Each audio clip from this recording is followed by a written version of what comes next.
Sport. We begin this broadcast by acknowledging the traditional custodians of the land on which this match will be played today and pay our respects to their elders past, present and emerging. We extend that respect to Aboriginal and Torres Strait Islander peoples listening.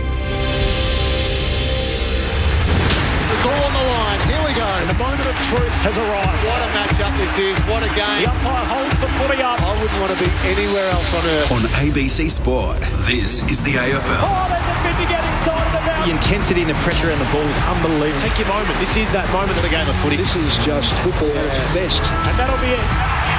From walking on thin ice to dancing on the mountaintop, the Brisbane Lions never stopped believing. And they are the champions. Sit back, relax, witness the greatest. It don't get better than He this. curled the river and magnificent dog. Comes out, gathers, snaps, goal. An extra bit of class. He smashed that through. What a kick. See, 'cause it don't get better than this. Goes bang with everything he's got. They are leaving nothing out there. Listen to the roar. The drop punt. He's gone. And the building is jumping. See, 'cause it don't get better than this. We know he's a big shot taker. He's a big shot maker. Leans back on the kick. Game on. Like camera action, baby. Countdown to contact.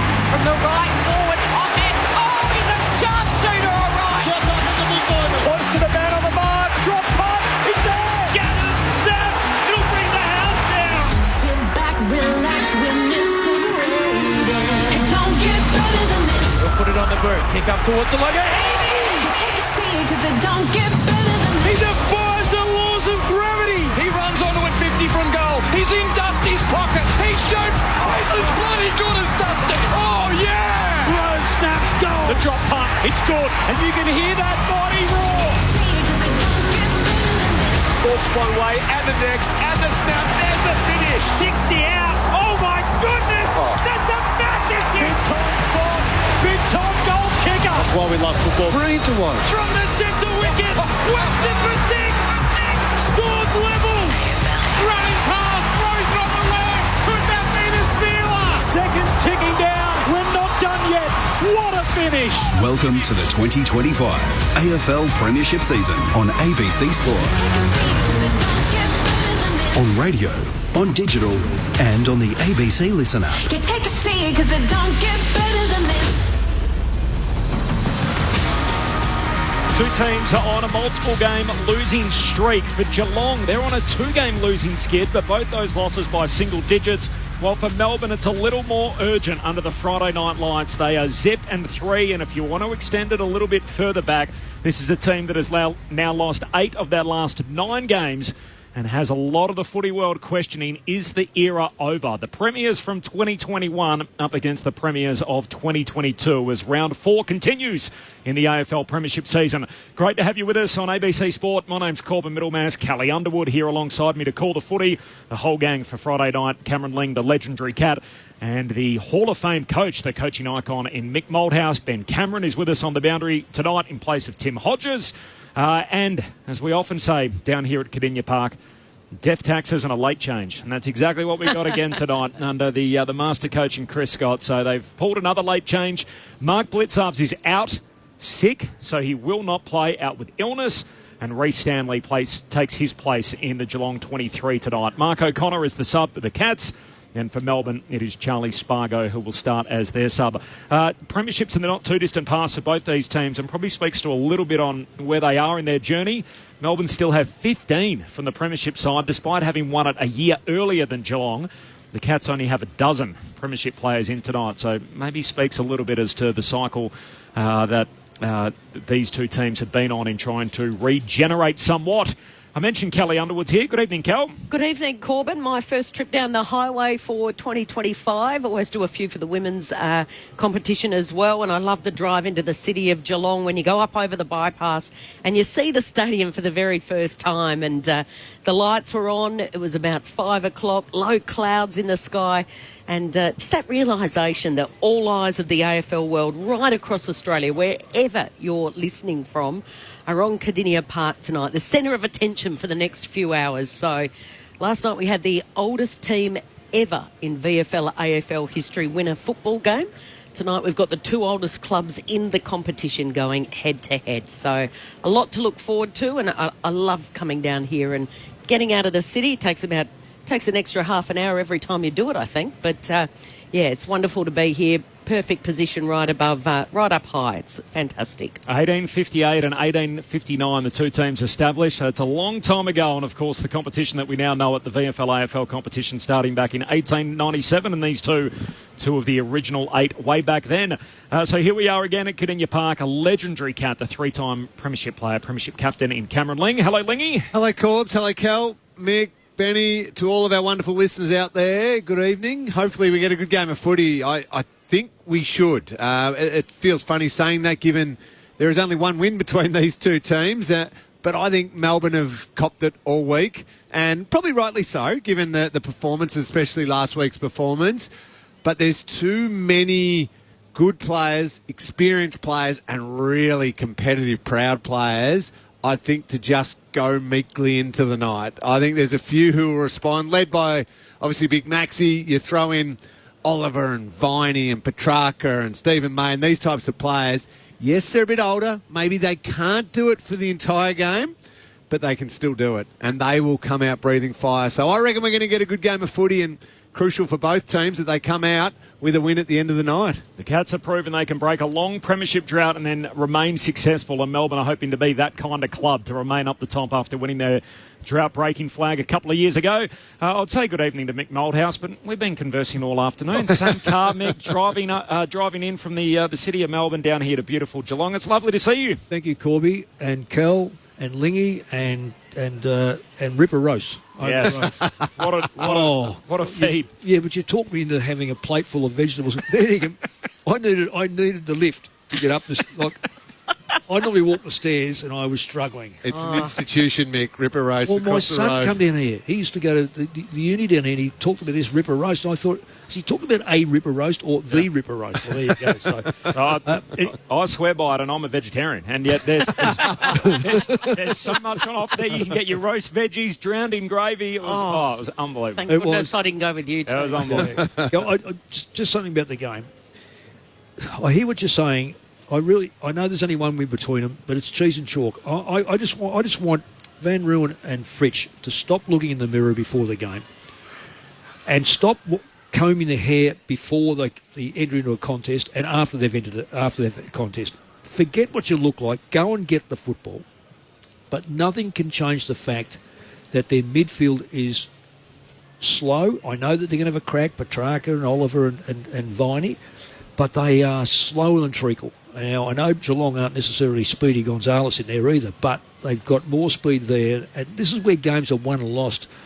Last night's game was won and lost through ball movement, no question. So I know we spoke earlier about a certain stat, which you might want to talk about a bit later on, Corby. Mm-hmm. But this ground, if you don't work the ground out very quickly, you are going to pay a real penalty. So those numbers around Geelong, by the way, the over and under 80 uncontested marks for the opposition. So if the Cats allow their opponent to take more than 80 uncontested marks, their winning percentage is only at 41, so drops way down. If they allow the opposition to take less than 80 uncontested marks, their winning percentage goes up to 91. So it's a 50% difference if Geelong can basically keep the ball in motion, as opposed to when they allow their opponents to possess it. We saw it last year in the prelim. Brisbane took 100 uncontested marks. The Saints 2 weeks ago took 98, and last week Brisbane took 89 against them. So the one thing worth pointing out, Mick, as you touched on off air. Yep, Corby, as I say, and this man, he could probably answer it. When you're dealing with Geelong, with stats like that, you've got to take into consideration. Take the grounds in consideration. How often and what are those stats on this ground which do not allow sides to transfer that ball laterally as often as they would at the G or Sydney or perhaps even at Marvel Stadium or Dockland Stadium. So I think it's unique here, and I know those stats are relevant, but I would like to cut them down a bit further. There's so much to get to. We've got a potty mouth captain who spoke to us on ABC Sport last night. We'll get to that. There's another captain in the competition meeting with an opposition coach, guns at the footy last night, and a suspension for a Collingwood recruit. So that first. Dan Houston has been slugged 2 games by the match review officer for his hit last night. So that grading has come back against him, and as a result, it's been graded as careless, high and high, so high contact, high impact. And as a result, as it stands at the moment, the new Magpie will be missing games against Sydney and Brisbane, last year's grand finalists, with a return on Anzac Day against the Bombers. How do we feel about 2 weeks for his late sort of elbow, which came out and clipped Lockie Fogarty last night? Yeah, I'm not totally against it. I wonder if there's an opportunity for them to downgrade the severity? The severity of it, yeah, that's the one, and maybe just bring it down to a week. That's probably what they'll look into if they decide to challenge it. You can't really challenge the other parts of it, the action parts of it. I know he was just a last-second reflex thing, but we know that's no longer relevant. That's what you got to cop. So 2's about right, but I wonder if they've got a chance to get it to 1. Yeah, it was a pretty mind-numbing incident, wasn't it? Particularly for a guy that had that sort of gruesome hit on Rankin late last year. Brett Delidio was with us last night and described it as a bit of a cheap shot. Well, he jumped. Yeah. Look, if you stay on the ground and hit and bump, I won't say hit, yep, you might have some sort of excuse. But when you jump these days, when the ball's not there and not in his hands and not there to be spoiled, you just... I don't know if he'll... I think it's severe 2 weeks, but under the circumstances of what we hear these days, that is 2 weeks every day of the week. And he knew as soon as he'd done it as well, didn't he? He knew it was in strife. He knew it was in hot water. Yep. He had that another one face, didn't he, thinking? Yeah, that's another one the coach didn't see. It's amazing how many coaches do not see. I reckon the same thing. I know. We all go, I didn't see How many it. times did you pull that out, Nick? I pulled it every time, and I knew it because I didn't want to... Hot kettle? Yeah, I know. Ever lie to the media in a media conference, ever? Not deliberately. Come on. Look, I might have ended up like Pinocchio a few times. But, that's the basketball calling the pumpkin orange, if ever I've seen it. There's no doubt about that. Mick Malthouse and Cameron Ling on ABC Sport, Corbin Middlemass and Kelly Underwood. Ben Cameron's downstairs. We'll duck inside the Cats camp shortly. There is a late change. There's no Mark Blitzarves tonight. He's out ill. Reece Stanley takes his place while Mark O'Connor is the sump for Geelong and Charlie Spargo for Melbourne. A scary incident last night which we learnt about almost on the stroke of midnight, where 2 men were arrested after allegedly carrying guns into the Thursday night clash at the MCG between Carlton and Collingwood. Now, the 2 men, aged 27 and 21, were both on bail at the time. Now, both were charged with multiple offences. Police are not treating the incident as terrorism related. This is all from the article on the ABC website. Now, Victorian Premier Jacinta Allen called for an urgent security review at the Melbourne Cricket Ground. The Chief Executive of the MCC spoke today, and Stuart Fox, he went on to say that patrons will experience delays going to the footy in the near future due to the increase in security screening that will take place. He went on to say that it was human error last night and that security personnel failed to follow up an alert from the stadium's AI security system. So that is the reason as to how this was able to unfold last night. The security called officers after the 2 patrons refused to leave the venue after bad behaviour at about 8:30 p.m. last night. They were then searched subsequently by the police before they were ejected, and the 2 firearms were uncovered, including one which was loaded. So a scary incident at the footy last night indeed, in that match between the Blues and the Pies. I mean, they're stupid for a start-off, but how stupid are you going to cause some sort of... The whole thing's problem. And you've got a gun in stuff with you. You take your kids to the footy, you just assume you're going to be okay. Scary, isn't it? Oh, it's just terrible. Let's go inside the Cats camp. Ben Cameron's downstairs. Ben.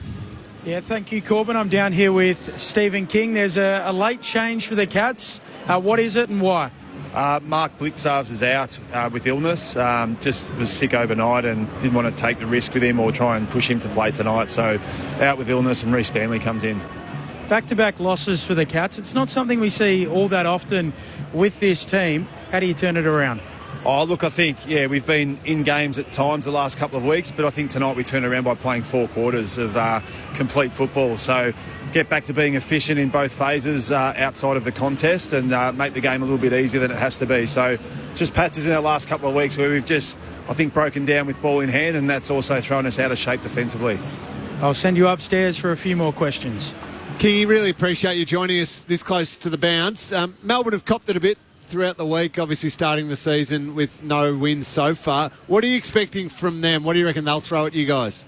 Oh, expecting their absolute best, Lingy. Look, it's that's the environment we're in at the moment. It's a game of margins, and we're we've dropped 2 in a row ourselves, so we're not floating through the week thinking everything's rosy either. So, we're expecting a fierce start from them, and you put that aside and actually just focus on what we have to bring and what's expected of us tonight. So, hopefully it's going to be a really red-hot first quarter. Well, when you look through there, you think some of those names in their midfield, as you said, they'll come out pretty ferocious. And you look at the Geelong midfield now, and it's one that's evolved over the last year or two and still continuing to evolve. Holmes, Bailey Smith, these types of players. Has any particular work or conversations happened around, boys, the middle of the ground? That's where everything's got to start tonight? Yeah, I think each week, Lingy, you come up against a midfield group that looks really good, on paper, and there's some big names there. So, look, I think for us, we've thrown a lot of numbers through there. We know up against tonight, Pickett comes back in, and I'd expect him to play at centre bounce a fair bit as well. So, in terms of, there's no added pressure each week saying this is where it has to be won or lost. I think the boys understand the responsibility in there around the territory game, and but it's not something we think we have to win clearance to win the game. I certainly think it helps you set the game up, and we don't want to give them any free hits early and get their superstars that they've got back up and about. Stephen, it's Corbin Middlemass here. Can I just ask you about the late change? I know it's the whole footy world sort of rolls their eyes. Geelong have made another late change. How do you guys look at it as a coaching group? Parts of the competition would say, it's gamesmanship, Geelong constantly making late changes. How do you guys view it as a club that seems to have this sort of more often anecdotally than any other team in the league? Look, Reece was going to play VFL in the early game here today, so that sort of message came through at lunchtime that Blitz just wasn't going to get up. So that was a genuine, I think this one might be a late one, so let's not take any risk. But look, I think for us, like, Stewie flew up to Brisbane for us last week, and he was legitimately very close to playing. That wasn't you wouldn't get him on a plane up to Brisbane, with a sore knee for the sake of it, for playing games. So we give our players every chance to get up, and on the back of sound medical advice, that's a realistic option for us. Is this the ideal way that we should name a team in the competition, or would you like to see it adjusted somehow? Oh, look, I understand the ramifications around betting markets, fantasy football, preparations, but I mean, you name a squad. We never like to carry players over and then miss out on a game of footy. That's not ideal either. So it's not something we go into each week saying let's make 2 or 3 late changes per week. It's ideally you have a seamless preparation and you go in as selected. Good luck tonight, Stephen. Appreciate your time. No worries, guys. Thank you.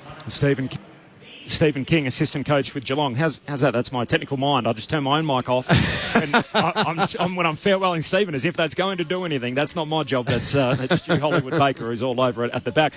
Big deal, no big deal. The late change thing with Geelong. It feels like it's been. It often happens. It's a funny one. So their argument, and I think, and this is not me defending Geelong, is a reasonable one. They have basically got until, what is it, an hour and a half before? An hour now. An hour now before. Yep. So they want to take it all the way to that. See, they might even think, well, if a player was injured, not tonight, Blitzarves is crook, but let's see how he warms up. Yep. So their thinking is, well, we don't have to name the team, the final team, until an hour before the game. So let's take right up to that so we can play the best available team. That's a reasonable argument. But for us all watching and people around, and Stephen King there alluded to those other things like fantasy football and that, everyone wants to know a lot earlier than that. So I can see their frustration, but the Cats or teams don't care about those things. They want to win the game, so they want to field a team that's fittest and readiest, most ready to go. And Melbourne have the same right. If Melbourne want to make a late change, they get the same opportunity that Geelong do to make a late change. But for whatever reason, Mick, the other 17 teams don't seem to do it nearly as much as what Chris Scott and the Cats do. No, they don't. But again, I can understand that. And coaching 10 years in the West, there was so many things that would take place between the last training session and the game. So it was important. In those days, we only took one emergency, but by the end of it, I think we had, and we're having to take 2 because of those circumstances, because you never knew. And look, if we're going to be judged by betting, which a lot of people are against, or fantasy football, then okay, introduce something that says you've got to pick a side. But I'm of the opinion that if you've got an hour to go, let's just, instead of naming it like what have we got, 25 with 3, so it's 26. Name 30. Yep. Name 30 and go, at 1 hour before, we will name the squad. Or name your 26, don't put them in position, don't put them as emergencies. just name 26 and be done with. And that means that people who want to bet or people who want to do this fantasy football, they've got to go through it like everyone else and go, okay, we'll take a punt on this. I have no issue with it because it used to happen quite frequently when I was coaching, and it was most of the time, and I'll say most, there was times when you did know that someone was out and you've named him. Because the rules were, you just had to name. You didn't have to have any excuse. Then they introduced, if I can say, then they said a medical report. So we then knew that you had to have a medical report. No doctors that I've ever been associated with would do a medical report that would put them at risk. So therefore, then you change your system again. So let's use the example of last week. But let's pretend it's a preliminary final. Geelong are taking on the Brisbane Lions. It's a preliminary final. And you take Tom Stewart up and you name Tom Stewart. Now, Geelong would say, forget about betting, forget about fantasy. We could not care less. This is a preliminary final, a spot in the grand final. We are going to warm Tom Stewart up as though he is going to play. Now, they work on him. They go through whatever warm-up. He's slower warm-up. Then they build him up. He gets the physio, gets his strapping. Build him up. And they hit a point 1 hour and, let's say, 10 minutes before the game. And that's so 10 minutes until the teams need to be finalised. And Tom Stewart is unfortunately feeling it and struggling and going, I can only go at about 70%. Well, of course Geelong say, no, we're going to make a late change. Tom Stewart hasn't quite hit that final check that we needed. He comes out, we put a healthy person in. That is 100% what a club should do. Stuff all the rest of it, the betting, the fantasy and everything like that. We've got to put the best team on the park to win that preliminary final to get into a grand final. Well, remarkably, it can work the other way. Yep. I've had a situation when I was coaching West Coast where it unsettles your own group. No, I'll go. We thought this player was not going to be playing. Right, in the opposition, you mean? Yep. No, for us. Yep. Us West Coast. Sorry. We didn't think he was going to be able to play. Yep. We took him over. It was Dean Kemp. Yeah. He trained and he goes, you know what? I reckon I can play. So next day, that was Friday. Next day, Saturday, went out in the ground. We played him. The next day, Alan Schwab rang me and said, because the press said to me, you West Coast, you prepared to pay the fine? I says, no fine, because under the rules we were allowed to bring him back into the side. So we played him. It was against Melbourne. He played, I think he got one of the best on the ground. Next day, Schwabby rings and says, you got any other rules that you want us to change? We're changing it. And he changed the rule. Right. Because whatever we did, they said, no, we're not going to have that again. Not going to have it. Yeah. Would Melbourne or the opposition, Melbourne tonight, opposition at any time, would you be put out by it if the opposition makes a late change? If you haven't studied that group there on your bench and catered for every availability, you're not doing your job. And to add onto that, if you haven't then got to the start of the VFL game, which was a curtain raiser here, and quickly checked off and gone, okay, Stanley's not playing, and I think Nevitt didn't play for the Cats. If you didn't think, okay, Stanley's a chance and Nevitt's a chance, even though Nevitt was allegedly outmanaged, he's not playing the VFL, maybe he's still a slight chance to come back in. Again, that's doing the job that you need to do. Well, if he's named here, they've got a chance. We'll get to Oscar Allen and Patrick Cripps in just a moment. In the curtain raiser, by the way, the Cats won that by 16 points. They came from behind at three-quarter time to beat Casey. Melbourne, there's such an interesting conversation tonight. Let's duck inside the D's camp, and Ben Cameron is in amongst it. Ben. Thanks, Corb. I'm down here with Alan Richardson, the GM of AFL Performance at the D's. I was fascinated last week, Alan, to hear Max Gawn, the skipper, speak about the fact that he felt like Gold Coast broke our spirit a little bit today. How have you guys looked to turn that around this week? It was a relatively challenging early part of the week.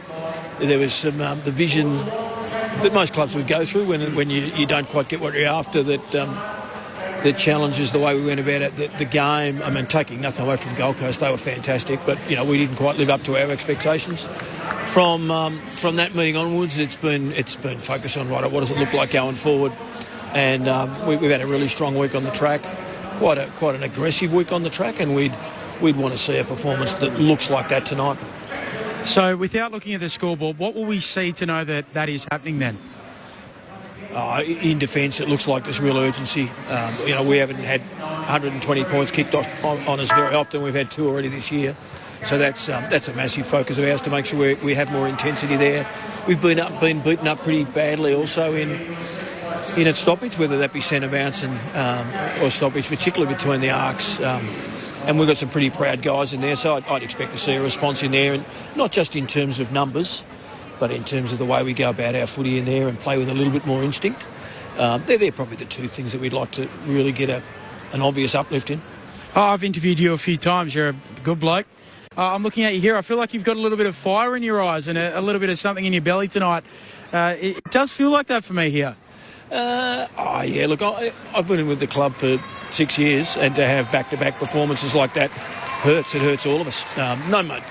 No one more so than our playing group, and we are really looking forward to a response.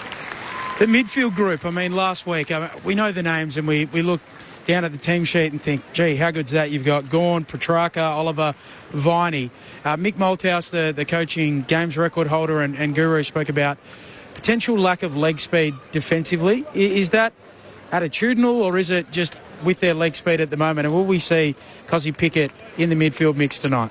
Yeah, look, I reckon we're probably about 10 weeks to go last year. Some of it by necessity because Christian wasn't playing.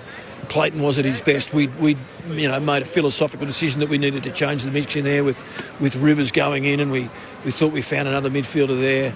Pickett playing a bit full time, but given that we haven't had Windsor down back, we haven't had McVie down back, Trench had to go back. Cozzy's been suspended, so we haven't. So we've been curtailed a little bit in terms of getting exactly what we'd like. We've gone to the draft and brought in a couple of midfielders in Langford and Lindsay, and we really like what Harvey did last week. We think he can add something to us. So it's a combination of we're trying to get a little bit more, a different look in there. But those guys that Mick's alluding to, they would put their hand up and say that they haven't been at their best. And I think if you just judge them on that, you're probably missing, the bigger picture and the fact that they, once they're back in form, they'll be pretty hard to defend. And they'll be able to defend others on the spread, and they would say that they haven't been at their best, but I'm sure they'll bounce back. Bailey Fritsch is clearly not playing as well as he would like at the moment, as well as the team would like. How do you get him going?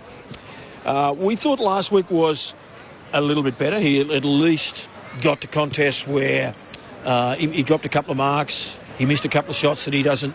He still should have finished up with 3 goals, really, given the quality of conversion. Bailey usually supplies the team, but look, he's not at his best. All we want him to do is just to compete, to make sure that he's putting pressure on the opposition as a forward. So he's had that. He's had reminders of that all week, and I'd expect to see that tonight. Caroline Wilson reported during the week that your future was in question at the D's long term. I'm not sure what long term means in that context, but how do you see your future here at the D's? Oh, no, I love my time at the D's. And I don't want to comment on everything that media say. They tend to make more news than actually report on the news these days. But no, I love what I'm doing here. It's a great group. It's a challenge for us at the minute, absolutely. And I'm a big part of trying to turn this around. Oh, I feel like you're ready to give me a pre-game address here today. There's certainly a fire in your belly tonight, Alan. I hope the team replicates that out in the middle. Thanks for your time. Good on you. Thanks. Alan Richardson, the footy boss, downstairs with Ben Cameron. Geez, he's fired up tonight. Even the media got a little drive-by on the way through. Make more news than report on it. Well, when you're under that sort of pressure, you always bounce off the media. You should know that, Corby. Don't expect a free ride when you're talking to clubs that are staggering around a little bit without showing a lot. We got to have a little givenness, don't we? That's everyone has to have a bit of givenness. You can't go 2 10-goal losses and expect a free hit, because they've just been playing dreadful football. What's wrong? Drill down for us. What's wrong with the Melbourne Football Club? If we were here at 2:30, you should have asked me 4 hours ago, and I could have given you. So let me tell you. Don't try and do it in 20 seconds, Mick. Right, I'll give you some hits.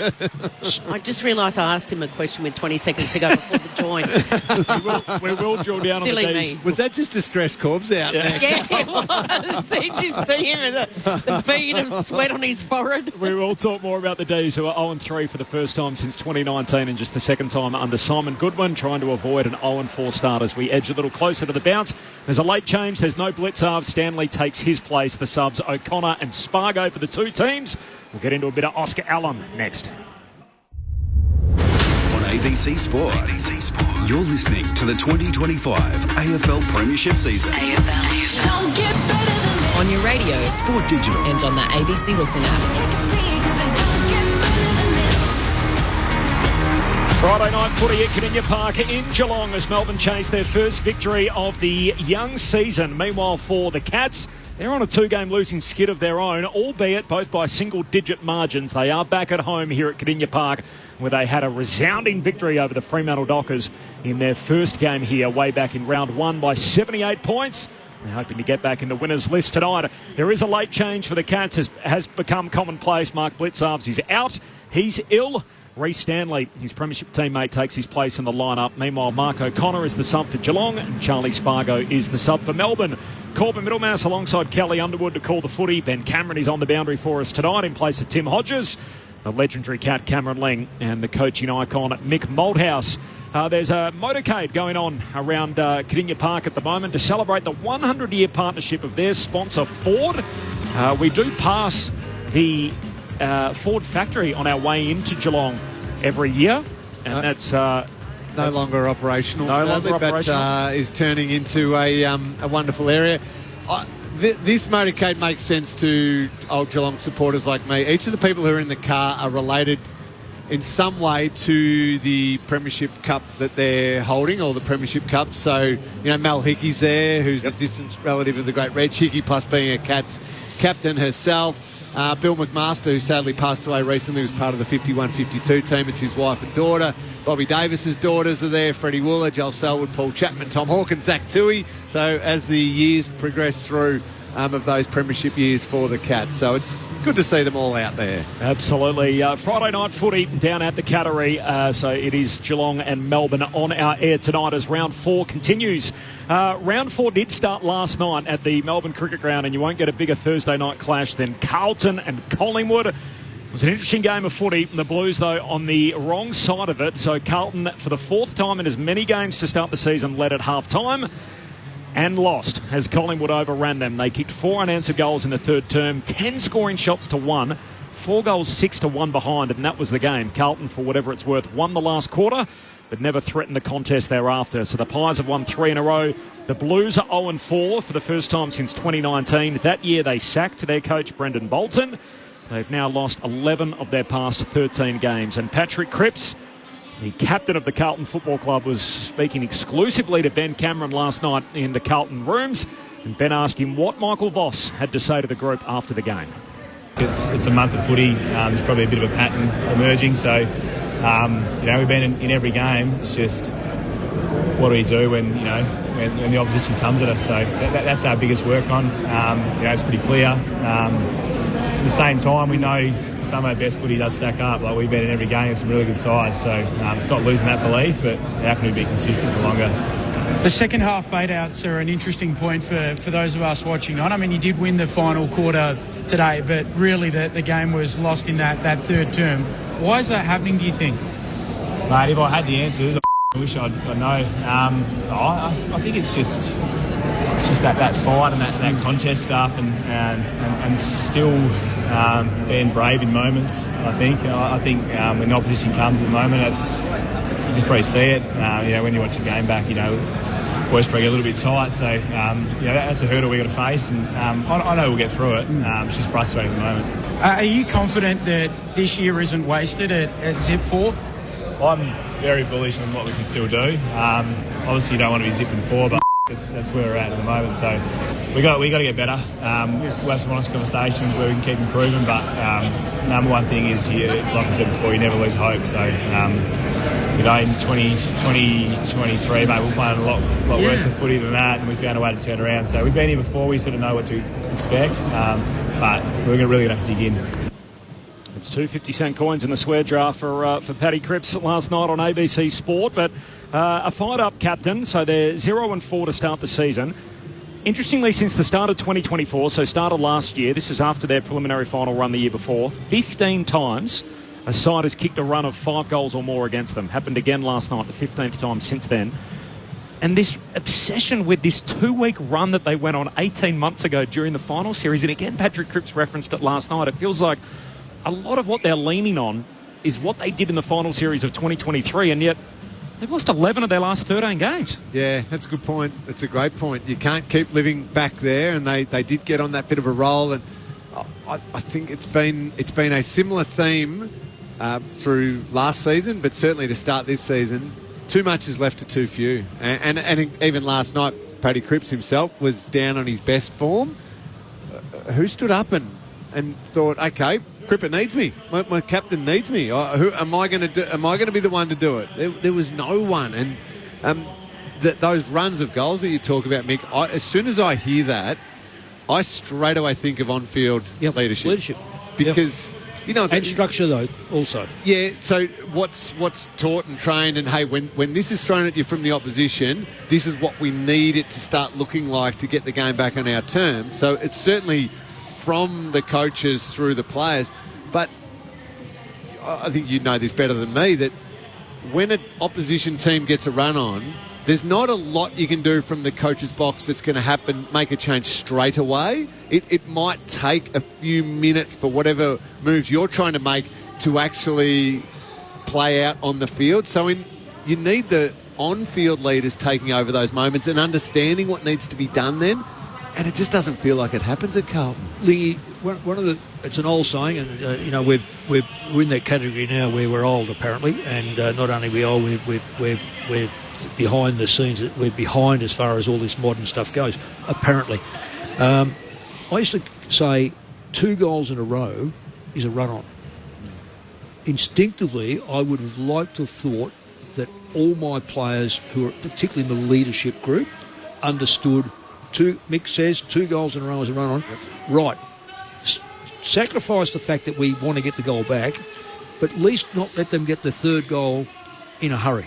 So just clamp down until we can take control of the game. Now, I'm not seeing that with Carlton. The Hawks have that great line at the moment where you hear their players talk about it. They say, look, we don't have to score now, we just have to score next. Right. So basically, let's do whatever we can to lock the game down, get it back on our terms, and then we kick the next goal. Just on a couple of things you just said before, when you said they talk back over 2023, right? The one thing, I know this is a long time ago, and maybe it's synonymous with this football club, there's a massive difference for every club. The 2 differentials between coaching Collingwood and coaching Carlton was that Collingwood, Maguire, never spoke of the past. It was always what's in the windscreen, which it suited me. Go forward. When I got to Carlton, it was all about the rear vision mirror. Now, you've already mentioned that they've started talking 23. Who cares? It's what's now and what's in the future that counts. Yes, you'll grow on what took place in the past, but that's not going to save you. And I fear that Carlton, if they keep talking up 16 premierships, which is 1 AFL premiership, then they're going to be always thinking back to 1995. It's because there's so many new media outlets and new media programs, and it feels like we just overreact at the very first loss. Can I put this in perspective? I mean, and you may respond differently to this, Lingy or Mick, but Hawthorn was 0-5, and we know what they went on to do last year. The Brisbane Lions were, I can't even remember what it was, 3-8 or something. 3, yeah. Zip and 3, and then 3-8 or something. So Carlton have lost close games to Hawthorn, the Dogs and Collingwood, 3 of the most informed teams in the competition. And then next fortnight they've got the Eagles and North Melbourne. Is it really panic stations now? Kel, I've written this down, and I was just working with you, Lingy, I think. So you've got 23 games. Mm-hmm. Now you've got 19 left.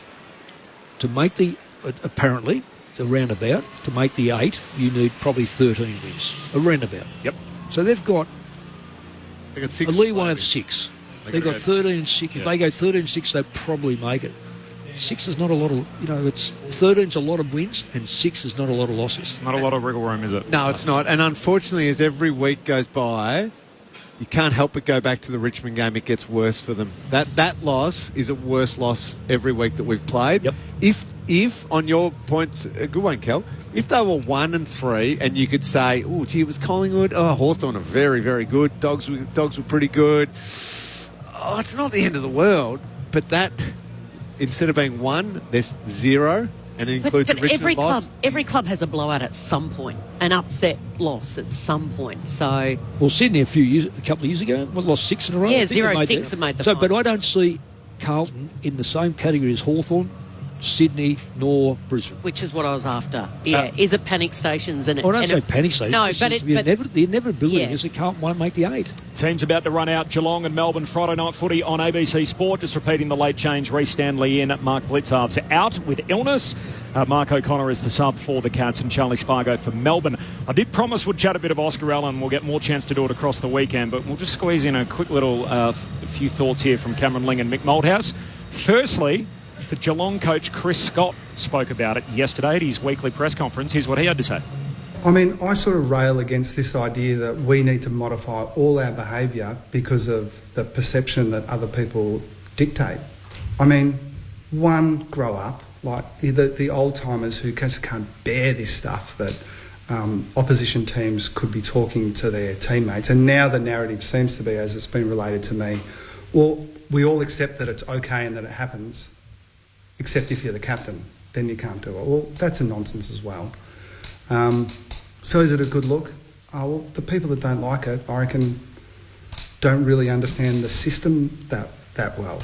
I would kind of say just get with the program a little bit. So I haven't heard everyone's comments, but I would sort of argue that anyone who played footy before 2000 hates it, and anyone that started playing footy after 2010 is probably okay with it.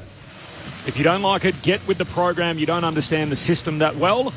Interestingly, he spoke about old-timers, and then he also said grow up. So are you too old or you're not old enough if you don't like it? Chris Scott's thoughts. See, when you sign a contract to play AFL football and you abide by the rules, which are we are going to be drafted, and if you get drafted in Victorian and you get to Western Australia, bad luck. That's part of the growing up. The rules of yesteryear were restraint of trade.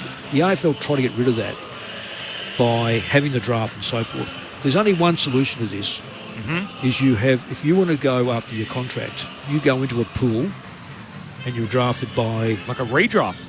Yep. You either stay at your own club, yep, or you get drafted by the first pick, who in this last year it was Richmond. But don't we kind of have that? We have the pre-season draft, basically, but no club ever forces the player to go through that anymore. No one does. But I'm okay with players doing their due diligence on where they might move to. It's their career.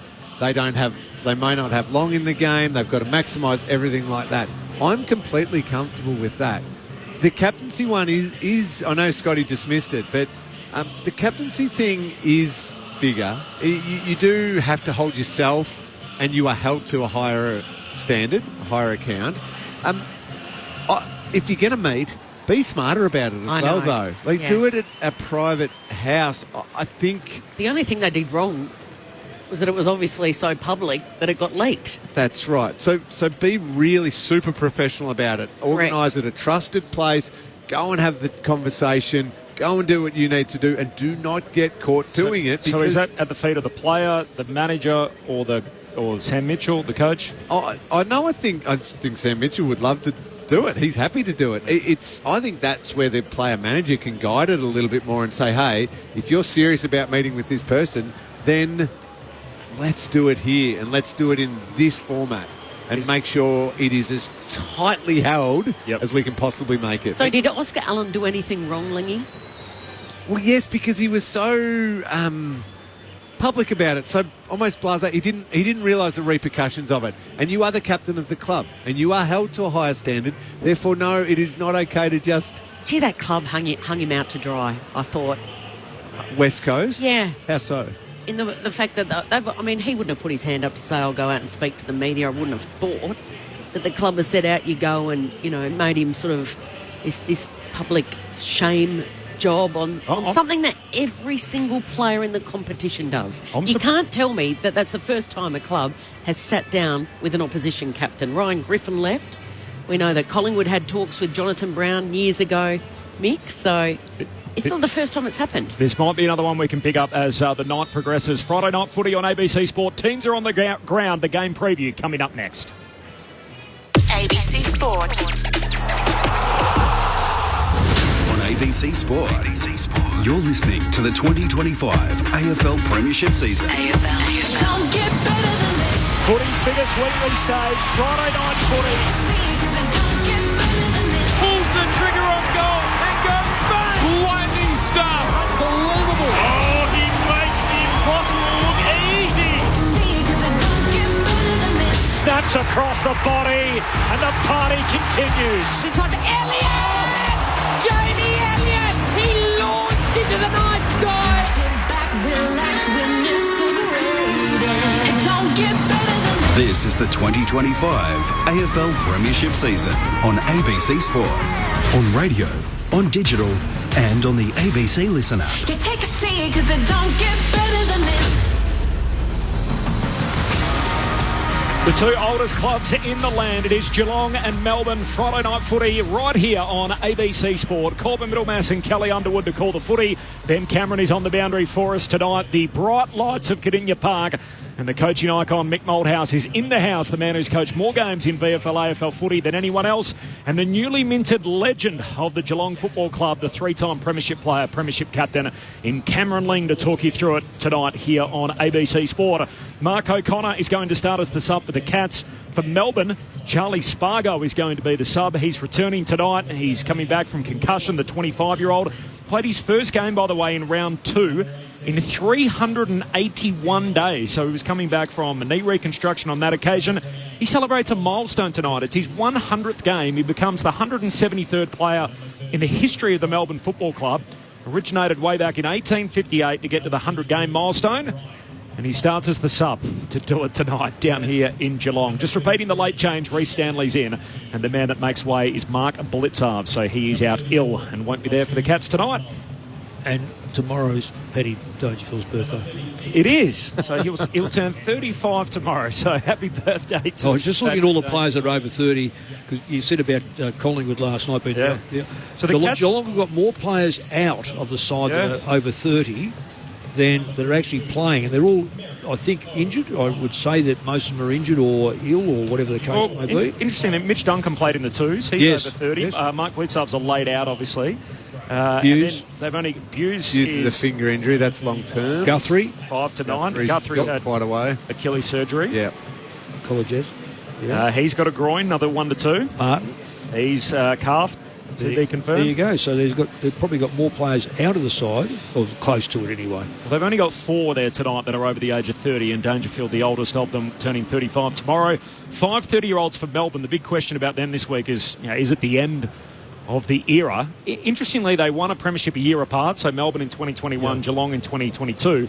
And yet the Cats have fewer premiership players in than what Melbourne do tonight. So there's 12 there for the Cats. There's 15 for Melbourne, which, I don't know, does that speak to the lack of regeneration in a way of the two teams, that Melbourne are still hanging on to such a core group of that premiership triumph? I reckon Melbourne were so dominated by so few that they carried so many that those few are now leg weary and the many are not up to it. Okay. So whereas I reckon Geelong seemed to me to be far more even and therefore all contributed, and we've seen a few drop out through retirement and so forth, but that's my take on it. Also throw in, I think, the way Geelong builds lists, and it almost goes back to our previous conversation around the Oscar Allen stuff with Chris Scott. They're very open to, okay, let's just keep looking to build the next team. Okay, what's it look like? We can draft this. Connor O'Sullivan comes in as a draftee. Sean Manor comes in as a draftee, but a mature age 25-year-old with high-quality VFL form. But let's go and get Bailey Smith. Let's go, and a number of years ago, let's do everything we can, lots of picks, and get Jeremy Cameron, because it's a key piece of what we want to do. So they are always looking for different ways to bring new people in, add to what they've got. Not they've still got a core of high-quality ones that have been around for a long period of time now as part of that premiership, as you're talking about, but always looking, how to improve. What's the next premiership team look like? The one thing that underpinned Melbourne's success, Lingy, I'm keen to get your take on this, was clearly their midfield dominance. And interestingly, when you look at the competition, so if you won contested possessions and clearances, 5 years ago you used to win 80% of your games.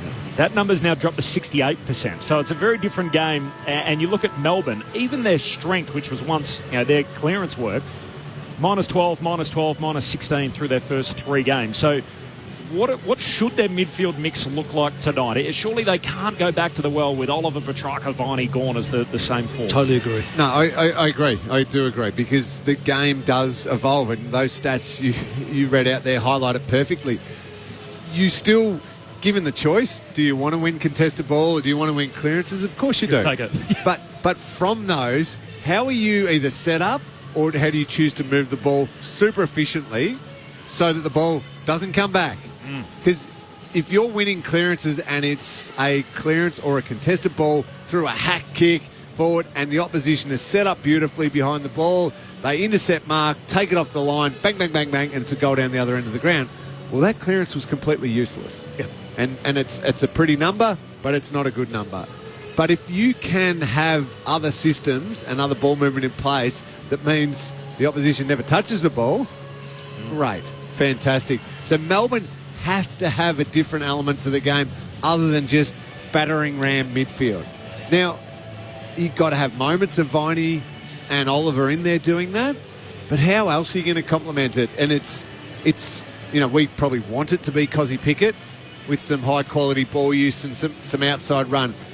Rivers, is he going to make that real jump and become that line-breaking midfielder and away we go?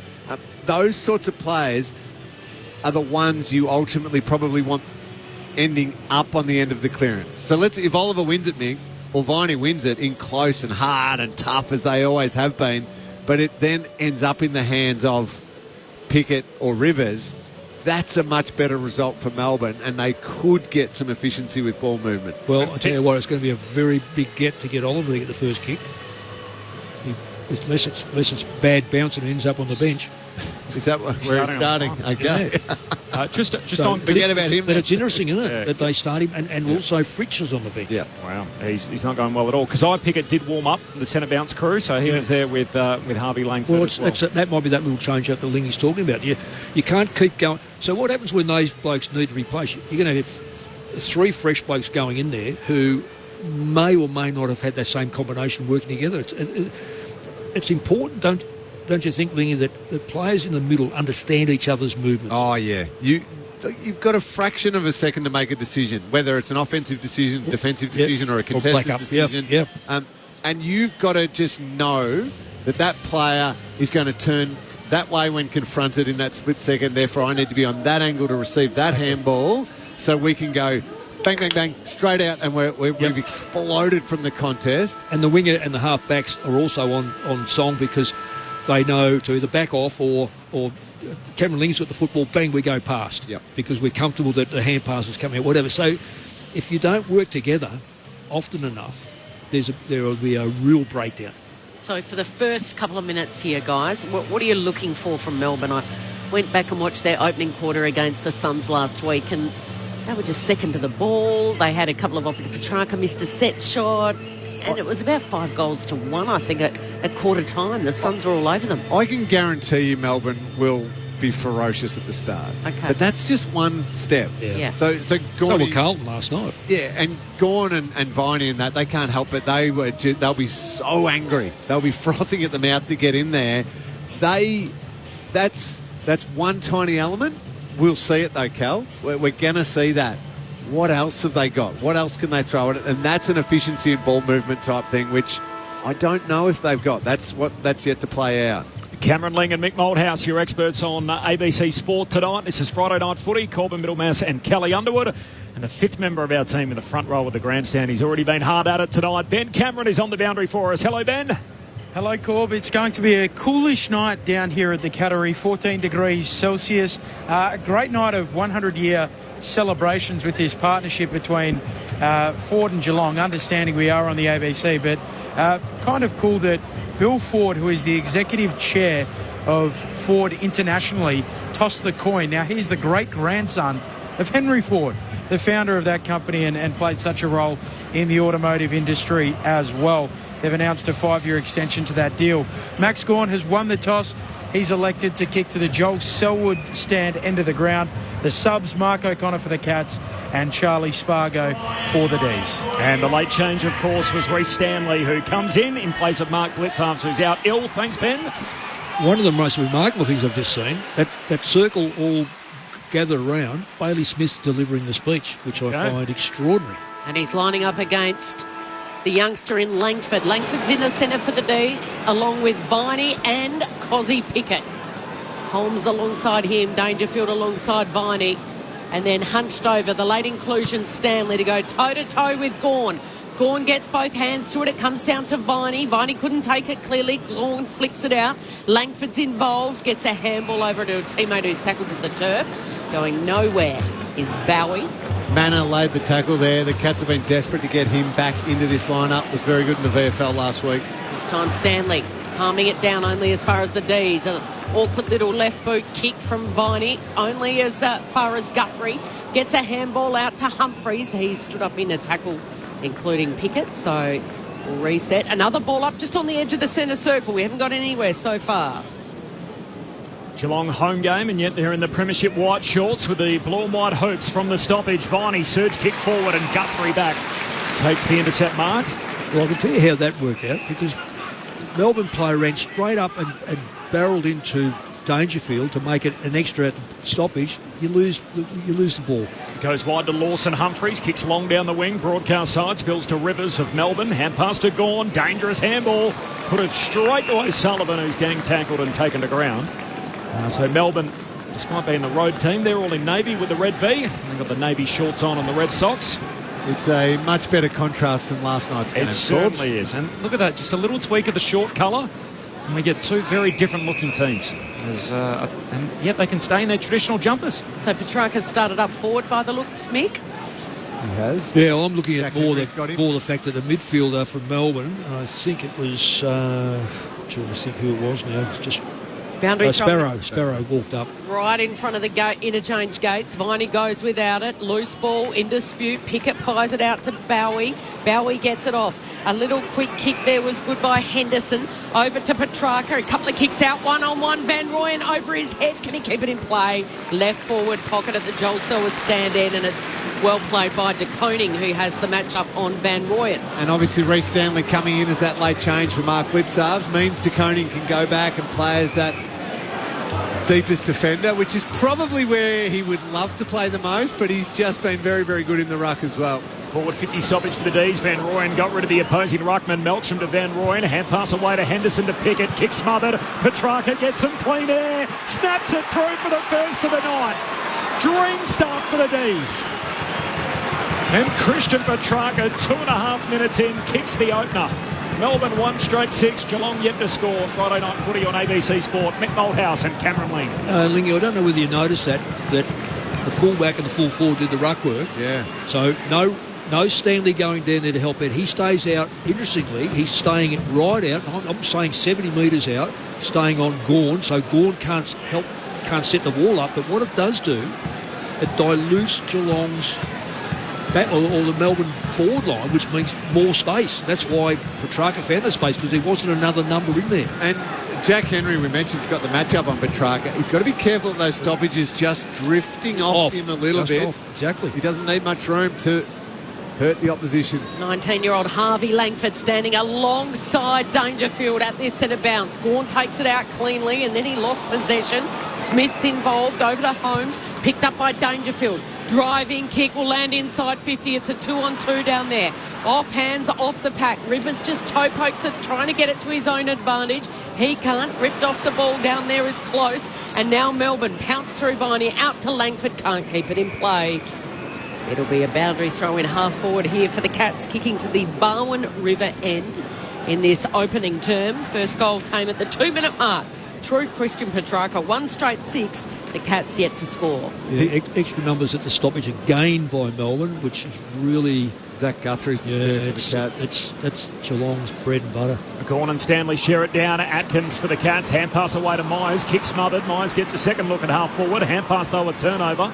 Langford for the D's. Retreats by hand. Got it to Langdon, though, who's off and running. Kicks the D's out of the back 50, and a good kick finds Rivers. Marks on the boundary line. Eastern side. Far side from us, underneath the Hickey stand. Long kick in front of the Logos. Van Rooyen got separation and spills the chest mark. Invites De Koning back in. Pack forms around him. Umpire circles. He says ball up. Can't see Pickett staying on the ball too long, given he's been out for a while. Match practice is... Training's one thing, but match practice is another. I reckon this is third or fourth minute, just about to see him out. Gorn whacks it forward, close to the boundary line. Trickles out in front of Myers, and he's helped out a play by Langford, so a throw in closer to the D's goal. 60 metres out at right half forward. Pickett still up around the ball. He's very much going to play as a burst mid. He's not really working back hard, and obviously that's his strong suit, his attacking weapon. Just try to push hard forward from the stoppage. Toss back in, Stanley. Tried to get it down. Unable to claim it down there was Manor, and then he goes in again and it trickles over. So boundary throw in. Right in front of the full Reg Hickey stand. There's not too many spare seats as I span the binoculars. First level, second level and third level. They are packed in this evening. Clear evening in Geelong. Stanley tapped it. No advantage. Loose ball. And a ball up. Tangle of arms and legs. Oliver won't be long coming on, and I'd say that might be Pickett's just to have a bit of a breather. Stanley slaps it down into space. Langdon will run onto it, but he's running the wrong way. Handballs to Viney. Runs into a Smith tackle. And Bailey Smith wraps him up and will be rewarded. Right in front of the warm applause from all those Cats fans in the scarves and the cap in the Red Hickey stand. He's got it on that outer wing. He blasts it long, puts plenty of air in it. Gorn has the sit, slap from behind. Spoil was good by Stanley in the end. Emerging with it was the youngster in Langford, but it's been stolen here by the Cats and they've turned it over quickly. And in the blink of an eye, it's ended up in the hands of Neil. Shannon Neil right on 50. Dangerfield wanting it long quickly, but no, he's going to go back and have a shot. He'll get this one. He's a nice long kick of the footy, yeah. It was Atkins to Zach Guthrie in the lead-up. Stole it. Well, it was a look-away hand pass which drive coaches nuts. We drove this coach nuts anyway. Hit up Shannon Neal. Right on the edge of 50. We're going to ride it home. It's a matter of whether it's touched on the line. I think it's been kicked through. No, it's touched. Called it touched. Dempsey juggled it right on the line, didn't he? And then he threw that hot pink boot at it. About a millimetre out, and the umpire says, no, it was touched. So, one behind Geelong, 1 goal Melbourne. 5 points the difference. 7 minutes in as May goes short to Salem. 2 of the 15 premiership Ds out there tonight. Long kick down the line, and Henry takes the intercept mark. That's Jack. And that's his MO. Jack Henry, 70 metres out for the Cats. Kicks a high bomb in towards Neil. Punched away by Gorn. Ball hits the deck. Dangerfield had a play on it. He's tackled, lost it. Salem looking for the safety of the boundary line, and in the end, it's fumbled out by Dempsey. The Cats haven't been firing on all cylinders this year, but Jack Henry has been easily their best player. He's having a terrific season. 26-year-old, game number 147. Set up by Melbourne outside 50 is a shocker. Absolutely shocking. The boundary throw in deep forward for the Cats. Stanley knocks it down. Passing through, Stengel went without it. Bowes puts his head over it. Still a scramble for the footy at the moment as Chandler picks it up from the rubble. He's tackled. What's wrong with it, Mick? I'm having a look at it now. The ones that are outside there are too close. You've got 3 standing holding hands together, and you've got 2 in Geelong, you've got 3. All the forwards for the D's, yep. Ball up 20 metres out from the Cats goal still. May trying to extract it, picked up by Smith. Viney wrestles it from him, and now a ball up still centre half forward for the Cats. Still no Petrarca in the midfield. Started forward, kicked the first goal. He's got Guthrie for company. Here's a chance for Dangerfield. Fires it out. Dempsey this time. And he's missed.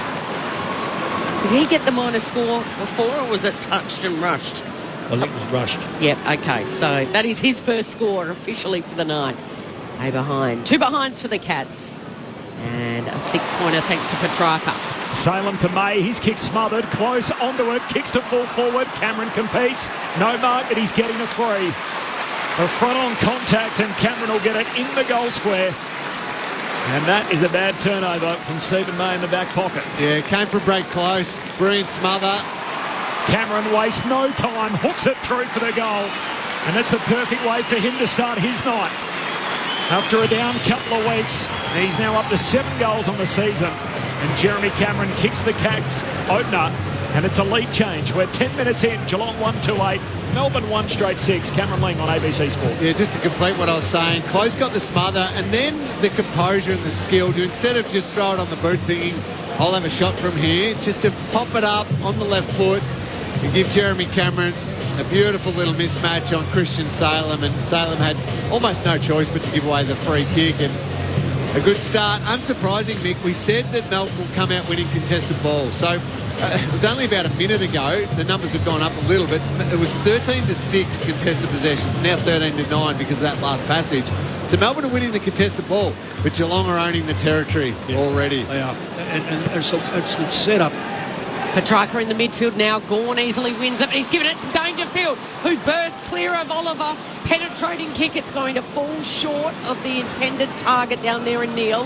Hurried little kick from the D's defence out of there. Pouncing on it here is the youngster from Windsor. Had it, lost it. Viney taken high. Was it? The umpire says yes.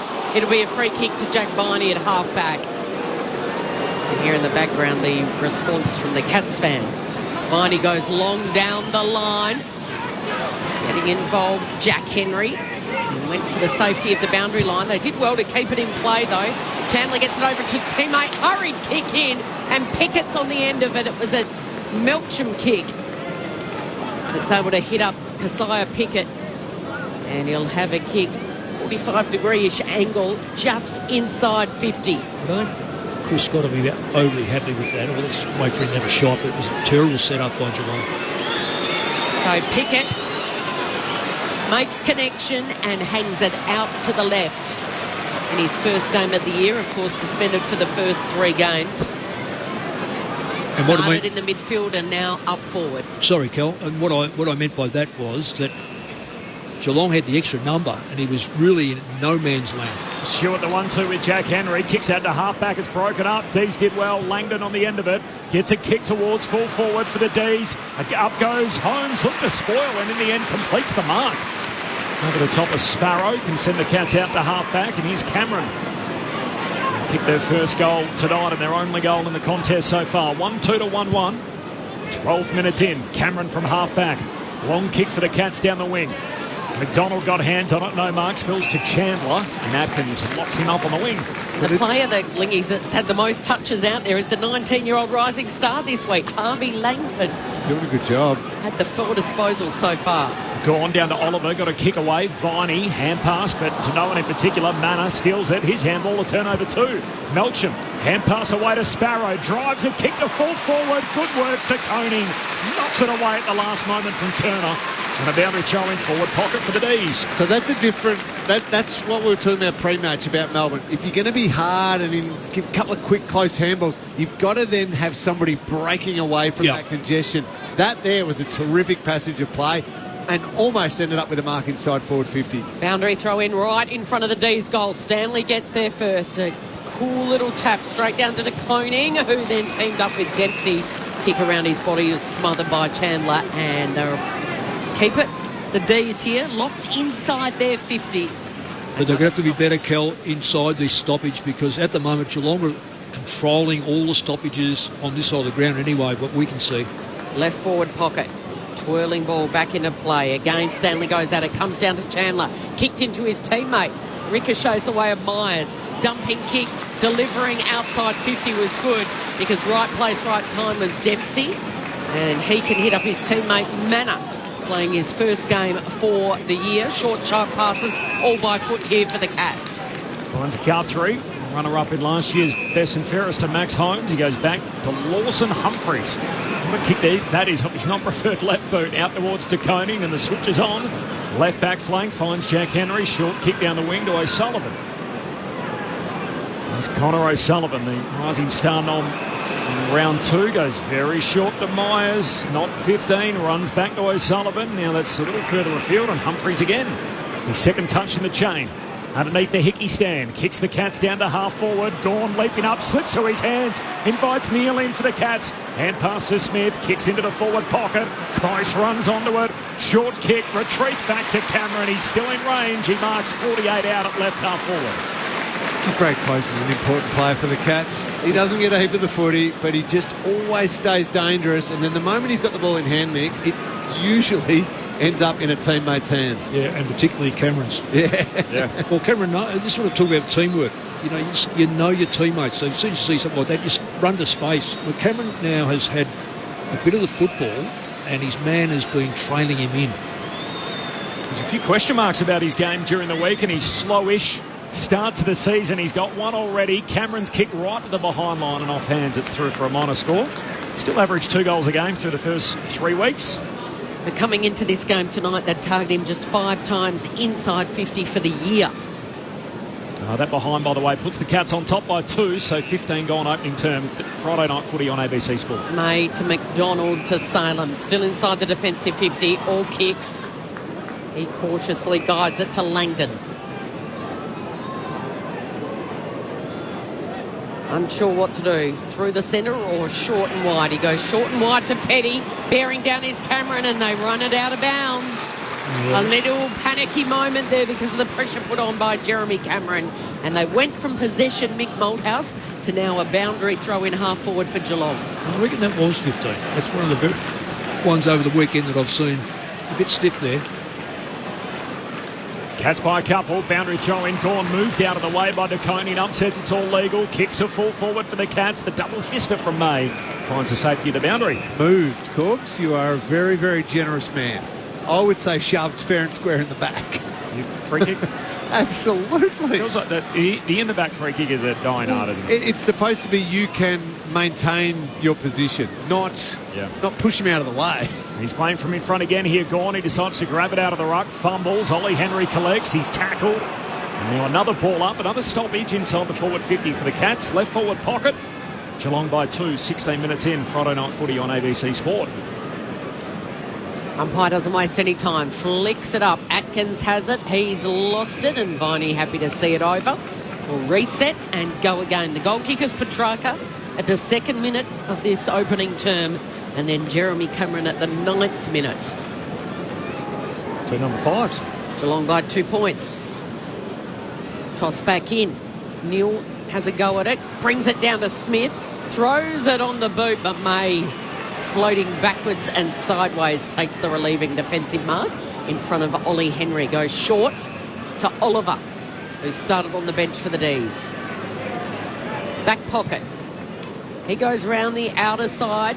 De Koning from the side set himself, and the mark will be paid. He started this game well, De Koning. A couple of really good defensive efforts. Now he's gone into the ruck. Rises high up over Fritsch. He goes long, down in the Gawn direction, got his hands to it. Rivers has got it, Oliver's got it, backwards to the back pocket, where Chandler just walks it over. Close asked the question, says there was no pressure from me. Umpire says no boundary throw in.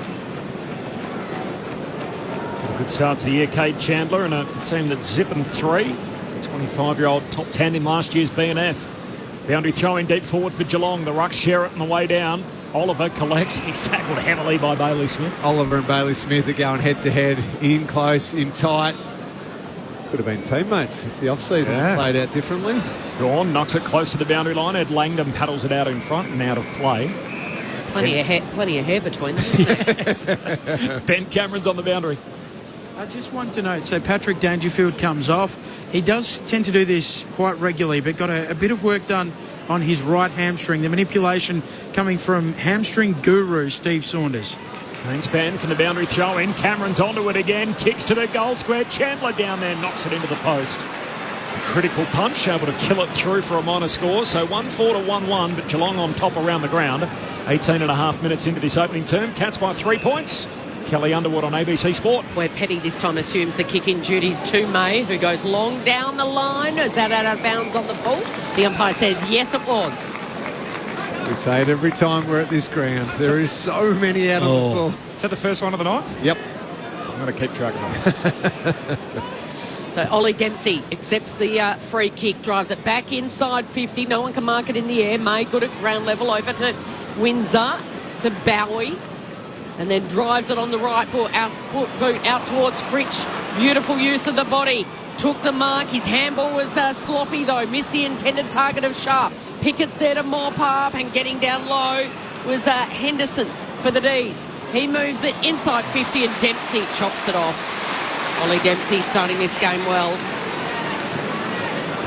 Couldn't kick effectively inside 50. There's that lack of communication between the mids and the forwards, and now the Cats have got it across half-back. Connor O'Sullivan gives it a whack from half-back to half-forward, punched away by May, down into the path of Ollie Henry. Hand pass to Atkins for Geelong. Handball to Manor. Manor kicks to centre half-forward. A little bit of separation from close, and that's all he needed. Takes a one-hander at centre half-forward. He's had a big impact on this game already. Hasn't he, Nick? Cameron Ling telling us, expert commentary, I don't know if it's just because of the numbers, but he told us before, Brad Close is playing well. Maybe he just catches my eye a little more, Cal, but wow, he started this game well. And the touches that he's got have been inside forward 50. 3 goals straight for the year so far for Brad Close, as he skips in Lingy's old number as he shoots goalward and just misses. Oh, can I say it? Behind. Go on, Cal. No, I won't, because I think he kicked a goal with his last kick in footy, so... 1-5 to 1-1. Time on in the opening term, Geelong by 4 points. Doesn't kick it like Lingy. So the D's give and go, and then Bowie with the kick, and they work it out of trouble. Fritsch flew, couldn't take the mark at ground level. Sharp was just that. Pickett, handball straight to the opposition. Stewart fires it off to Myers, and then asking Neil to leap up over the top. Couldn't quite pull down the mark. At ground level, it's all the D's. Little give to Windsor. Shanks the kick, gets a second go at it. This time he needs to do better with this kick, and this time he's kicked it straight to the opposition. Jack Henry almost had it. Nice passage of play there by Melksham, but it'll be a free kick for a throw. It looked impressive, but he tried to disguise the throw, and as a result, Jack Henry has it for the Cats. Well, that's 2-on-1, and Melbourne really have mucked up 2 or 3 really decent chances by turnover. Melbourne trying to switch, Geelong rather trying to switch play, and Stanley just kicks it straight to Turner Cold. His kick inside 50. Fritsch spills a mark he should have taken. Falls through towards Pickett. Gets away from his direct opponent. Hooks it to the goal square. Reaching for it. No mark, Melksham. And off hands it rolls through for a behind. 1-5 to 1-2. 22 minutes gone opening term. Well, that's 3 opportunities Melbourne have had to either mark it, got their hands to it, or take the wrong option. They can be right in the game, even though they just don't appear to be controlling the football. Orson Humphries goes for a little bit of a jog, a beautiful kick straight up to O'Sullivan, who takes a lovely mark, wearing the famous number 14 in front of the red chickie stand. From the defensive side of the wing, he kicks to the attacking side. Neil was his opponent, and it's Petty with the spoil over the boundary. They love him, Cal. They do, don't they? Yeah. Obviously a high draft pick, their first pick a couple of years ago, but they absolutely love him. Given the height, I think 198 centimetres. Yeah, he's listed as. Yep, 198. His versatility, they see one day maybe playing on the wing. 6'11 for a 2K, Lingy. 6'11 at 198. He can run. Boy from Albury. He's the round 2 rising star. So a couple of rising star nominees out here. Ball play back underway on the outer side. He goes close again. Unkind bounce. Mopping it up was Atkins. Spearing pass. Bouncing ball. Down low for danger. He sets his eyes on it. He's hunched over. He's pushed off the ball by Petty. And the D's can repel. Let's see how they go on the counter-attack. Finds Oliver on the wing. Short kick to Sharp against the boundary line. His head's down to a 1-on-1. Turn of the target. Spills the mark. Bounces off his chest and out of play. High half forward for Melbourne. Corby, I know you said 1-on-1. It actually was 1-on-1 at the ball. But he had to kick it there because Stewart just dropped off. Unless Melbourne go 6-6-6, they're going to fall into this trap all night. Correct. Geelong by 3 points. Time on in the opening term. There's a whistle on the play. Free kick for a hand over the shoulder. Contact, yeah. He's pushed him into it, really. And Orian's going to get it for Melbourne. And Van Rooyen looks inside a crowded forward 50, kicks to the hot spot. Down there is Fritsch. He didn't put his hands up. And Jack Henry takes the intercept mark, centre half back for Geelong. We'll have more of a chat about Bailey Fritsch too as the night goes on. He's a fascinating case study at the moment in this Melbourne team. Jack Henry kicks sideways to Myers, who kicks right down to it all by himself, Bailey Smith, and a passage of play. Oh, that was brave by Brad Close. Wow. He kicked over Close's head, and Stephen May was coming out like a steam train. Close plays on, getting a little bit of height there and a hover, but couldn't take the mark was Ollie Henry. Kick off the ground from the D's, and the Cats players asked the question. I know we've been... Wasn't deliberate. It was a Salem kick that rubbered off over the boundary line. Pumping him up already, but that was incredible by Brad Close. If Stephen May had got him, Brad Close isn't getting up. Ooh. That's a huge size discrepancy. So brave. And he could hear the footsteps, you could tell. Oh, I'd be jumping out of the way. Toss back in, and they're standing up in a tackle. Smith involved again. Ball up right on the arc of 50 here for the Cats. Stanley reaches up high, only as far as the youngster for the D's in Langford. And his kick further down the line goes over a boundary line. So, Mick, this is stressing you out, and rightly so. Warrior. Geelong with the spare again. I reckon it's Melbourne saying, if we can't dominate around the stoppages, we can't win this game. So they're thinking, we're going to do it that way. But I'm with you. I think this just plays into Geelong's ability to free up their play. They've had 6 shots at goal already. I know it's 1 goal 5, and it's only 3 points of difference, but they're in control. Another free kick from the stoppage. Oliver for a hold. Short kick to Petrarca. Stewart breaks it up. Melbourne win it back. Langdon clever. Knocks it down to Langford. Kicks inside the forward 50. Mullen spoils, but straight into the path of Petrarca. Hand pass to Windsor. Ugly kick inside 50. Bounces to full forward. O'Sullivan does well. Keeps it in front of him. Wins it back for Geelong. Hand pass to Bowes. Handball away towards halfback. Close down. Centering kick is a good one. He finds Atkins and he takes the mark. They come out this side, Geelong have got the overlap. Lots of numbers loading up on the commentary box side of the ground. that's exactly where they come, Lingy. And Isaac Humphries marks uncontested across half-back. Only a couple of steps in from the boundary line. Short, sharp pass. Melbourne have actually done well to scramble to cover that. Now they're going to try and do it on the other side of the ground. So Mullen involved, and now they go backwards to Stewart. Late withdrawal last week at the Gabba. Jack Henry, this is all uncontested. They're using every blade of grass out there at the moment. To Mullen. He wants to bring it. He's got a target down there. I think the target was Stengel. It's been chopped off by McDonald. Goes through the middle. Oliver takes the mark in front of Smith. They're standing alongside of each other for a lot of the night tonight. Oliver sends it to the eastern wing. Finds Ed Langdon against the boundary line with the Adamuzze sleeves rolled up, as has become customary for him. Kicks to half forward. Jack Henry hands on it again. No marks. Spills down to Dempsey. Got a slick handball away towards Bowes. Hand pass to Closey at centre half back. Kicks to Close, who marks in the middle of the ground. And Geelong are on here on the counter-attack. Leading by 3 points just before quarter time. Kicks to Ollie Henry. Climbs up, no mark. Spills down to Stengel. Stengel looking to get around Petty. He does so. Fakes him twice. Puts it lace out to Dangerfield. Tyson Stengel has him dancing to his beat at the moment. Sometimes you can have structures. Sometimes you can have all these strategies. And then sometimes there's just a player who's very, very good. I think Lingy's chuckle said it all, didn't it? That was brilliant by Tyson Stengel. I felt for Harrison Petty there. He went one way, went the other way, and after he bought all the candy he had to sell him, he just ran around him and found Patrick Dangerfield, the skipper. Man on the mark about 40 metres out, 5 in from the boundary line, right-footed drop punt is perfection.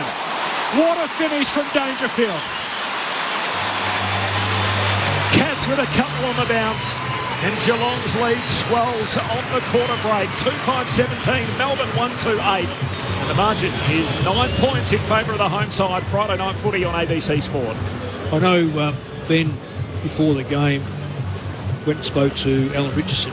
Yes. Asked him a number of questions. Wouldn't it be great to be able to now say, Ben, go out and ask Alan Richardson how long are you going to persist with 5-man forward line? Because that ball has rebounded off there like it's a trampoline. It just goes in and comes straight out and puts them under massive pressure time and time again. And the stat to highlight that, Nick, at the moment, we've got a minute to go in this first quarter. Marks Geelong 38, Melbourne 19. So double. And contested possessions is in Melbourne's favour. Yep. So they're winning the contest, kicking it there to that spare that you're talking about, and then control. And it could be 5 goals 2 to start this instead of 2 goals 5. Cats by 9 points in the centre. Petrarca goes to ground. Dangerfield's got eyes only for the Sharon. Oliver can't tackle him. He fires out a handball to Stewart. Gives it back to Holmes. Holmes bangs it long. Oh, Stanley flew. A spectacular hover right across the face of McDonald. And Reece Stanley, the late inclusion, has taken a specky right in front of the big sticks. Yeah, I'm just looking where Max Gawn was. Oh, Gawney was trying to catch him, but that's what Stanley's strength has been through his career. He took the centre bounce and just took off. He's an athlete. And Gawn just fell that 5 metres behind him and would have just been hoping for a defender to help him. His first game for the season, a late inclusion for Mark Blitzarves, who's out ill. From directly in front, he celebrates with the pointed finger to the sky. Stanley's back in 2025, the 34-year-old with his first goal. And they skip out to a 15-point lead just before quarter time.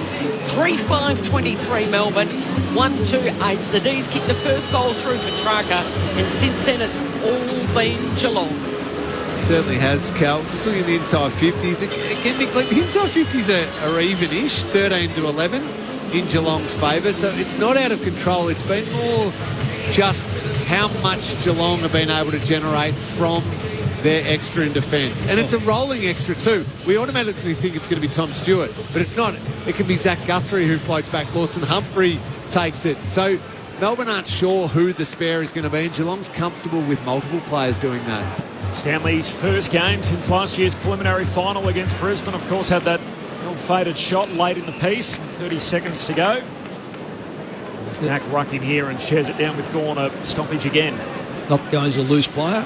Right on the bell for quarter time. This is one of the best parts of our job. Ordinarily at Docklands in the MCG, we sit in 2 different rows. Just to be able to share the box with you, Mick Moldhouse, as a man who's coached more games than anyone else in VFL, AFL footy. And like everyone else thinking, or most other people, my focus is completely on what's going on where the Sharon is. And Mick's pointing, looking at every other area of the ground, and it's sending him mad seeing what Melbourne are doing in their forward line at the moment with only 5 players down there. And at the moment, the game is trending against the D. So it is Geelong at quarter time, 3-5-23. They lead Melbourne 1-2-8. We'll get Mick to explain a little more of that in just a moment. The Cats by 15 points. The goal kickers, for Geelong, Cameron, Dangerfield and Stanley, all with 1 each. Meanwhile, for Melbourne, Christian Petrarca kicked the first of the night. There was a late change as well. Mark Blitzarves out of the team ill. And Reece Stanley, who's the late inclusion, has a goal. The 2 subs, Mark O'Connor for Geelong and Charlie Spargo for the D's. Your thoughts throughout the night, 0437 774 774, the SMS number for the thoughts of Cameron Ling and Mick Moldhouse coming up next on ABC Sport. Hello, Patrick Stack here. Do you like sport and good conversation? Then we've got a great podcast for you. One cracking story, in depth, every day, in under 15 minutes. It's called ABC Sport Daily, and you can find it on the ABC Listen app. This is the 2025 AFL Premiership season on ABC Sport. Melton to Van Rooyen, hand pass away to Henderson to Pickett, kick smothered. Petrarca gets some clean air, snaps it through for the first of the night. Dream start for the D's. And Christian Petrarca, 2.5 minutes in, kicks the opener. Salem to May, his kick smothered, close onto it, kicks to full forward. Cameron competes, no mark, but he's getting a free. The front on contact, and Cameron will get it in the goal square. Yeah, came from break close, brilliant smother. Cameron wastes no time, hooks it through for the goal. And that's the perfect way for him to start his night. And Jeremy Cameron kicks the Cats opener, kicks to Ollie Henry, climbs up, no mark, spills down to Stengel. Stengel looking to get around Petty, he does so, fakes him twice, puts it lace out to Dangerfield. Tyson Stengel has him dancing to his beat at the moment. Sometimes you can have structures, sometimes you can have all these strategies. And then sometimes there's just a player who's very, very good. Found Patrick Dangerfield, the skipper. Man on the mark, about 40 metres out. 5 in from the boundary line. Right footed drop punt is perfection. What a finish from Dangerfield. Gives it back to Holmes. Holmes bangs up long. Oh, Stanley flew. A spectacular hover right across the face of McDonald. His first game for the season. A late inclusion for Mark Blitzarves, who's out ill. From directly in front, he celebrates with the pointed finger to the sky. Stanley's back in 2025. This is ABC Sports coverage of the AFL. On your radio. ABC Sport Digital. And on the ABC Listen app. Cats by 15 at quarter time. Friday night footy on ABC Sport. Ben Cameron on the boundary. Ben. Yeah, I'm just hoping Mick might be able to help me with this. I just noticed, just as they got the spare there, everyone up on the bench, they were telling Ollie Dempsey on this near side wing to slide back. He slid towards the defensive edge of the centre square as the ball was bounced. He went as the spare. Then as the ball went into the middle again for another ball up, it was Zach Guthrie on the other side, the Reg Hickey stand side, that peeled, and he swapped with Dempsey, who went up towards the ball. So a bit of manipulation there. Mick might be able to explain it, or Lingy as well. Also, no injuries in that opening term. Charlie Spargo and Mark O'Connor still the subs. Thanks, Ben. What's got you so frustrated, Mick? Well, I'll tell you what the most frustrating part of this is, that history shows that, and the games that we've done down here, and the clubs that have done the best, I think, would be GWS. Yep. Gold Coast once or twice. I don't know if they won the game, but they did okay. Fremantle's been okay. Fremantle all right. are sides that say, no, we're not going to let Geelong have the extra player behind the ball. What we're going to do is we're going to have to go 50-50 at the middle. If we can go 55-45, well, we get the ball in there, we've got an even contest. Even if we don't, we're going to back our back line to at least play close and tight and close the game up. I immediately see who do I see run in there? Sparrow just goes straight up to the stoppage. Geelong then sort themselves out. Who wants to be the free player? Ball gets kicked in there. They get outnumbered. And when you're coming off the back line or across the middle, and you look up and you go, oh, hang on. I've got to kick the ball short, because if I kick it long, Geelong are going to get me in the air. So I kick it short. Geelong players up high are playing really tight, so therefore they're able to get their fist in the ball. No one's taking a free mark, so it gets punched back. And we see 11 to 13 inside 50s. Waste of time. Those 11 that are going in there are coming straight out. So you've got to keep your back six, your front six in front of the ball. So Mick, I reckon you and I were talking about this 20 minutes before the game started. Yep. On air. Yep. We said Melbourne will win the contested ball because they'll come out fired up, Viney, Oliver, Gawn, etc. They won the contested ball, 38 to 34. Yep. But we said that Geelong will get the intercept, they'll get their game going from there, and they'll generate their scores from that. You and I can see it up here, and we're speaking about it 20 minutes before the game. Why isn't Melbourne throwing something different? Why wouldn't they be playing 6 ahead of the footy to force Geelong to go one-on-one? Well, the only thing I can think of, they're going to wait to give Geelong a head start, and then at quarter time go, right, now we'll let them have a chance to kick 8 shots on goal, of which it could have been easy 6 goals too. But what we'll do now is but I'll tell you what. So way too negative. Well, way too structurally on this ground against this side incompetent. Because you've got to weigh it up. They are not that. I mean, okay, Smith's new and this or something, but they're not that dynamic in the middle. Petrarca, Viney, Pickett in the middle don't need an extra number. They're good enough in the contest already. And a ruckman, and Gordy, yeah. And if they're not, you're going to have issues anyway, aren't you? They've won only 3 of their 25 down here, the D. Started the second term. Holmes out of the middle. Hand pass in front of Bailey Smith. May in the other direction. Picks it off. Goes to ground. Lost it. Atkins for the Cats. Hand pass to Manor. He knocks it down but turns it over. And Rivers for the Ds. Hand pass to Bowie. Handball over to Petrarca on the wing. Kicks up into the front half. O'Sullivan spills it for the Cats. Comes through to De Koning. He too dispossessed. Now Pack forms on the wing. Fritsch had a play on it. Ball spills out the back to Petrarca. Hand pass to Van Rooyen. Slick hands through to Pickett. Back to Petrarca. Hand pass inboard on the 45 to Viney. He gives it to Fritsch. Wanted to hand pass. Now kicks off a single step towards the behind line. Jack Henry competing for it. Langford tries to steal it, and in the end, it's off hands and out of play next to the behind post. A throw in deep forward for the D's. We're 50 seconds into the second term. Geelong by 15. I think I may have seen 6 forwards. Wow. No, that's not trying to be smart. I reckon I'd be interested to see how this works out now.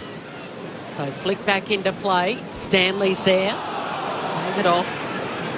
Coney's down there. Had to go at it twice. So Sullivan with the driving kick. Bounces off the chest of Cameron. Back inside 50 here for the D's. And Cameron charges through with intent. Wins the footy over the top to Myers. Bearing down was Rivers. Breaking the tackle was Myers. Does well, kicks to centre half back. We're reaching up high. Bailey Smith takes a mark. And just confirming, Mick, that wasn't from the start where it's compulsory to have that's right. That's right. You've got to have your 6. That's right. So he marks Bailey Smith a full stretch. He kicks to Stewart. Stewart doesn't even break into a jog. He gets the kick over to Stengel and now to Close. He can't go quick, though, because Gawn's just drifted back in the hole here as the extra for the Demons. He's 55 out, just a step in from the boundary. Short, sharp pass. Gave it over to Guthrie, who gives it to Cameron from 50, and it just hangs out to the left. Jeremy Cameron, his eyes lit up, and so too did every single fan in this stadium. I didn't see too many red and blue fans apart from the cheer squad at the Barwon River end. Chandler marks the kick out, goes long to the wing, and Jack Henry just knocks it out of play. Off the SMS after the Dangerfield goal earlier, this was a text we received on 0437 774 774. That was a dead cert from the moment it struck us. And that's from Paddy Dangerfield's socks that have sent that through the SMS. Harvey here enjoying the coverage, listening from a caravan in Anglesey. Go the Cats. Speaking of SMSs, I've just got a text from the old club doctor for the Cats. He's listening in Nepal right now. What a place to follow the footy. Great to have you with us wherever you are around the world as Chandler drives the D's inside 50. Off hands over spills to Guthrie. Spins out of a would-be tackle and then sends a hand pass away to Stewart, who kicks it wide to Dempsey. As the Blondies unite for Geelong. Kicks it back down the wing, wanting to find Guthrie a second time. Petrarca spoils and then wins the footy. Hand pass away to May. Kicks to half forward. Now it's Stewart's turn to spoil. Into the path to Dempsey. Geelong win it back. Hand pass to Jack Henry, a high up and under, close to the boundary line on the eastern side. Dangerfield competes in the air and he was felled illegally by May. And the Geelong skipper's going to get it just on the defensive side of halfway. Cats by 16 points, early doors, second term. The Hoops jumpers flare and they run for him. He kicks down to Neil, right on the 50 off hands. Bailey Smith picks it up, gets a kick away in the Cameron direction. Had to take it on the bounce. Handball over his head looking for Stengel. But he's surrounded by Demons defenders and it goes over. I was watching ahead of the ball then. Jeremy Cameron would be a nightmare to play on. He does not stop moving. Then his agility for his size and the way how smart he is at the same time. It's Tom McDonald at the moment on him. Good luck. Flick back in. Dempsey, who's had plenty of it. Clever handball to Stengel. Right in the pocket. Needs a kind bounce. But Petty happy to just help the Sharon over the last line. Through for a minor score. So the margin now is 17. Geelong 3-7. Melbourne 1-2. Georgie from Glenn Huntley's got some feedback for you, Cal, off the SMS. There are a few D's fans in the Joel Selwood stand, Cal, and I'm one of them. Go the D's. A little bit of representation as they move it from full-back here through the middle of the ground. Langford, short kick, though, and turns it over cold. Straight to Guthrie. I'm having a look. Oh, that's a free kick. That was an unrealistic leap there from Rivers, who went for a fly on the shoulders of Cameron, gives away the free. It was at centre-half back, too, and that's dangerous. It means Cameron's on and he chips it short to Guthrie. That's the kids try that in the schoolyard, that sort of one. He marks 60 metres out. Low trajectory drop punt inside 50. No mark. Dangerfield sweating on it. Hooks it through for a goal. He's that good. Paddy Dangerfield with his second. He's got one in each term so far, and Geelong's lead grows again. 4-7 to 1-2. 5 minutes into the second term, and all of a sudden it's the Cats by 23 points. They've kicked 4 on the bounce. Ben Cameron on the boundary. Patrick Dangerfield coming to the bench. I thought it was quite illuminating. He spoke to Ray Chamberlain after the round 1 match and said he will play the first 4 or 5 weeks of the season as a 90% forward. That will get his body ready to go for the remainder of the year. So that's how they're managing him throughout this year. Well, he's certainly doing a good job of it, especially tonight. Dangerfield, that movement then, that forward line was very good. Got to give a bit of love to Shannon Neal on the goal line too. Fought hard to shepherd it through. All the little 1%ers. Mick is about to lose it in the box here because, again, it was a turnover from the Geelong spare. Zach Guthrie it was on this occasion. Just kick-started all the Geelong movement again. Cats by 23 points. Stanley rising high in the ruck. He got right up the top of Max Gawn, and it's gone straight down to Holmes, who's held up. So another ball up. Stanley involved again, so too Holmes. Trying to pick at it on the ground level, and it'll be another ball up. So the Cats lead it by 23 points. Danger's had 2. He's gone to the bench into his 18th season, Dangerfield. He turns 35 tomorrow. Holmes again, taking it out of the centre. Goes to Dempsey by hand, who gives it to Humphries. He goes by foot in a one-on-one. Wonderful mark by Atkins. Held off Salem with one and just plucked the one-hander. Right in front of that red chicky stand, brings it back inboard. Short kick to Atkins, who marks it. Been told to play on. He's going to square the kick from the red chicky side. He brings it to the broadcast side, where Henry marks uncontested. Jack Henry, good-looking kick. Rising up high was Dempsey. Atkins grabs it. As soon as he grabs the Sharon, a couple of Ds grab him. He's going nowhere. I'm going to repeat myself. Geelong have got the extra, and it was the extra that took that ball forward. Cats with the last 4 goals. Gawn wins the head out, but straight to Manor. Kicks laterally to Myers. Not 15 up, says keep rolling. 55 metres out. Spots Dempsey in the pocket. Splits his hands and through and over the boundary line. A throw in forward pocket for the Cats. So there's just a comfort factor too with Geelong with it, Mick. So it's Henry and Guthrie just organising themselves. They're calling Connor O'Sullivan back. They're quite comfortable, we're happy, yeah, we're set up just the way we like it. They're not having to panic at the moment at all. Stanley grabs it out of the ruck, got it away to Bowes. He's tackled, lost it. Atkins hand pass to a dangerous spot. May attacks it, can't trap it. Spills to Atkins a second time, weaves his way through. Great hand pass, got it away to Bowes, who finishes on the outside of his right boot. Another one for the Cats. They have grabbed control of this game. We are 8 minutes into the second term, and Geelong have kicked the last 5. So 5-7-37, Melbourne 1-2-8. It is a 29-point buffer for the Cats. A new game high. Cameron Lang and Mick Malthouse on ABC Sport. And Mick, this is where the most concerning thing adds on to everything that you're talking about. You have nailed this from moment one. But now we're adding the element of Geelong dominating the contested possession. Yep. So it's 18-6 Geelong's way this quarter in contested possession. Yep. So first quarter Melbourne shaded them in that area, but it didn't matter. Geelong still controlled it because of the +1. Now you've got the +1 plus Geelong winning the contested ball. Yeah. So that means hell for Melbourne. Well, it's going to be another 50 plus. What was it, 58 and 59 last 2 weeks? This will go beyond that. On present form, unless Melbourne they need change to adjust, up, don't they? Yeah, they've got to change it up. Lost to the Suns by 58 and North by 59 over the last fortnight. Alarm bells are sounding. It's the Cats by 29, and we've gone about halfway through this second term. Melbourne win it out of the centre. It slips through the hand of O'Sullivan. Petrarca pounces, gives it to Oliver.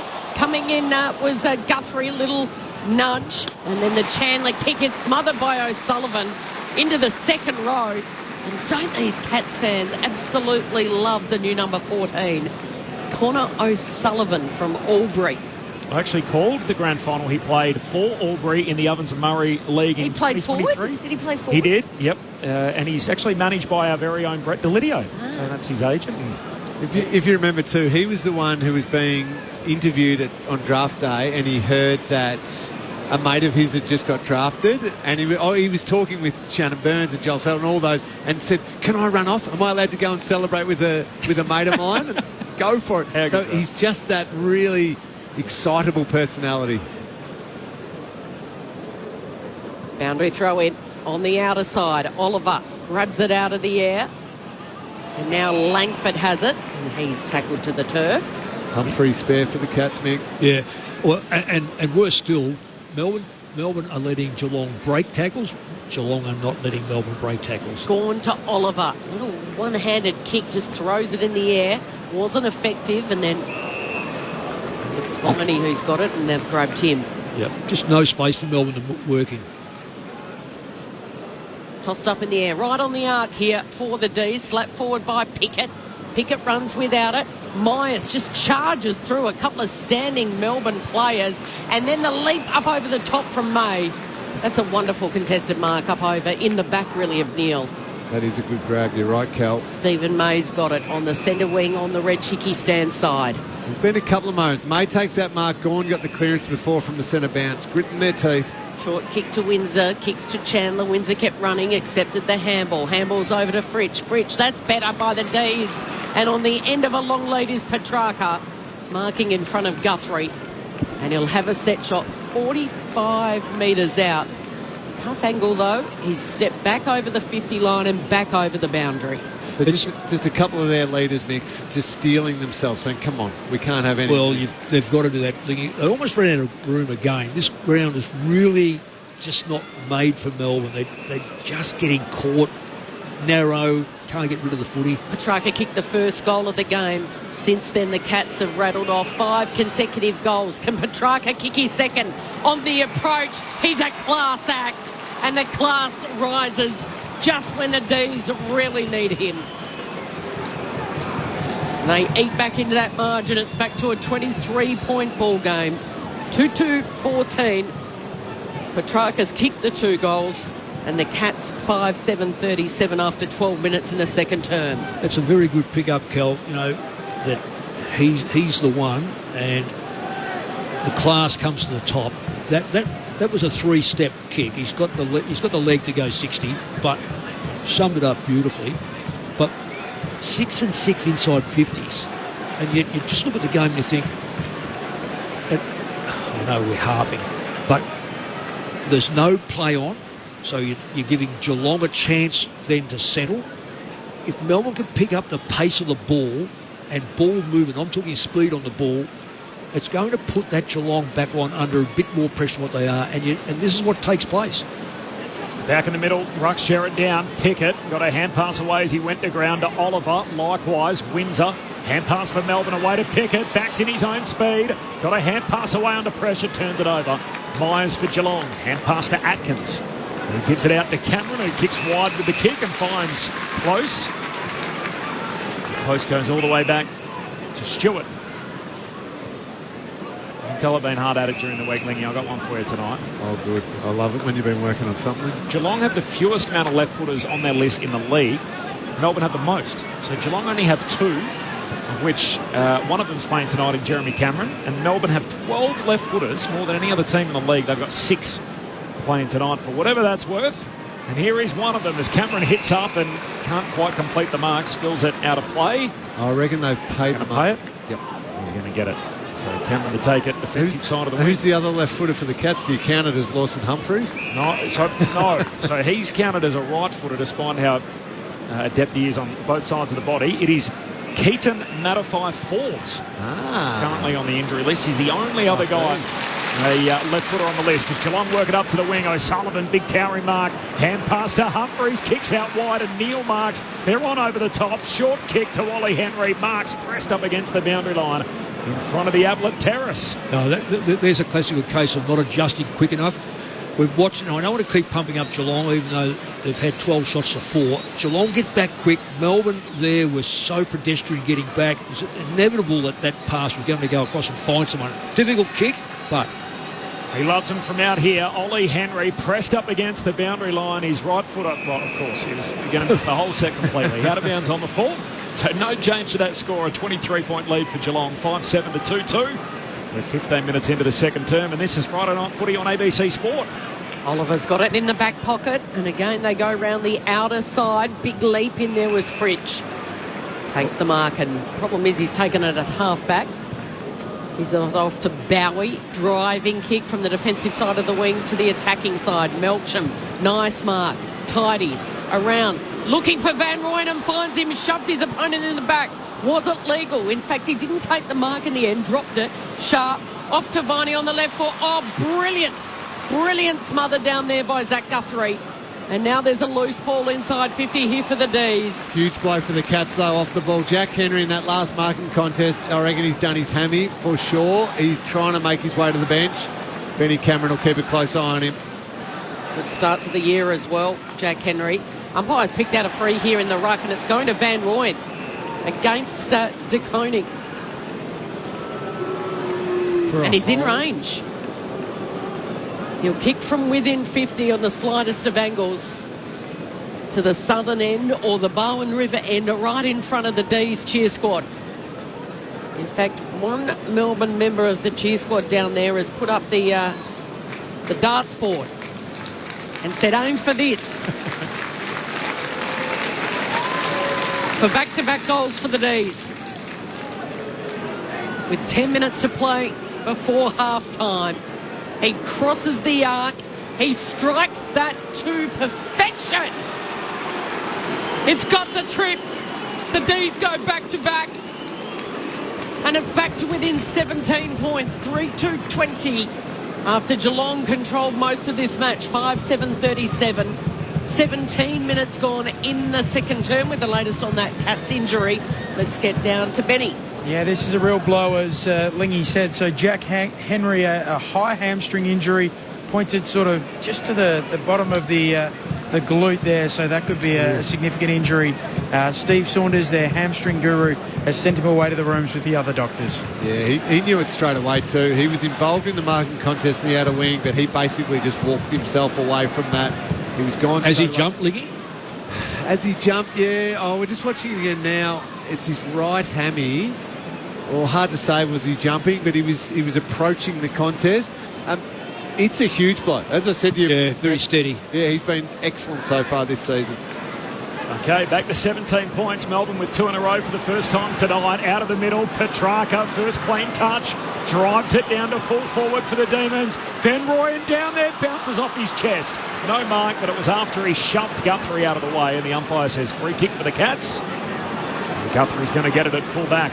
Good little patch here for the Demons.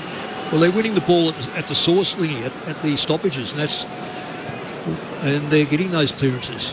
Big leap. Dempsey went for a ride. Couldn't quite come down with it. Spills down to Viney. Hand pass away towards Salem for the D's. Hand pass back into dispute. Dempsey, who had the big leap, gets it away to Atkins. Geelong defensive side of the wing. Hand pass to Bailey Smith. Shakes a kick forward. Rolls out of bounds on that eastern wing. And a boundary throw in. So 5-7-37 to 3-2-20. Geelong by 17 points. 18 gone in the second term.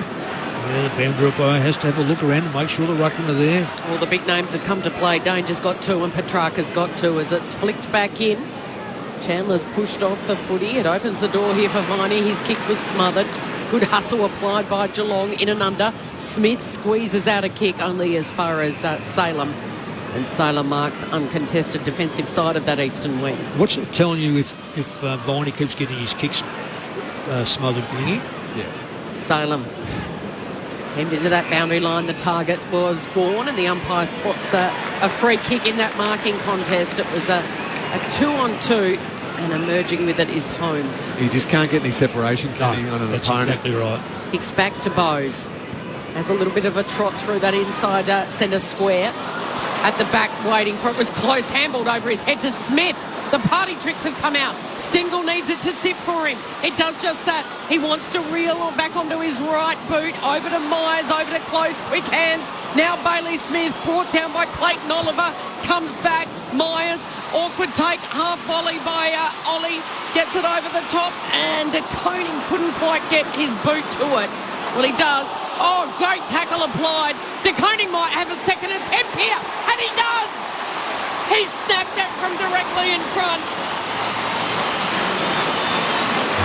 They just pressured and harassed and smothered. Closey's smother was brilliant on Petrarca. And it rolled back to De Koning, who just picked up the loose ball and snapped it on his right directly in front. 6-7-43. Melbourne 3-2-20 with 7 and a bit to play before interval. It just looked as though Geelong were going to end up stuffing it up. They one handball, another handball. Melbourne finally won it back, and It looked like they were going to clear it very easily. Well, I think it was Petrarca, wasn't it? Yeah. And why he chose to do what he did, that's a man without confidence. Yeah. He's kicked 2 beautiful goals. No confidence in that disposal whatsoever. You think how big and strong he is too. He just comfortably takes that any sort of pressure that comes at him. And 23-point lead for Geelong, 21 minutes into this second term. Friday night footy on ABC Sport. Rucks leap into each other. Gawn grabs it on the way back down to earth. Kicks to centre half forward. Stewart, fair play on it, no mark. Spills down to Sparrow. Got it out to Langford. Langford shoots left peg, goals. D's in a little purple patch here. They've kicked 3 of the last 4 in the game, and time on in the second term. Geelong's lead is just 17 points. Time on second term, Friday night footy on ABC Sport. Ben Cameron on the boundary. Yeah, Mark O'Connor has been told he's about to come into the game. He's taken the warm-up top off. Jack Henry is out with that hamstring injury, moments away from O'Connor getting onto the ground. Thanks for that, Benny. 2 of the Melbourne goals in this quarter have come from a Max Gawn centre clearance where Reece Stanley's mistimed the jump. Gawn really clever, just almost steps around him and then takes it. Big kick forward, and we've got 6-6-6. Yeah. So 6 ahead of the ball for Melbourne. It's a contest, it's a chance, and they've kicked goals. Interesting month for Harvey Langford. He was the sub in round 1. He was dropped for round 2, and in round 3, 26 disposals against the Suns. And he was named the rising star this week, and the left footers just snapped a beautiful goal. The Rucks go at it in the centre. Dangerfield does his work at ground level. Couldn't get it away clearly. Oliver grabs it, and then a couple of players grab him, and they roll around. It'll be a ball up. Ooh, some good physicality in that middle. Dangerfield, Oliver. Couple of balls. Stanley and Gawn tussle. Gawn straight down to Oliver. Throws it on the boot. Skies it inside 50. Assuming the front position there was Turner, and he gets a free. Yep. He did well to work himself in front of the contest, and he'll have a set shot at true centre half forward here, Turner. 6v6 in front of the ball. Now, I know that's when you kick a goal, but this was a secondary ball up that come about this, so it's... I don't know whether Melbourne have learnt the lesson or it's just a fluke that the other player hadn't quite got up to that stoppage. So he was dropped to the VFL last week, kicked 5 goals from his 20 touches. His first attempt tonight. Can he register a major? Make it 4 of the last 5 for Melbourne. Just hangs out to the right. That's a bad miss. Directly in front. And margin is now 16. 4-3-27 Melbourne. Geelong 6-7-43. That's the Cats off the hook for the time being as Stewart goes wide with the kick to Humphreys. Man out of Swan District's Lawson Humphreys. Skilled on both feet as he kicks back to fullback. Stewart decides to have a look out the eastern side to Guthrie at halfback. Turns it over cold to Fritsch, who's down on confidence himself. Kicks a dart here for Van Rooyen. Spills it. Slips through his hands. Guthrie picks it up back pocket. Feints around 1. He's kick smothered a second time. Picked up by Pickett. Inside 50 for the D's. Hand pass to Windsor. Handball out wide to Van Rooyen. Doesn't shoot. Gives it to Fritsch. Left peg against the fence. Shoots outside of the left boot. Misses. Across the goal face and behind for Bailey Fritsch. It's been the theme of his year, so he's 1 goal 5. Bailey Fritsch on the season. And the lead is 15 Geelong's way. Oh, Humphreys kick in. Wasn't great. It wasn't marked by Cats player. Sparrow fighting and scrapping. Gets the handball up. Trying to bullock his way through. There is Turner. Fires out a handball to Langdon in the right forward pocket. He misses to the near side. 3 behinds in a row. Yeah, Geelong with 3 awful turnovers. Gee, Melbourne can't capitalise. No. Peppering and peppering these days. What was the biggest margin earlier in this quarter, Corbett? They got to 29. Right. So back at 14 at the moment, Geelong's lead. Melbourne kicked the first goal, but the Cats have led most of the night. As Bailey Smith, defensive side of the wing, kicks down the wing, finds Dempsey. Good mark, leaping up overhead, has it on the logo. Eastern side goes short to Ollie Henry. His brother Jack is suspected a hamstring, subbed out of the game moments ago. Henry, 70 metres out now, kicks inside the forward arc, turns it over. McDonald takes the mark. Gee, their kicking's been poor, hasn't it? Melbourne have got to capitalise, though. There's a chance through the middle. They've got the numbers. Geelong players are left behind the ball here. McDonald to Windsor, I was about to say good user, just completely turns it over in the middle of the ground, and Bowes takes the intercept mark. Runs around Pickett, the NPC on the mark. He goes wide to Humphreys, who takes the mark between wing and half forward. Humphreys to Dempsey. He can climb. He got a critical shove. Nice work from Chandler. Wins the footy. And the rebound's on out to Fritsch at half-back for the D's. And they're running. Fritsch takes a bounce. Puts it on that usually trusty left. He's looking for Melksham, who fires out and comes out. Takes a wonderful mark. Wheels around. Goes deep. They want to move it quickly here. Turner's there. And in the end, Turner had to apply a tackle on the Cats defender charging through. Well, it's ball movement. Yeah. Melbourne have jumped on the wagon of quick movement, and you're catching Geelong shy. They're very aggressive on their back line. They're coming up the ground, leaving it big holes at the back of the packs. Ball up at the top of the goal square here for the D's. They are in a purple patch. Guthrie just picks it up and then dumps it out. Bounce over the boundary line. Surely deliberate. Yes, it is. It'll be a free kick to the D's. And Bowie's going to take it.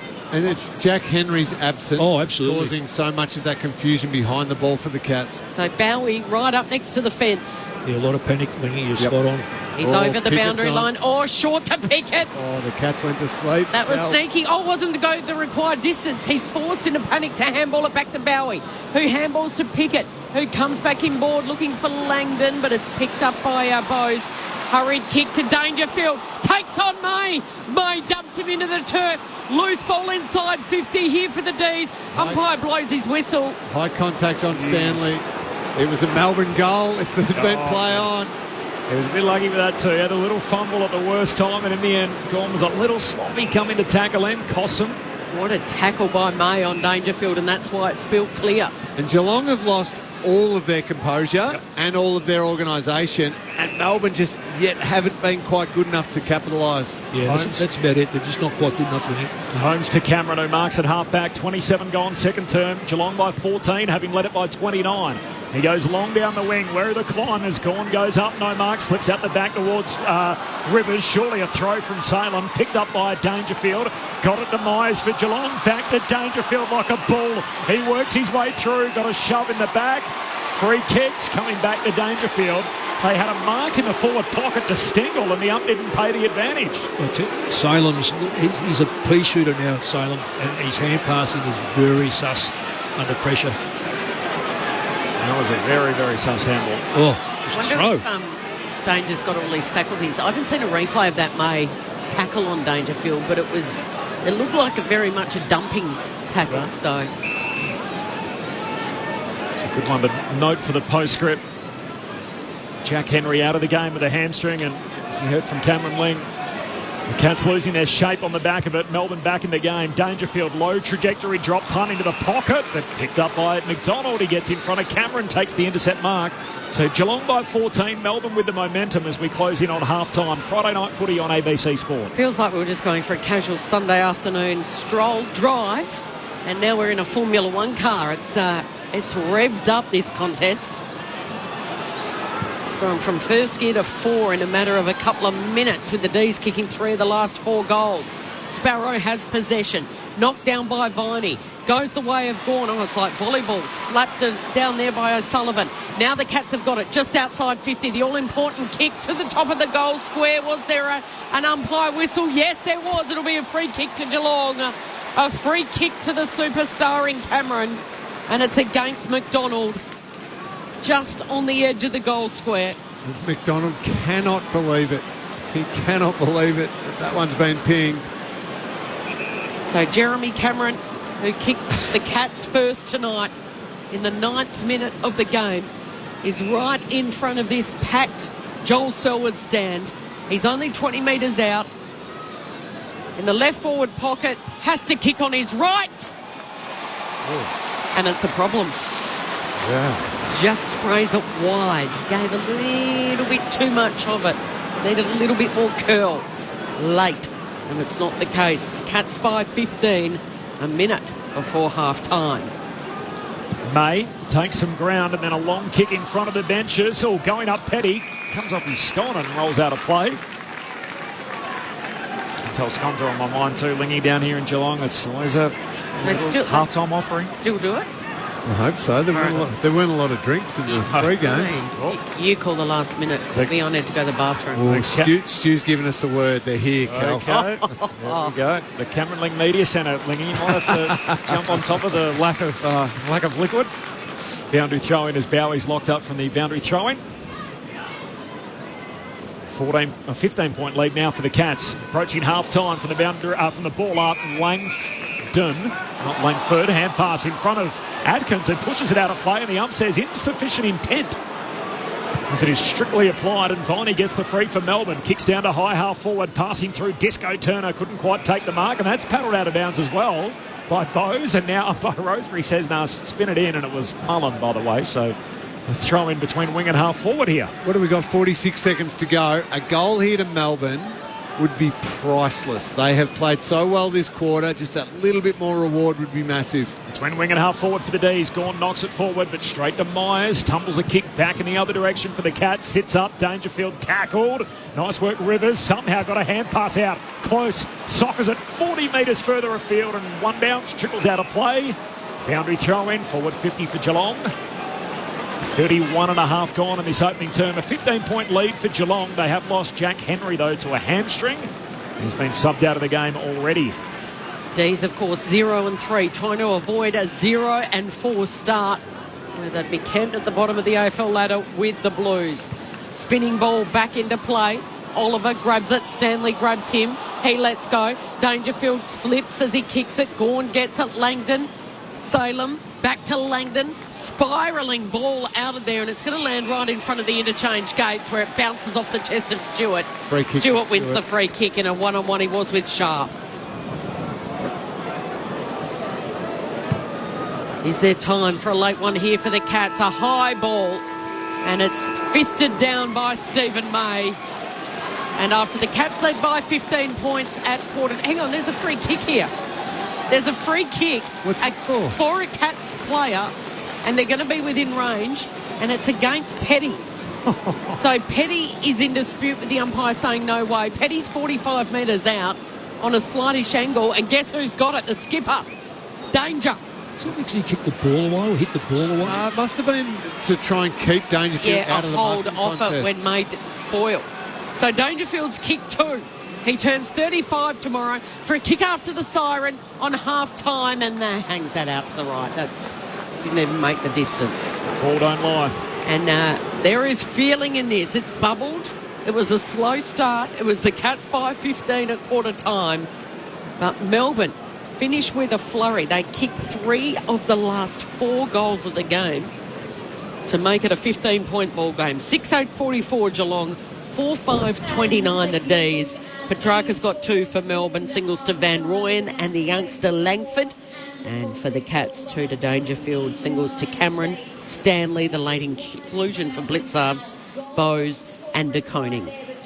It looked, didn't it, like it was going to be what we so often see down here at Geelong, a showcase for the home team. They led 5 goals to 1, and then a game's broken out with Melbourne kicking the last 3 of the last 4 in the contest, including the last goal of the game. And then after that goal, though, both teams just had their moments, couldn't convert any of them. 3 straight behinds for Melbourne.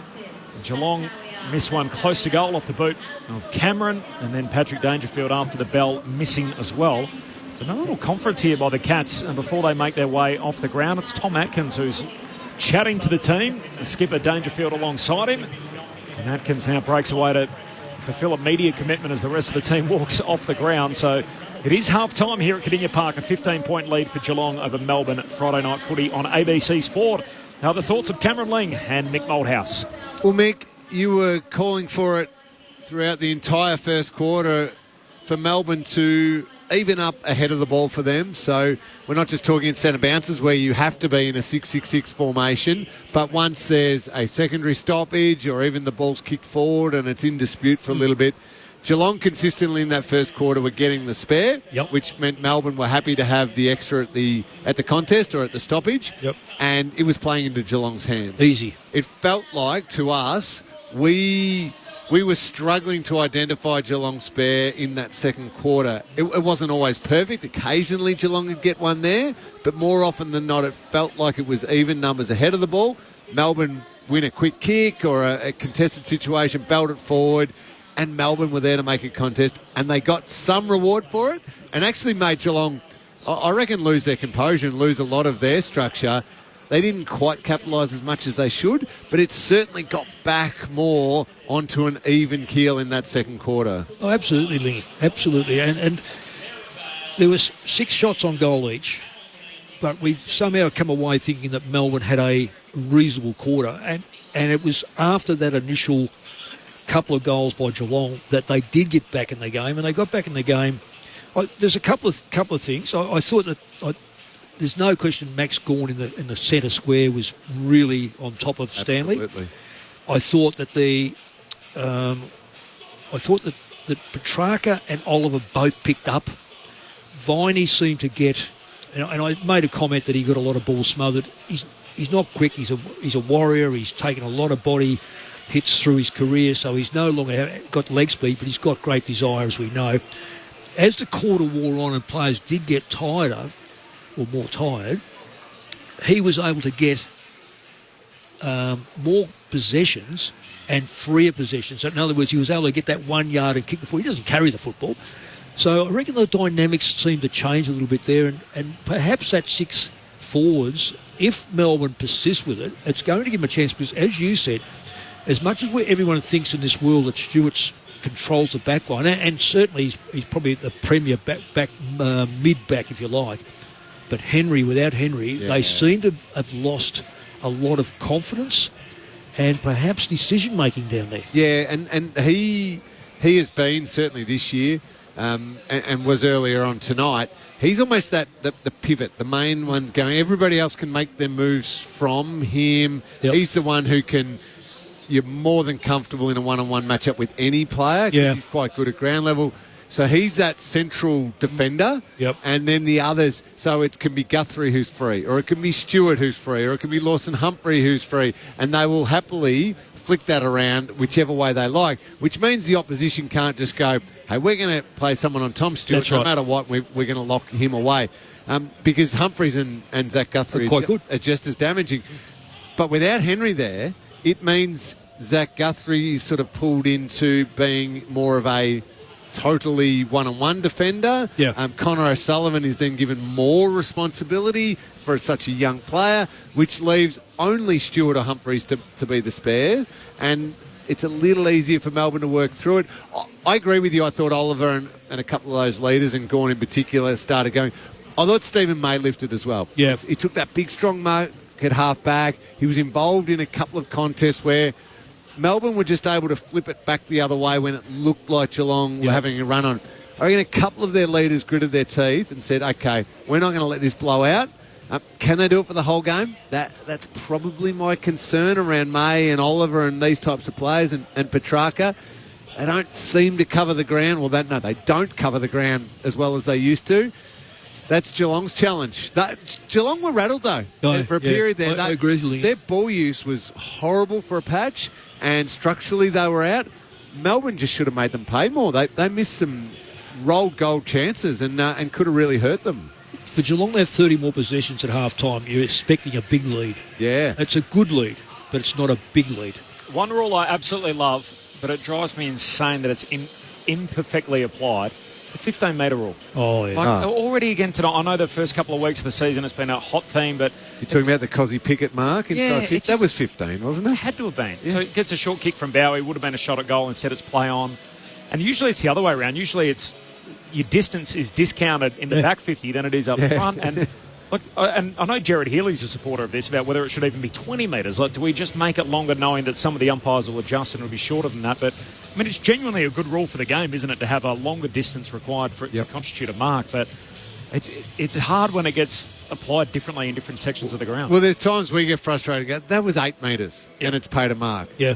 The Pickett one seemed like it was, if it wasn't 15, it was 14.9. Yep. But that's paid 15. So many times. You made a great observation about Jack Henry. How hard is that to adjust in-game? So Chris Scott gets a chance to chat to his group now. Can it be corrected in the space of a 10-minute half-time break? Well, it has to be. This is where when you got 5 on the bench, you generally what you want to do is 5 on the bench, and you know you got one that's sub. Okay, is you got to cover one back, one forward, and probably two mids.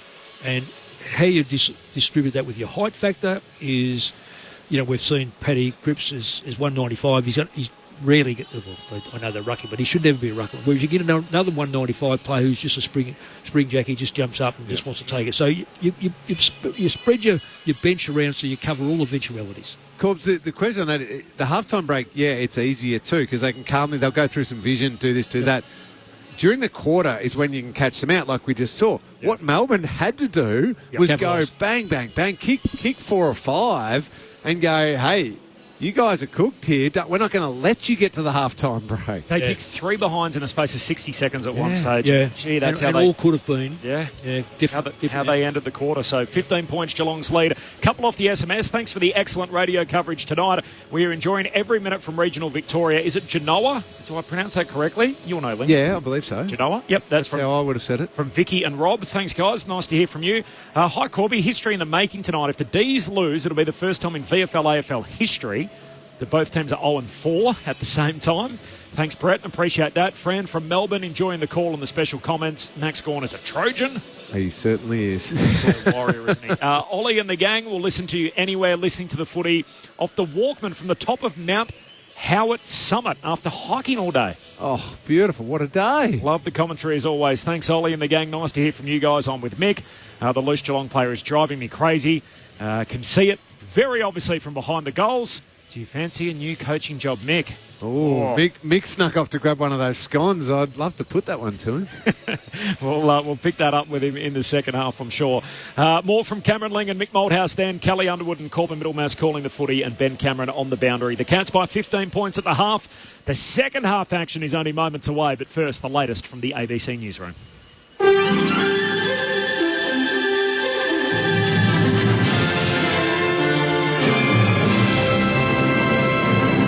ABC News with David Rowlands. The Prime Minister Anthony Albanese says Labor will negotiate to buy back the Port of Darwin if it wins the federal election. The port's lease was sold a decade ago and is owned by a Chinese-controlled Landbridge Group, which has raised security concerns from defence officials.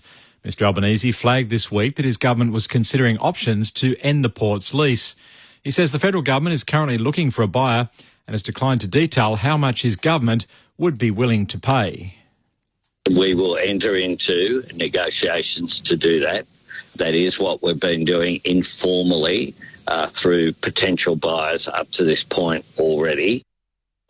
The federal coalition has promised to immediately secure the Port of Darwin if it wins government on the election on May the 3rd.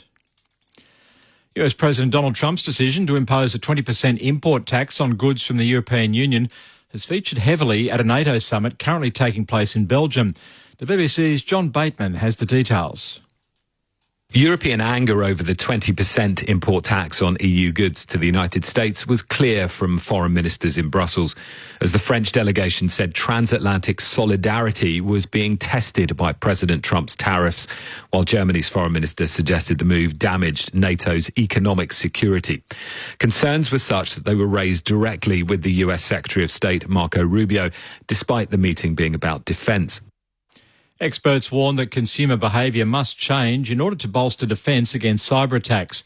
It follows suspected cyber attacks on some of Australia's largest superannuation funds, including Australian Retirement Trust, Australian Super, Hostplus, RES and Insignia. The ABC understands that 4 AusSuper members have lost at least $100,000 and others are struggling to access their accounts.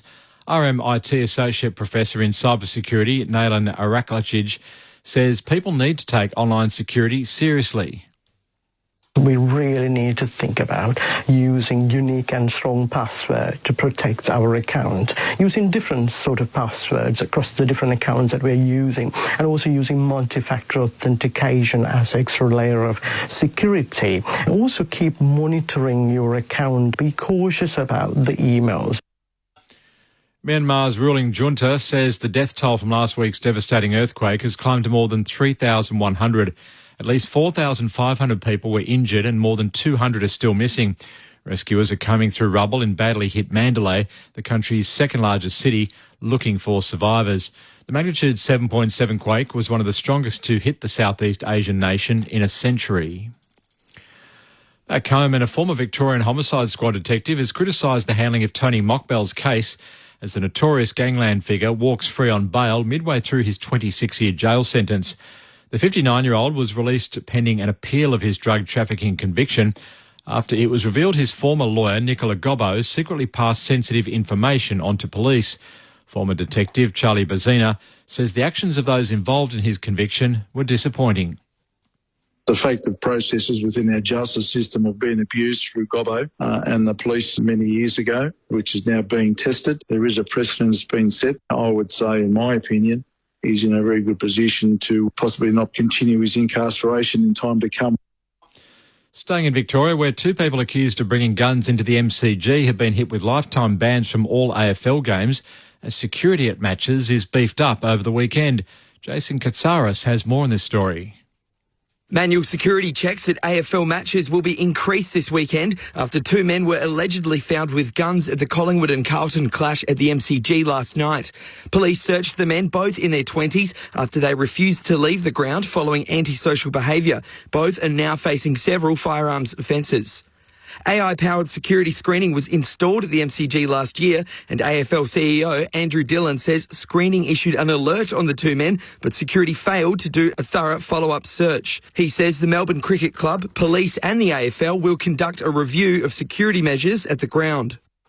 And once thought to be extinct, the central rock rat is making a remarkable comeback at the Alice Springs Desert Park. After being rediscovered near Simpsons Gap, the park's breeding program has helped rebuild the fragile population of this rare desert species. An exhibit dedicated to the elusive rat is set to open in the coming months, giving visitors a rare chance to meet one of Central Australia's great survivors. The news was announced today by the Desert Park during International Rat Day. Life is busy, so you need a calendar for the important stuff, right? Like when to listen to your favourite sport. Plan ahead with the new ABC Listen app sports schedule. Find it at the top of all sport pages on the ABC Listen app. This is the 2025 AFL Premiership season on ABC Sport. Guthrie. The kids try that in the schoolyard, that sort of one. He marks 60 metres out. Low trajectory drop punt inside 50. No mark. Dangerfield sweating on it. Hooks it through for a goal. He's that good. Paddy Dangerfield with his second. Spills to Atkins a second time. Weaves his way through. Great hand pass. Got it away to Bowes, who finishes on the outside of his right boot. Another one for the Cats. They have grabbed control of this game. Short kick to Windsor, kicks to Chandler. Windsor kept running, accepted the handball. Handball's over to Fritsch. Fritsch, that's better by the D's. And on the end of a long lead is Petrarca, marking in front of Guthrie. And he'll have a set shot. Petrarca kicked the first goal of the game. Since then, the Cats have rattled off 5 consecutive goals. Can Petrarca kick his second? On the approach, he's a class act. And the class rises just when the D's really need him. Huge blow for the Cats, though, off the ball. Jack Henry in that last marking contest, I reckon he's done his hammy for sure. He's trying to make his way to the bench. Start to the year as well, Jack Henry. Umpires picked out a free here in the ruck, and it's going to Van Rooyen against De Koning for back-to-back goals for the D's. With 10 minutes to play before half-time. He crosses the arc. He strikes that to perfection. It's got the trip. The D's go back-to-back. Kicks to centre half forward. Stewart, fair play on it, no mark. Spills down to Sparrow. Got it out to Langford. Langford shoots left peg, goals. D's in a little purple patch here. They've kicked 3 of the last 4 in the game. This is ABC Sports coverage of the AFL. On your radio. ABC Sport Digital. And on the ABC Listen app. Sounds there from what turned out to be an entertaining second term when Bowes kicked that goal and Geelong were absolutely on top in the game. They led by 29 points, threatened to tear it to shreds. Instead, Melbourne were able to rally. They kicked 3 of the last 4 goals in the term, and all of a sudden we got a game at the half. So 15 points, Geelong's lead over Melbourne. This is Friday Night Footy on ABC Sport. A couple of things. The NRL is on tonight. Of course, there is a call available through the ABC Listen app, as always. Earlier tonight, the North Queensland Cowboys, they beat the Penrith Panthers, the 4-time reigning champs, at the Western Sydney Stadium as well, the new one. So that's a big win for the Cowboys away from home by 4, 22 points to 18. And in the late game, there's an old school showdown between the South Sydney Rabbitohs and the Sydney City Roosters, and it's the Rabbits who lead at halftime 8 points to 6. In fact, that's early, very early in the second half, so a 2-point lead for the Rabbitohs there. Now, for those of you that aren't aware, in Myanmar and Bangkok and the surrounding region, they have been devastated by a 7.7 magnitude earthquake. Homes have been destroyed, families have been separated, and thousands of lives have been lost, and there are many more missing. Now, buildings have collapsed and critical infrastructure has been severely damaged, including roads, bridges and transport. The ABC is working in partnership with Emergency Action Alliance. So I tried to merge those words together to help those affected by the earthquake. You can support organisations on the ground in the affected region by visiting abc.net.au/gives. That's GIVES, so abc.net.au/gives. Your donations will help provide food, water, shelter and medical assistance to the people affected by the earthquake. So there's an opportunity for you to get involved there if you are able. This is ABC Sports coverage of Friday night footy. Back to our game. The Sunday games, Lingy. The West Coast Eagles.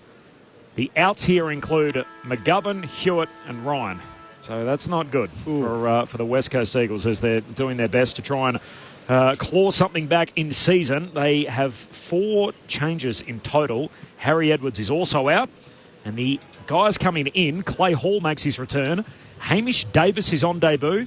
Tom Gross is on debut. So we'll learn a bit about those two. As is a lad by the name of Sandy Brock, who is the nephew of Peter Brock, the king of the mountain, who's going to make his debut for the West Coast Eagles. Riccardi comes in for the Giants and Lockie Keefe goes out. I also heard, speaking of Peter Brock, by the way, that he may be a little doppelganger, sort of a lookalike for a member of our commentary team tonight up here in the box, that somebody may have been mistaken for the great Peter Brock once upon a time. And I really don't know why. Okay, it could only be the grey hair. But, you know, the interesting thing about it was he'd already passed. Yeah, well, that's even worse. I know. And then when I said, no, I'm not, I was abused by the person in a supermarket, in a shopping centre to say, no, we know who you are. Don't try to put it off. You're trying to put us off. Incredible. Zach Butters has been named for Port against St Kilda and Jake O'Meara is back for Fremantle. Second half upon us. This is Friday Night Footy on ABC Sport. Here's Kelly Underwood with the Cats on top by 15. The D's going to show some fight, or will the Cats run away with this one and make the D's be 0-4. Underway in the centre. Atkins stands up in the tackle. Viney couldn't bring him down, but his handball's gone straight to Pickett. Spirals a pass inside 50, getting down low. De Koning took it on the bounce and a sliding tackle, making sure De Koning was going nowhere, was Turner. How good's De Koning's ground coverage this there is for a big bloke? Flicked up in the air inside 50 for the D's. Gawn got a hand to it. Dangerfield put his body over the top. Oliver comes in. Holmes, quick kick. Cameron tried to say he claimed it right on the edge of the centre circle. Ball in dispute. Bowie just picks it up, takes off, bangs it long. And in a one-on-one, it's Gawn in front. Stanley up over the top with the spoil. Petrarca with the little fend off. Had to kick it just with one hand straight down to the boot to Oliver. Oliver's brought down in a tackle. Tough start to this third term. Close gets it for the Cats. Gawn and Stanley tangle off on the ground, off the ball. Grime Myers is going to kick backwards to De Koning and all the way back to Tom Stewart, who's got it at the top of the defensive goal square and can set it up here for the Cats. Ben Cameron's been busy, already a sub made in the first half. Jack Henry's done his hamstring on the right side, so he's out of the game. O'Connor's in. The short kicking game continues for the Cats as Myers gets it, goes short to Guthrie. Now the long kick down the line. Dangerfield competes in the air, spills to Bowie. He's tackled high. Over the shoulder goes Holmes, and a free kick going to go Melbourne's way. I like Jake Bowie. It's a great moment, 30 seconds ago, minute, where Geelong was surging and they probably would have run it down and got it deep. Instead, he attacked the ball, came the other way, flipped it round for the Demons. I don't know what good that kick was. No, that probably wasn't the best moment to highlight or illustrate my point, Mick, about Jake Bowie. He goes back to May, and May goes short to centre half back to Salem. And now to Petty and back to May, and we're back where we started. Defensive side of the wing for Melbourne. I reckon Melbourne are just trying to control a little bit of the footy here, make Geelong work defensively across the ground. Short to Henderson. He kicks down to half forward, reaching up Sparrow, no mark. Spills through to Pickett. Clever. Just soccers it out in front of Fridge. Wants to dish off a hand pass back out in front of Pickett. And in the end, it bounces off the shins of Stanley and over the boundary line and a throw-in half-forward for Melbourne. Just on Jack Henderson, by the way. So a lot of people know him as the Norm Goss medalist and Werribee Premiership player from last year. But the St Mary's people reliably informed me also won a premiership in the under-18s as part of their famous six-peat. Playing out the back here, Lingy. Down here. There you go. Knows the area well. I should have known that one, given my kids play that club. Gawn in the ruck, slaps it down, bit of a muddle, and then Gawn comes in, picks it up, gives it back to Henderson, kick around the body, chopped off by De Koning. Retreats with the backward kick all the way back to Stewart. Deja vu will go again. This time Stewart brings it round the western side of the stadium, where O'Sullivan takes the mark. Melbourne have had a lot of football for absolutely no chance of scoring. Their delivery has been poor and their manning up has been poor. So they're paying a penalty for getting a lot of the football but not making use of it. Zigzag their way down the ground through Mullen and then also through Guthrie. And a nice strong mark taken by Dangerfield. He's off. Petty the man on the mark. He runs around him, penetrating long, Gawn with the spoil. Almost lands on the over the boundary line. It stays in though. Well done by Chandler. His kick flying and leaping over a one-on-one was O'Sullivan. Couldn't take the mark. Waiting at the back was Petrarca. He's got loose players either side. He goes wide. He gets it to Fridge. Fritch inside, has to get it to Sharp. Nice little nudge on the body, Sharp, but it was illegal. It was nice, but it was illegal. Not sure about that. And Sharp's given away the free kick when he would have run into an open goal. Rewind it back to the decision-making from Fritch. If he'd gone to the other side, they would have walked the ball in for a goal. Yeah. Mullen takes it for the Cats and they're away. And it kicks out towards Dempsey, who marks in front of the benches. Could have even handballed to Pickett. He had two good options. And Fritch, I've noticed today, compared to the first 3 weeks, is playing a lot higher, and I just don't think he's been in this position before to make those sort of decisions. Dempsey tries to balk Chandler on the mark. Chandler does well to get a hand on it, but it deflects to Atkins. That's a clean kick down to Stanley at half forward. Hand pass sets up Dangerfield in his preferred pocket, but he misses near side. And behind for the Geelong champ. 16-point lead for Geelong, 5 minutes into the third term. He's a fascinating case at the moment, Bailey Fritch, isn't he? Just looks so low on confidence. Yeah. Bowie does the kick in, goes long, Van Rooyen, strong mark in the contest. Free to Cats, shepherding out, free kick to Dempsey. Dempsey delivers to Cameron. He's asking a lot, rather Dangerfield instead. He was asking a lot, and Dangerfield over the top was Salem.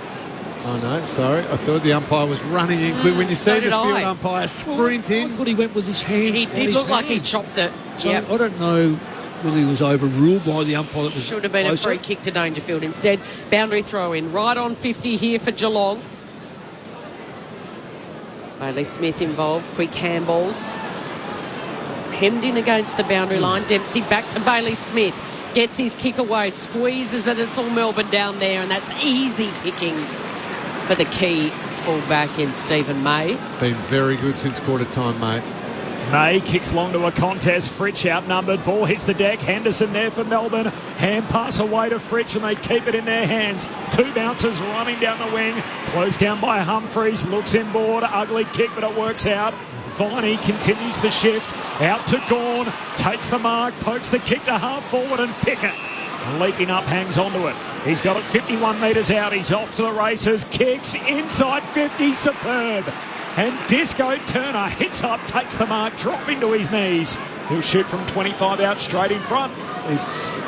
It's so obvious when Pickett gets the ball about 60 out, something's going to happen. Yeah. And if you're a forward, you just think, now's my moment to lead the hardest I've led all game. Yeah, lead for the space. You're going to find me. That was a superb kick. He's just class, isn't he, with ball in hand.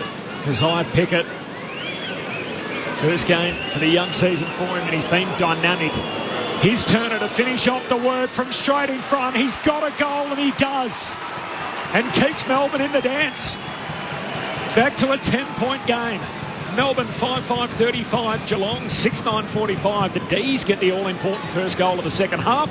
It's 7 minutes old. Cameron Ling on ABC Sport. So now we're going to flip this conversation, Mick, because the first quarter we were talking all about what Geelong were doing behind the ball. Stephen May's now becoming problematic for the Cats. Absolutely. He's marking the ball or he's getting across to spoil. He's now kick-starting a lot of the Melbourne ball movement. How he's finding himself free is interesting because what he's doing, he's dropping back quickly. He's not coming out. We know Cameron, I'm not saying he's on Cameron, but Cameron comes a long way up. If his man doesn't go with him, Melbourne have got the extra. He's coming off Ollie Henry a lot. Yeah. And Ollie Henry has not done much tonight. No. That was a fantastic mark going back, opening up his whole rib cage. Don't forget he's had bad ribs. And there's the other one. He's gone. He's right on top. 4 of the last 5 goals the D's have kicked and gone on top in the centre. It comes down to Petrarca. He bangs it on the boot. Charging out was sharp, but a better mark by the bigger-bodied in Stewart. Vice-captain for the Cats. Back in this side after missing last week with a knee injury.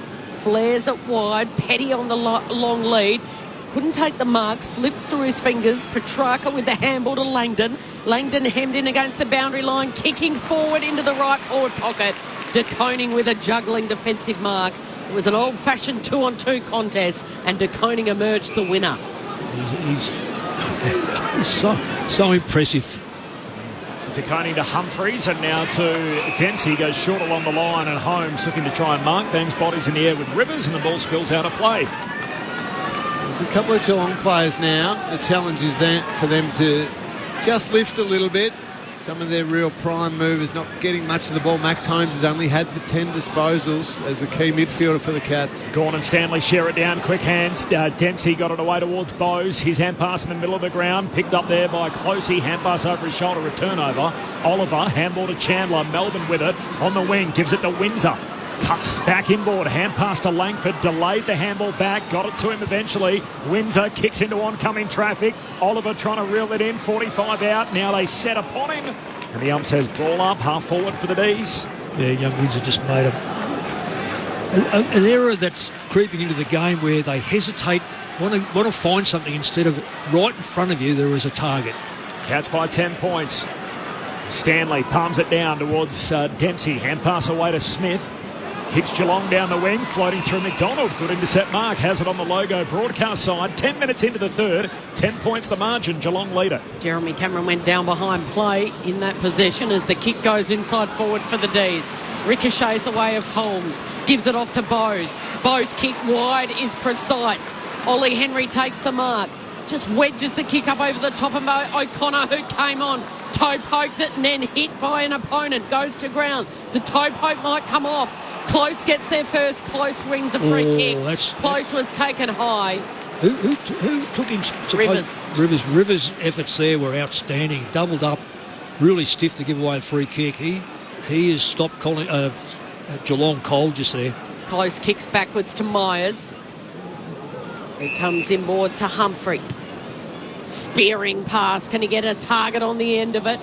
Charging out was Dempsey. Well played by Chandler. Escapes the tackler in Dempsey, but his kick's gone straight back to the opposition, and chopping it off is the youngster O'Sullivan for Geelong. O'Sullivan kicks along the boundary line. It's a good one. Finds Mullen. A good couple of weeks. Kept Higgins to 1 goal. Kept Cameron goalless. And jobs on the small forwards, and that is a perfect kick. Measures it to Dempsey, who marks and got a late clip from McDonald. Look at Jeremy Cameron hovering left foot around. Yep.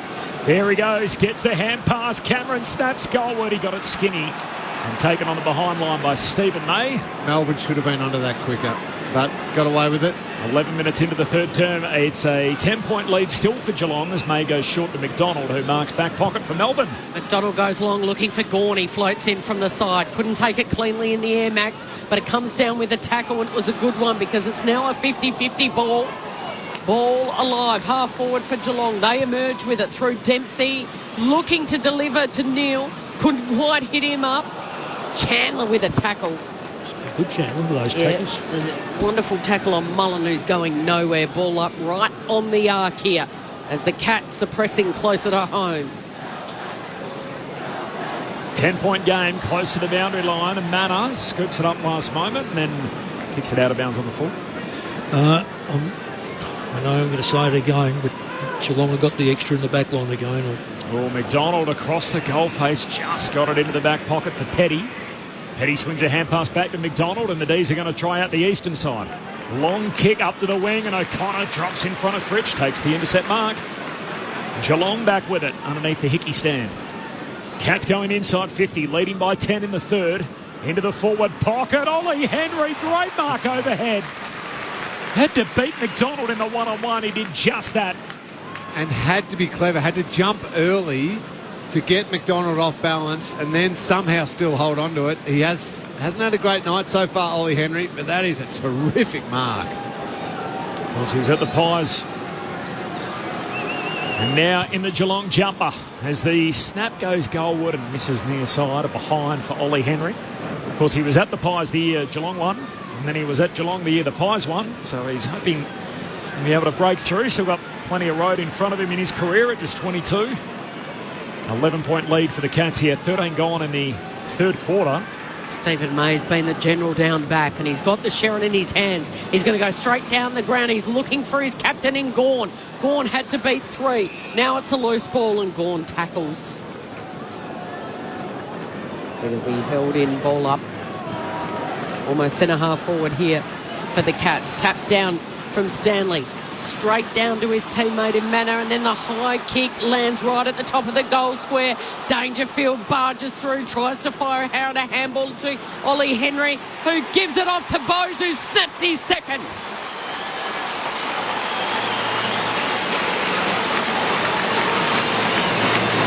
Stephen May down hurt, Cal, as well, as part of that marking contest. His teammates have helped him up. He's had rib damage last year. He's had rib damage again this year. So Bowes snapped his second, 7-10-52 Geelong. Melbourne 5-5-35, and it's 1 goal apiece in this third term, 17 points the difference. Yeah, the marking contest was Stengel versus May, and May went down real hard, and those ribs looked really sore. Great effort by Ollie Henry to somehow shovel the handball out to Bowes, and he finished off nicely, as you called, Cal. A fantastic snap. Thought for a moment, if Stephen May stays down there, that is pretty much Melbourne done. He has been superb since quarter time this evening, and through sheer willpower is trying to drag his team back into the game, but he looked sore then. 17-point lead. Back underway in the middle as Viney collects. He's gang tackled. Holmes and Stanley lock him up. They would have certainly had their opportunities. They kicked 3 consecutive behinds to end the opening half. Has gone first hands on it, but taken away by Manor. Hurried kick forward, Closey leaps up and marks, and he's drilled after taking it as well by Petty. But he'll get up, kick inside the forward 50. What service? Dangerfield bursting out of the goal square, marks on the lead, and he'll kick from 35 out just right of centre. Well, he's already kicked the 2 goals, Dangerfield, and he's been a threat up there, but just to elevate his influence on the game, needs to go back and nail this set shot. He had a kick on the halftime siren that he just didn't get any piece of. If he could end the game with 4, maybe even 5, playing as that almost permanent forward, would be a huge game. Big deep breath for Paddy Dangerfield. His last day as a 34-year-old. As he moves in, his kick is superb. Make it 3 for Dangerfield and make it danger signs for the Demons. The Cats pull away to a 23-point buffer. 8-10-58, Melbourne 5-5-35, 16 travelled in the third term. Friday night footy on ABC Sport. Mick Malthouse, Cameron Lee. Yeah, well, there's the difference. 8 times to 9 inside 50s. Geelong just look more competent. If they're not marking the football, they've got ground coverage. We've seen that already. Melbourne just seem to be, unless it's one of their elite players, the presentation to go inside the front 50 is awkward. It's none of their key forwards look like marking the football against the defence of Geelong. So it's got to go in there, Lingy, probably 2 to 3 out of the 5, or see 3 out of 5 times to give them a chance. And at the moment, that's been the net balance there is 9. About 9 each. So really, Geelong are making far more of the ball going in. So skip out to a 23-point lead. It'll be a secondary ball up here, right in the centre circle. Hurried kick off the boot of a Demon in the scrimmage. Bouncing ball. O'Sullivan does so well, spins out of strike. Handballs to Stewart. Stewart gives it to Humphreys, and then the kick is marked by Smith. Bailey Smith. For a player that's come off ACL, he's done remarkably well. I'm not talking about today, I'm talking about for the year. Left knee heavily strapped, the headband on, the white headband, the blonde locks flowing. Kicks to the wing right in front of the benches. Loose ball, Pickett down there sliding in. Viney comes in and takes Humphreys high. Surely umpire, and he says yes. Ooh, and Viney just still plays like a battering ram. Just Humphreys gets up, he's okay from it. That would hurt. Lawson Humphreys on the broadcast wing. It's a piercing kick down low. May sets himself, runs and jumps, and might have won the free kick, I think. He has. May's their one. And May's the only one, and he gets the game going. He usually uses it pretty well in the back line. I hope I don't jinx him here, but he's the one who's giving them any chance. He's got him at half-back. He kicks to the wing. The target was Petrarca. Leaping up over the top was O'Connor. It comes the way of Bowes. Now O'Sullivan moves it to O'Connor and then to Dempsey. Off to Humphreys. Good hands. Close. All by hands. And now Bailey Smith. Open goal square. Sliding in and couldn't quite snaffle it. Stengel. Oh, that would have been a wonderful elite passage of play. It was handball, pump, pump, pump. And the long kick from Bailey Smith. Stengel got in low in that right forward pocket. It just spills off his chest. It'll be a boundary throw in with the Cats leading by 23. Another forward 50 stoppage for Geelong. Neale looks to hook it down behind. Ball spills to Chandler. He's tackled by Cameron. Ball comes out to Langford. Pack forms around him. Stolen away by Bowes. He lost it. Says holding the ball. Free kick to Melbourne, last line of defence. Had long enough, Jack Bowes. Prior opportunity, free kick for the D's, and Bowie can run it out of defence. Kicks up to the wing, and a good mark. Turner reaching away from the body in a pack of four. And Turner, defensive side of the wing, looks inboard to Pickett, who takes the mark. Ordinarily a good user. He plays on, tries to kick a torp. It might work out. Fritsch, sprawling effort, no mark. Hand pass to the voice of Ed Langdon to kick it on the run. He does just that. And Langdon keeps Melbourne in it. A timely goal for the Demons. Geelong 8-10-58, Melbourne 6-5-41. As we tick into time on in this third term. Ed Langdon with his first of the night, his first of the season at that Friday night footy on ABC Sport. Pickett again. Yeah. Yep. Anytime he's involved, something happens. Something happens, doesn't it? And it was a brave kick into the middle of the ground from the Demons. And I actually thought it was a Brian Myers approaching, probably should have gone and tried to spoil it. And maybe you get there a fraction of a second late, but it might have slowed the play down a little bit, and a free kick might have been paid. But it would have allowed Geelong defence to scramble back. Instead, he didn't go, and then the creativity of Pickett, and things happened from there. And the ground opened up. It was a strange kick inside forward 50 from Pickett, a bit of a missed kick, but at least it was out into some space, and Fritsch got the handball out. 20 minutes into this third term, and it's 2 goals apiece. So the D's are clinging on. They are holding on. Cats lead it by 17 points. Umpire recalls the bounce. This time flicked up in the air. It's easy one for Gawn. Straight down the throat of Oliver. Handballs to Petrarca. Petrarca to Chandler, who's on the wing. Dances around Dempsey. Handballs back into Oliver. Back to Chandler. He's got speed to burn. Goes for a dash and then delivers on the left to the top of the goal square. Who will get there first? Trying to soccer it through was Sparrow. Slipped over as he got there, and it's seen through for a behind. Humphreys wasting no time. 16-point lead for the Cats. Time on in the third quarter goes short to Guthrie. Guthrie back to Humphreys. The shoot by Pickett affects the kick, turns it over. Sharp takes the intercept mark for Melbourne. High half forward. Short kick to Oliver, who marks at centre half forward, right on the 50. Pickett wanted it. Well, I know Petrarca was running past him and no one was near him. He's a 50-metre kick or 60-metre kick. So Oliver's going to have to be very good here. Normally you give the hand pass. It's not a selfish decision by Oliver. I just think that Petrarca probably had his back to play. Didn't watch him. But Petrarca didn't demand it either. Did not under any suit. No, absolutely. Very good kick. towards the city end of the ground. Man on the mark, right on the 50. Oliver, right-footed drop punt, looks pretty good. It's marked on the behind line. I'd have a look Just at that over. one. Gee, Melksham thought he took it. No other Geelong player went up. And yet the umpire, right on the spot, the goalie said, no, that's a behind. If I was Stewart, I'd kick this quick before they get a chance to review it. He does just that, short to Bailey Smith. Counts by 15, time on third turn. Just hypothetical, what happens if they are reviewing it right now and they see that was a mark? Can they stop the play? Yeah, I thought they could. Bailey Smith flicks it wide to the interchange gates where Dangerfield's in a tussle with McDonald. Flips up the handball. That was clever. Straight to O'Connor, who gives it to Cameron. Jeremy Cameron on the wing. Piercing pass to Atkins in the centre of the ground. He wants to roll around and get it. Atkins ignores him, didn't see him coming, instead goes long and strong straight down the centre of the ground. Soccer by the Melbourne defender. O'Sullivan's down there.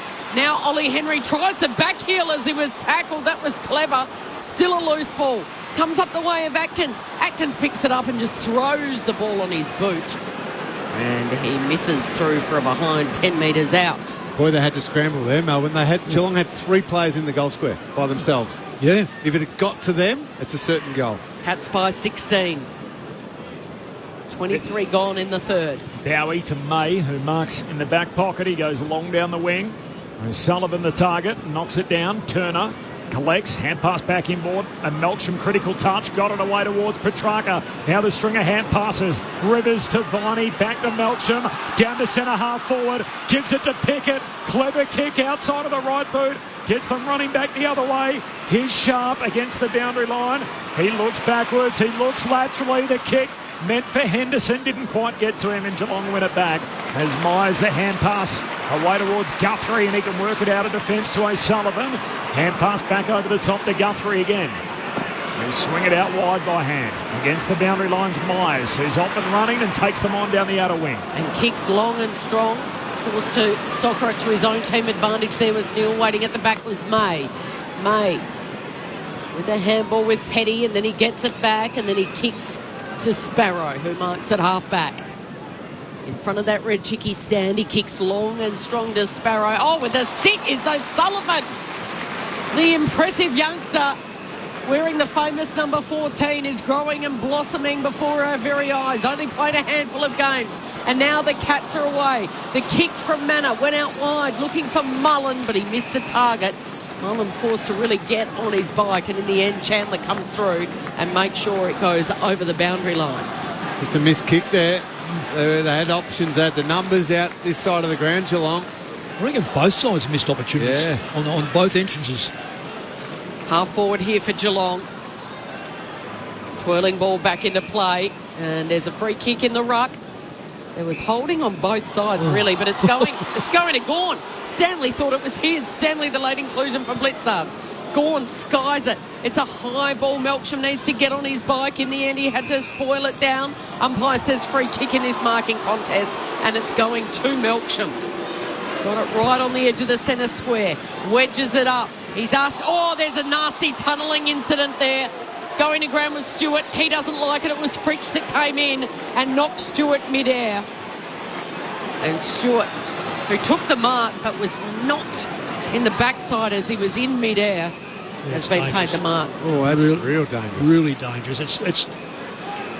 You'd like to think somewhere or another players have enough respect for each other. That is always going to cause an injury. Unnecessary and late well, as well. It is. Myers on the back flank goes back to Mullen. And just the damage it could do, man. And what was he going to do? He wasn't going to win the footy. Like, it was so blatant as Stewart goes short to Bowes. Bowes kicks down the boundary line, broadcast side, and Gawn wins a 2-on-1. And Stanley and Ollie Henry left to parade each other, the two Cats. Yeah, well, Stanley was expecting Henry to fly, and Henry needed to fly. Stanley was spot on. Gawn, high bomb to half forward. Melksham takes the mark in front of Turner. They were queuing up. They got Petrarca deep, one out in the cage. They kick it to him. He's got Guthrie for company. Guthrie spoils. And at the drop, Geelong just run away with it. Mullen goes short to De Koning. Hand pass back to Mullen. Handball through the middle of the ground. Finds Nana. Lifts it out in front of Bailey Smith. Good transition from the Cats. Short kick out in front of Neil. Clean bowls him. McDonald collects. He's tackled, trying to hand it out to Petty. Melbourne win it back. Salem to Windsor, and now to McDonald on the back flank. He'll try and get something to happen for Melbourne. He goes very short, and Salem's got it. Defensive side of the wing, that'll do us through 3 quarters. A 16-point lead for Geelong, so after all that, they advance their advantage by just a single point in that third term, so 2 goals each in the quarter, enough to lead him by 15 points at quarter time and at half time at 3/4 time. It is the Cats by 16 points, so 8-11-59.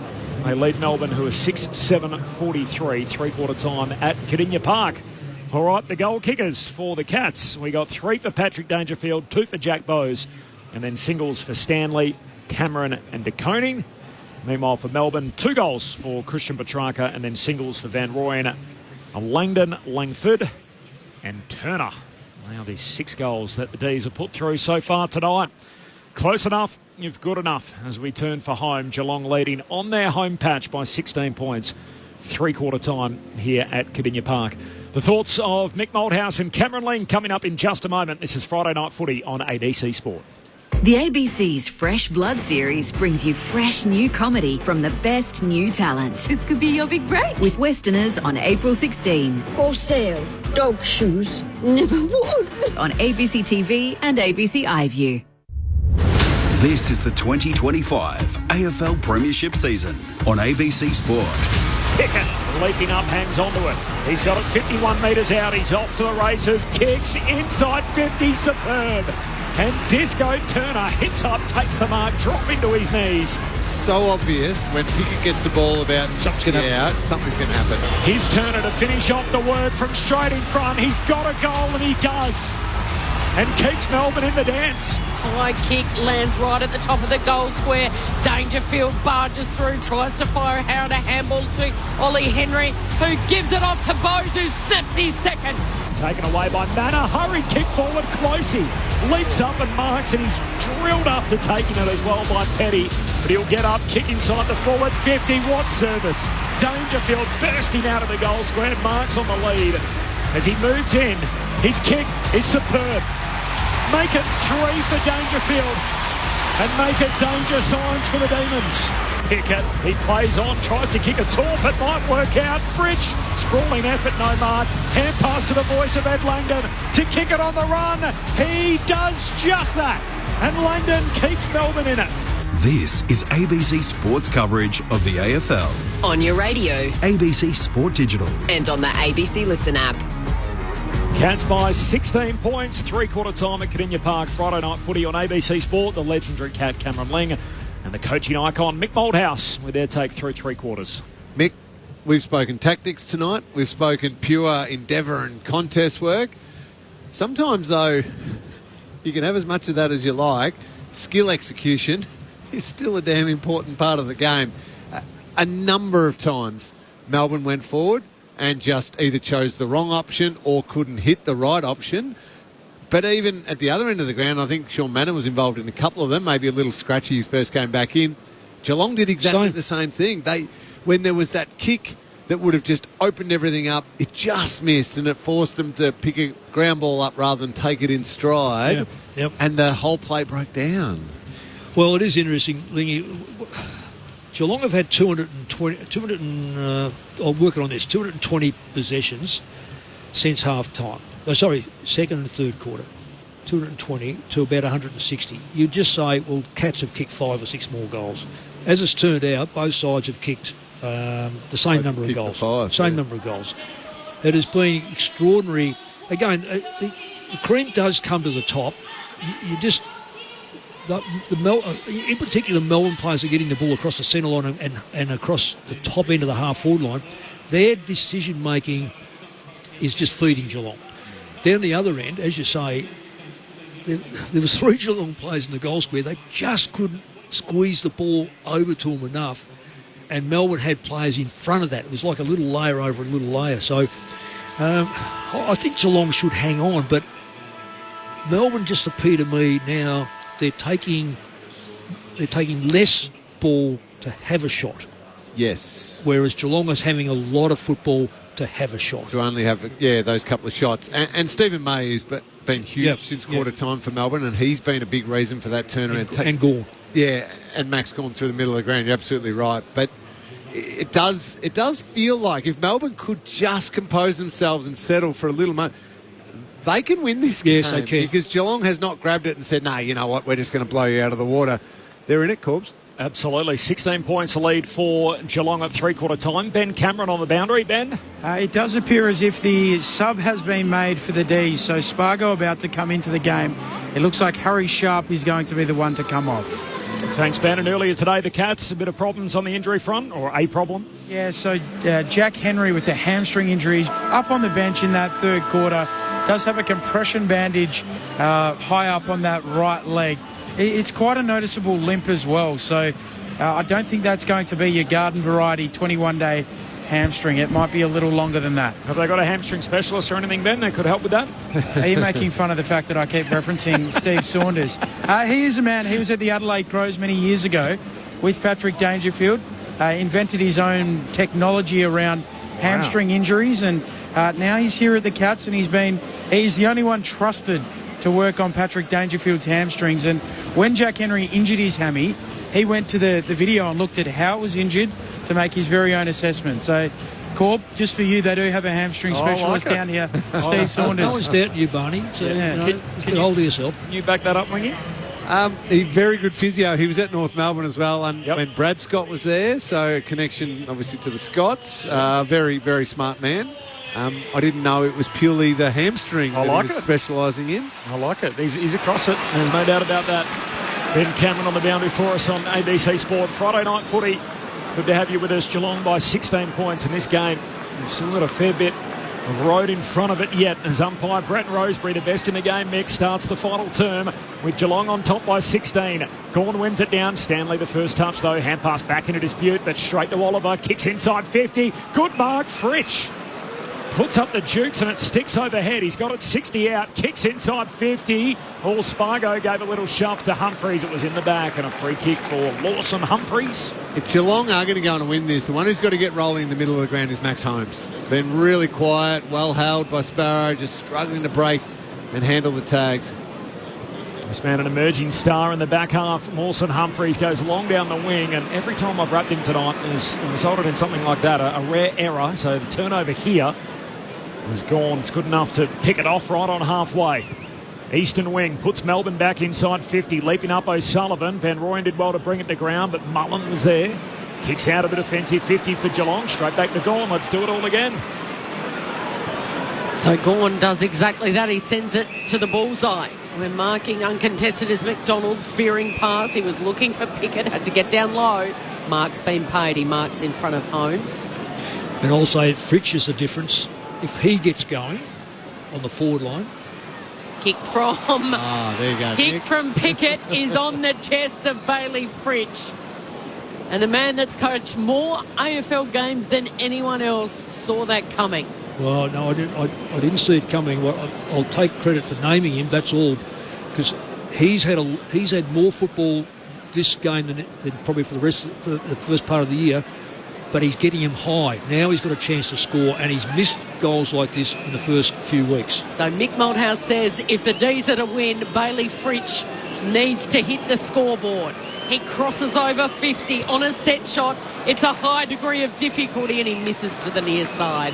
And it's a disappointing result for the D's. It was a nervous kick, like a tentative kick. And Kel, that's his left side. Yeah. It is home and hose for would have sparked them. Oh, it would have. He's 16 quarters into his season, Bailey Fritsch. 1 goal, 6. Yeah. As the kick out from Stewart finds Guthrie, and he goes long down the boundary line to Coney marks. 15-point lead for the Cats. That's a let-off. They were 4 goals, 2. They're now 6-8. So, quick mental maths. That's 2 goals, 6 in their last 8 shots. There's a long kick down the line from DeConey. Finds Stanley, who takes the mark. He stands in front of the pack here. The late inclusion for Mark Blitzarves tonight. 8 goals to 6. Geelong lead it by 15 points. Early stages, final term. Stanley long inside 50. Dangerfield. He's a colossus inside 50. they might have got away with one here, Geelong. Yeah. Jeremy Cameron's unrealistic marking attempt just cleared enough of the pack for Dangerfield to take the grab, but umpire missed it.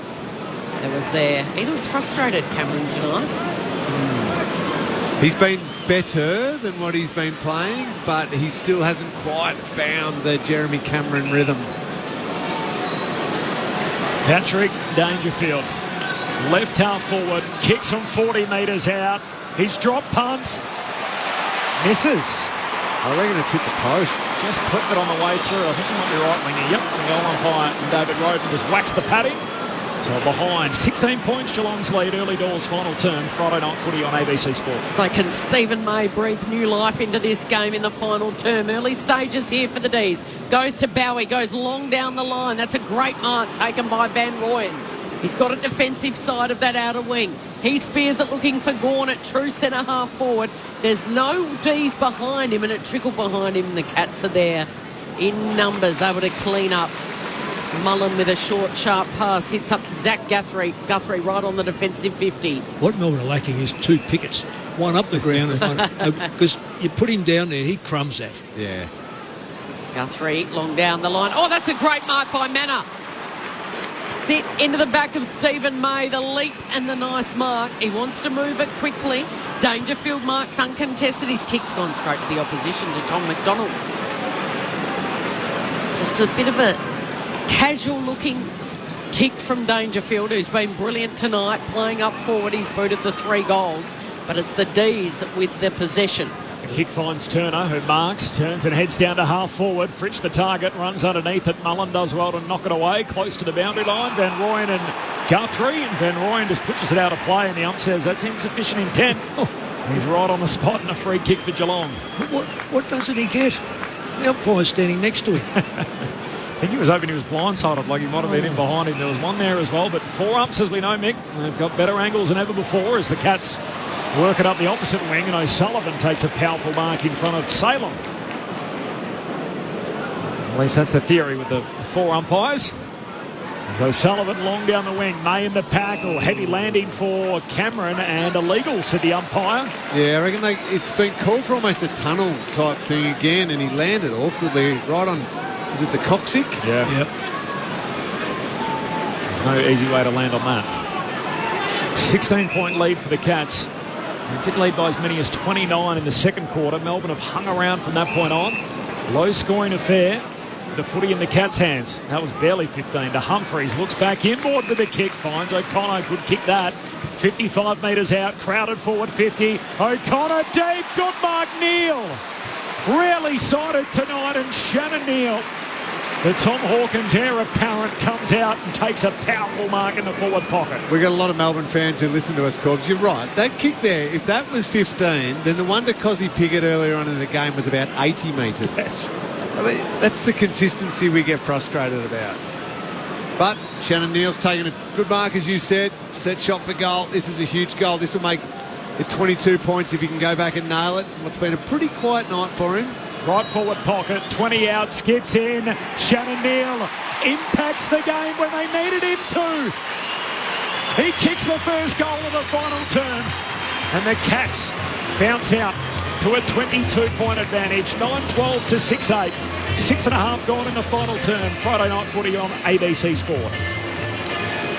It's important for his confidence, Nick, because everybody wants to use the terminology, and this is not a shot at you, Corbs, but that Tom Hawkins heir apparent. Oh, he's going to be the next Tom Hawkins. That is ridiculous expectations to put on a young kid. But as he can just grow his career, when he gets an opportunity like that to launch at the footy, you mark them, you go back and kick them, then your confidence builds. Yeah, the thing is about him too, he's such a good kick, but he doesn't need a lot of... He doesn't have to be a player that's going to be, say, Fritsch that's getting 10 possessions and maybe having a couple of shots on goal. You know, if he gets 5 shots, he's generally going to get them on or under 50, and he can knock them over. He's such a very, very good kick for goal. Biggest lead was 29 points by the Cats early stages of the second term. It's currently 22 points. Dee's winner out of the centre. Petrarca gives it to Sparrow, to Fritsch. On his non-preferred, he goes for home and he misses again. What's that, 1 goal? 7 now for the year? And he had Jake Melksham over the top. Handball would have walked the goal in. 1 goal, 7 off the boot of Bailey Fritsch. And I've seen him do that, 2 or 3 times this year, where he's burnt his teammates. And probably 10 or 15 times over his career, but gets away with it when the team's winning.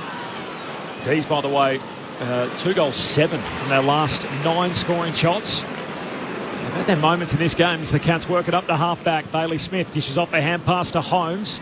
Running by, long kick down to Dangerfield, leaps forward overhead, can't mark, spills down to Dempsey, hand pass to Neil, Geelong still going forward, Kine bounce for close, hand pass inside to Cameron, Cameron swings a handball further afield to Manor, goal coming up, he's got it, and Geelong with a pep in their step. 9 minutes into the final term and all of a sudden the lead swells to 28 points. Geelong 10-12-72. Melbourne 6-9-45. Friday night footy on ABC Sport. Mick, that's that modern footy where you just have this wave of runners. They're encouraged. Get deep inside 50. Get an out number with the flow of play inside your forward 50. If Melbourne could have got one hand in that and flipped it the other way, it's a guaranteed goal down the other end, because there were so many Melbourne players left behind the play and so many Geelong players travelling forward that if it goes the other way at all, you can score against them. But it's hard to stop when that's that big a wave. Yeah, well, transfer the 2 sides then, Wingy. We've seen 2 plays in the last minute. One scores a goal, the other one mucks it up and kicks a point. And it really was mucked up. Sean Manor with his first goal of the year in his first game for the season. He enjoyed that, and here go the Cats again. Breaking out of the centre, Ollie Henry's got it. Gives it over to his teammate, little dab kick here. Langdon should run onto it. It was a kick that came off the boot of Atkins. He's kicked Langdon down the line, marked by Petrarca. Gives it off to Van Rooyen. Goes long and strong. Flying in from the side. It was Melksham. Couldn't take the mark. And Geelong with the numbers. They've got 3 that share it around. And now the kick goes backwards to Zach Guthrie. There's another classical taken by Myers. Go, Mick. No, a classical case of Melbourne knocking the ball quick enough down or low enough and burns the forward. O'Sullivan took a mark at half-back, and Petty has given away the 50 for holding on to O'Sullivan for too long. I wouldn't be surprised to see O'Sullivan just sneak forward in these final 12 minutes. Well, he was the one who went the big spoil over there, really had to scramble there, and then got on his bike and ran. He's so athletic. Piercing ball out for Cameron, charging out from the top of the goal square. Bowie just sends it back, and O'Sullivan will mark it uncontested. This time he goes short and wide to Myers. No Melbourne player near him. He's still a couple of out from goal. Good pass. Hiding right on the boundary. There was Atkins. Off the ball against Jeremy Cameron. So Atkins' mark won't be paid, and Jeremy Cameron gives away a frustrating free kick. And it'll be the D's that have got it in the back pocket. Tom McDonald takes the free. 32-year-old, one of their 15 premiership players out there. He kicks down the wing. Stewart leaps up, no mark, hits the deck. Oh, Chandler throws his boot at it. All okay, said the umpire, doesn't go far. Bowes floats a kick to half forward. Dangerfield and Salem. Salem heavy landing. Did super well to take that mark with Dangerfield in the other direction. And that what is a grab. Amazing grab. Brilliant grab. And Dangerfield actually showed a fair duty of care to the opposition player there. Could have killed him. Salem long down the wing, off hands it spills to Pickett, hand pass back in dispute, and Stewart's wrapped up in the tackle. We'll have a ball up on the wing. Yeah. Ben Cameron's on the boundary. Ben. Just repeating earlier on Jack Henry with that hamstring injury, a suite of changes as well with the ball right in front of the benches, Corb. Thanks, Ben. As Viney spun around, got a hand pass back into traffic to Gorn. He's dumped in the tackle. He's going to get a free kick here. Max Gorn on the wing. Advantage applied. And it's Salem that pounces. Gives it off to Rivers. Rivers goes long and strong. Van Rooyen was the target. He was surrounded by 2 Cats. Cats run it out of the defensive 50. Now O'Connor goes long in the Ollie Henry direction. Is Ollie Henry giving away a free? No, but he fires off with a big tackle. And the umpire says ball up. It'll be ball up on True, centre wing on the outer side. That had to be a free kick to the Melbourne player, the Melbourne forward. 30 metres out. He was shepherded off the ball. Yeah, exactly. To allow the third man in Geelong player to get a run at it. That's got to be a free kick. Neil in the ruck. Close tries to basketball slap it to himself. It doesn't bounce back up. And there's a push on the bottom of the pack. It'll be a free kick to the Demon. Mightn't have made any difference to the end result of the game, Lingy, but it was 30 metres out. Mind you, it was a bad kick, 1v3, but he was still shepherded right off. He couldn't get to the football. Oliver bobs up. He's taken the free. On the eastern wing he goes. Again looking for Van Rooyen or Gawn. Van Rooyen got his hand to it. Now it sits for Pickett to charge through. It's a good tackle by Mullen. Wow.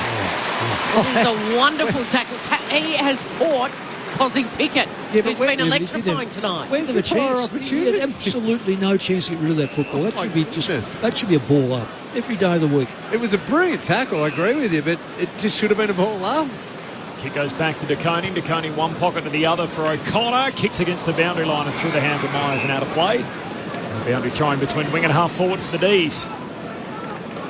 So the Demons have lost all three of their final quarters so far this year.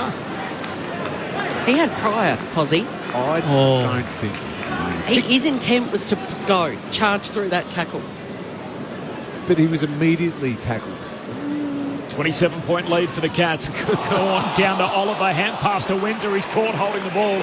Cats want to take the advantage, and Salem gets across to make sure that's not happening. And free kick will come back to the back flank and to the Cats. In the hand of Jack Bowes, who's kicked a couple tonight. I like it better when it's Kelly and Mick disagreeing. Yes. I am thinking I've played no games compared to you two. Have played a million between the two of you. But anyway, I'll stand by it. Interesting interpretations by the AFL on holding the ball this year, and they're big on that prior. Cats full of run in this final term, and that kick's a disappointing one. It's gone straight down the throat of Stephen May off the boot of Mullen. So May, 27 points is the margin. There's 8 minutes to play in this game. He goes to that red chicky stand side. Viney tackled by Smith, but he gets his kick away. It's been chopped off by Humphreys because of the pressure applied by Smith on that tackle. Affects the kick. O'Connor, and then backwards to Jeremy Cameron, who's got it at centre half back. He'll just go back to Stewart. No, he's going to come more this side to Myers. They were trying to set Stewart up on the far side of the ground, the Marlborough Street side. Instead, they bring it the broadcast side. And taking off is O'Connor. Started as the sub. Came on for Jack Henry, who's off with a hamstring injury. Oh, and that sold Cameron into all sorts of trouble, that handball by Close. But still the Hoops have got the numbers. Bailey Smith, Atkins hits up Stengel. Did it go the required distance? Only just, and Stengel will have a set shot to shut the door on the D's tonight. Hasn't hit the scoreboard, I don't think. No, not yet. They lead it by 27. A chance for Tyson Stengel to make it a 33-point ball game. They've been full of run to start this final quarter. It's a set shot. He starts from out of bounds. He's going to cross the boundary line. He's going to cross the 50.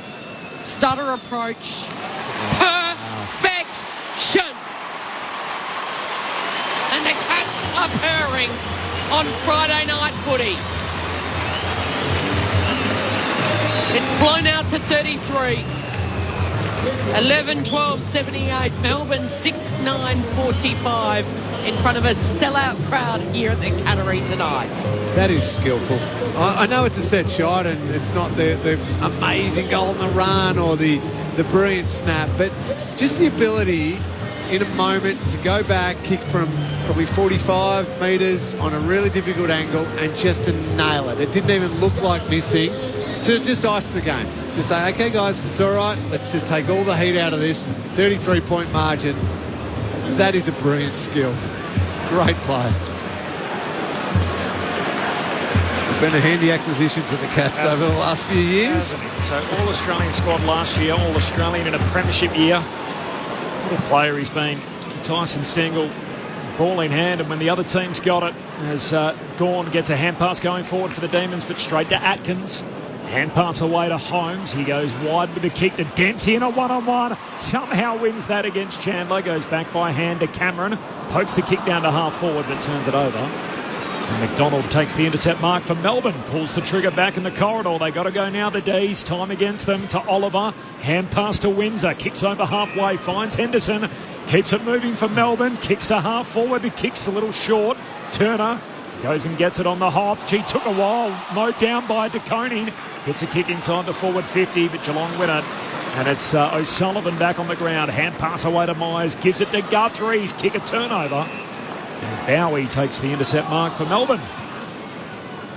Just taps the kick over the top. Finds Windsor again. Back from a foot infection, having missed the last couple of games. He's going to play more than he misses, you'd think, going forward. Caleb Windsor, high pick from a year ago. The 19-year-old across the half-forward line. Ugly kick that to Oliver. Dumps it inside 50. The Cats are queuing up. And Cameron takes the intercept mark in the back 50 for Geelong. No wonder Melbourne, they dominate the inside 50s in the last couple of years, not necessarily tonight, and they can't score. This is the reason. Their last kick inside the front 50 is atrocious. Same old problem. Oh, hasn't changed. And that was Oliver. That was someone who was just so unsure about maybe his own leg speed. I don't know, but he had time to steady, hit up a target. Instead, just slammed it on the boot. Smith to O'Sullivan, now out wide. Back to Smith, and now kicks out wide. Competing in the air, Humphrey spills down to Mullen. Hand pass to De Koning, back to Mullen. Fought through the tackle, took too long. Free kick, Melbourne. Advantage applied. Windsor going downhill for the D's. Kicks in the direction of Van Rooyen. No mark. Spills down to Petrarca. Bursting through. Handball to Pickett. Turns. Snaps. Misses. So much. There's another one. That's a classical case of two class players.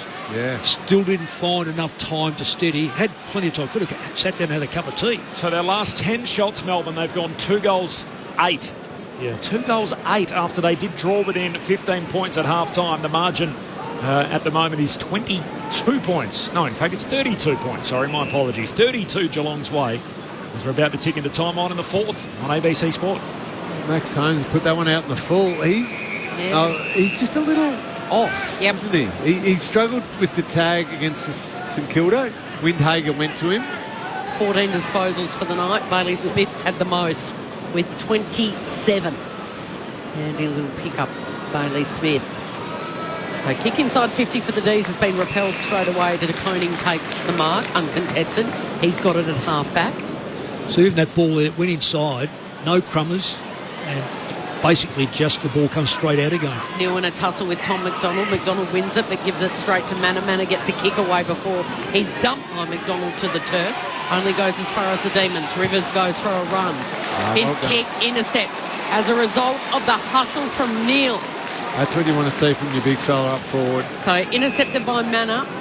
Manor then, they go from one side to the other. It was a risky kick from Guthrie, really making Stewart work, the vice-captain. He's tackled by Fritsch, but he gets his handball away to Bailey Smith, who's gliding along the wing and then delivering beautifully to Neil. And Neil will go back and line up for his second of the night. So sorry, Cal, we just gave him a pump-up out here, didn't we? He's going to play on. Oh, he is going to play on. He's just blazed away there. I don't know why he played on. Yeah, Stengel was the only Cat there, and he was surrounded by 4 Melbourne defenders. So Melbourne now drag it out of the defensive 50. Again, they're looking for Gawn.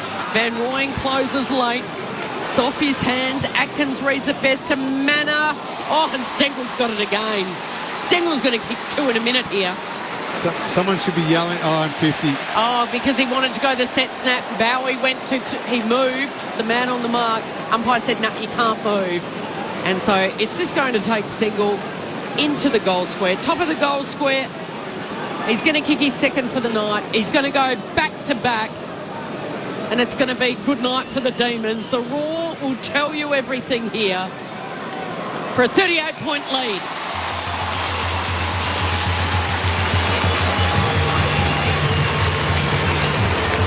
A crowd of 30,397 in the house at Cardinia Park as Geelong brings up the dozen. 12-12-84. Melbourne 6-10-46. Well, I'll just go and give the play just prior to that. Long kick out from the back line. Melbourne had clear targets in front, chose to kick it to a one-on-one, which was Gawn and a Geelong midget. And Van Ruin decides that he's going to bring across his man and jump in front of Gawn. Got hold of it, fell to ground, ball spills, Geelong recover it and kick a goal. Absolutely no communication, coordination or faith in one another whatsoever. Atkins and Viney in a tangle at the restart. The umpire blows his whistle and says that's Viney's free kick. He was being held, so Melbourne will get the centre clearance here. Kicks inside the forward 50. They come from all directions. Spills down to Dempsey. Geelong back with it. Hand pass away to Stewart. Kicks along the boundary line. Pickett trying to leap up. Got a hand on it, but straight into the path of Holmes. Long kick forward. Puts it out on the full. Even that's a sign of, and Geelong are going to have a win, so it's not panic stations, but Holmes there just not having any composure with ball in hand again. May got it to Bowie in the end, but the kick too much on it. Trying to hit the tracker over his head, and O'Connor takes the intercept mark. Skill errors, man. Oh, no wonder they've got their head down after a match. They just must be so frustrated with each other. Just undoes all their hard work, doesn't it, as O'Connor kicks down the wing and knocked away by May and out of play. So as much as you try and judge Melbourne and their game plan and everything, when they just put you the ball like that, they've had time and time again where it would have been an easy walk-in goal, and their last piece of decision-making plus execution has been just atrocious. Trying to do a puzzle with your elbows. And the boundary throw-in, Geelong winner. I like that. Stanley got a hand pass away towards Manor, kicks down to half forward. McDonald just punches it out of bounds.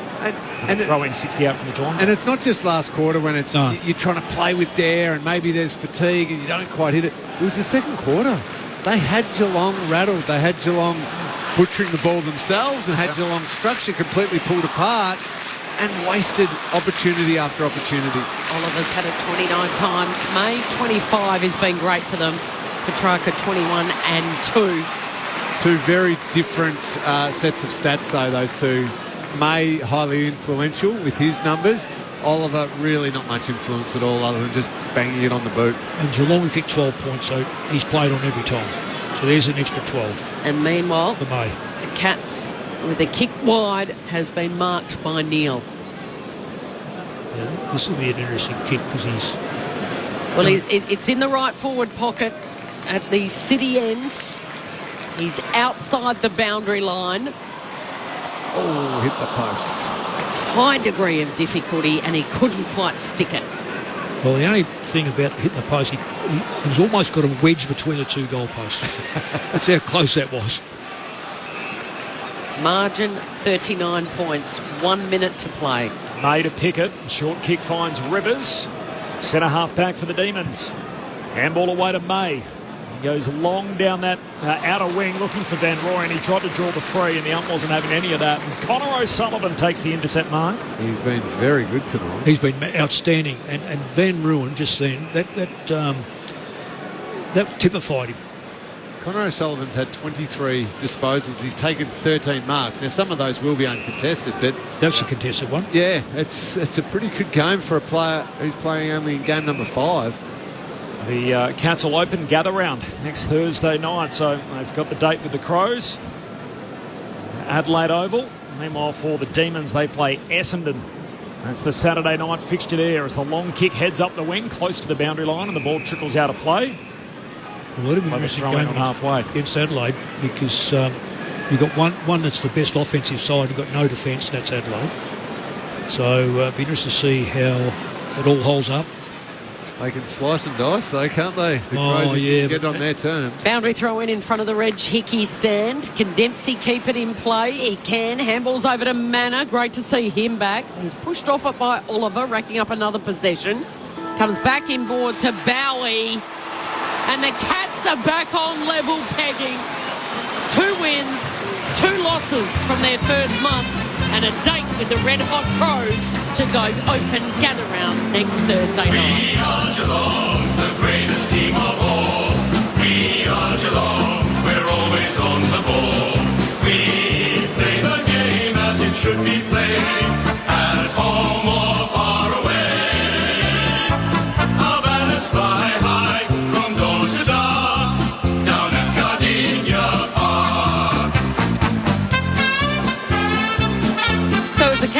15 at quarter time, 15 at half time, 16 at three-quarter time, and they ran away with it in that final term. They kicked 4 goals to none to prevail by 39 points. The goal kickers for the Cats, Dangerfield turns 35 tomorrow. He kicked 3, Stengel 2 and Bowes 2. Stand up and fight, remember our tradition.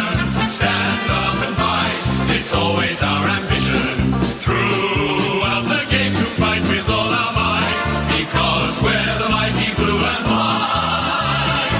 And when the ball is bounced to the final bell, stand up and fight, fight, hell. 12-13-85, 6-10-46 in front of a crowd of 30,397. So they've beaten Fremantle by 78 at home. They've beaten the Demons by 39 at home. And then they've had narrow losses on the road to St Kilda by 7 and Brisbane by 9. The entire goal kickers, let's go through it. Danger 3, 2 to Bowes, 2 to Singles to Manor, Neal, De Koning, Stanley, who was the late inclusion for a sick Mark Blitzards, and 1 for Jeremy Cameron. And for the D's, Petrarca kicked the first, and he also kicked their second. And then it was Singles, Van Rooyen, Harvey Langford was good, Turner and Ed Langdon. So the Chris Scott era is going okay. The Cats are 2-2. And for Simon Goodwin, this is uncharted territory for him for the first time in his tenure. The Demons are 0-4, and for the first time since 2012. So Melbourne cut the figure of a dejected team as they slowly make their way towards their rooms and shake hands with the winners. And for the Cats, they're in a familiar place. They get to celebrate in front of their home fans here at Cardinia Park. Friday night footy, a win by 39 points. Goalless final term for the Demons as well. It's their first one of the year, and goalless quarter period. And in final quarters, they're 0-4 this year, and that is their season record. Mick Malthouse and Cameron Ling, the Demons winless through their opening 4 games. I'll just say one thing before you jump in here. Stats-wise, Geelong had nearly 100 possessions more. Melbourne had 1 inside 50 more. And I reckon that is a true reflection of the night. Yep. That Melbourne didn't need as many to get in there, but it was the way they got in there, whereas Geelong had 25 scoring shots, or 25. So just over 50% scoring ratio. And you have a look at Melbourne, 16 out of 50, and you say to yourself, that is well, I'm not no mathematician, but it's probably 30-odd%. Mick, there's some pretty crazy stats to support what you're talking about.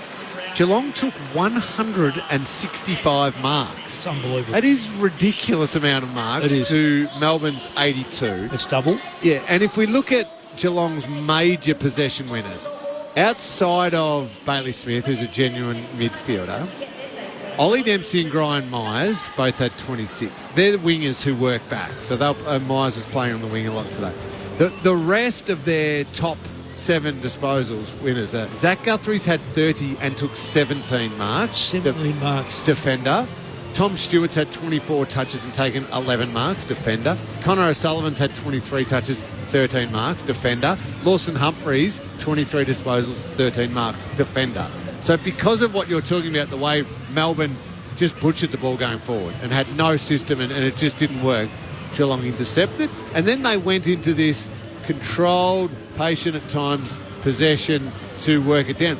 High possession numbers, but were able to eventually get it down and generate 50%. 25 scoring shots a goal.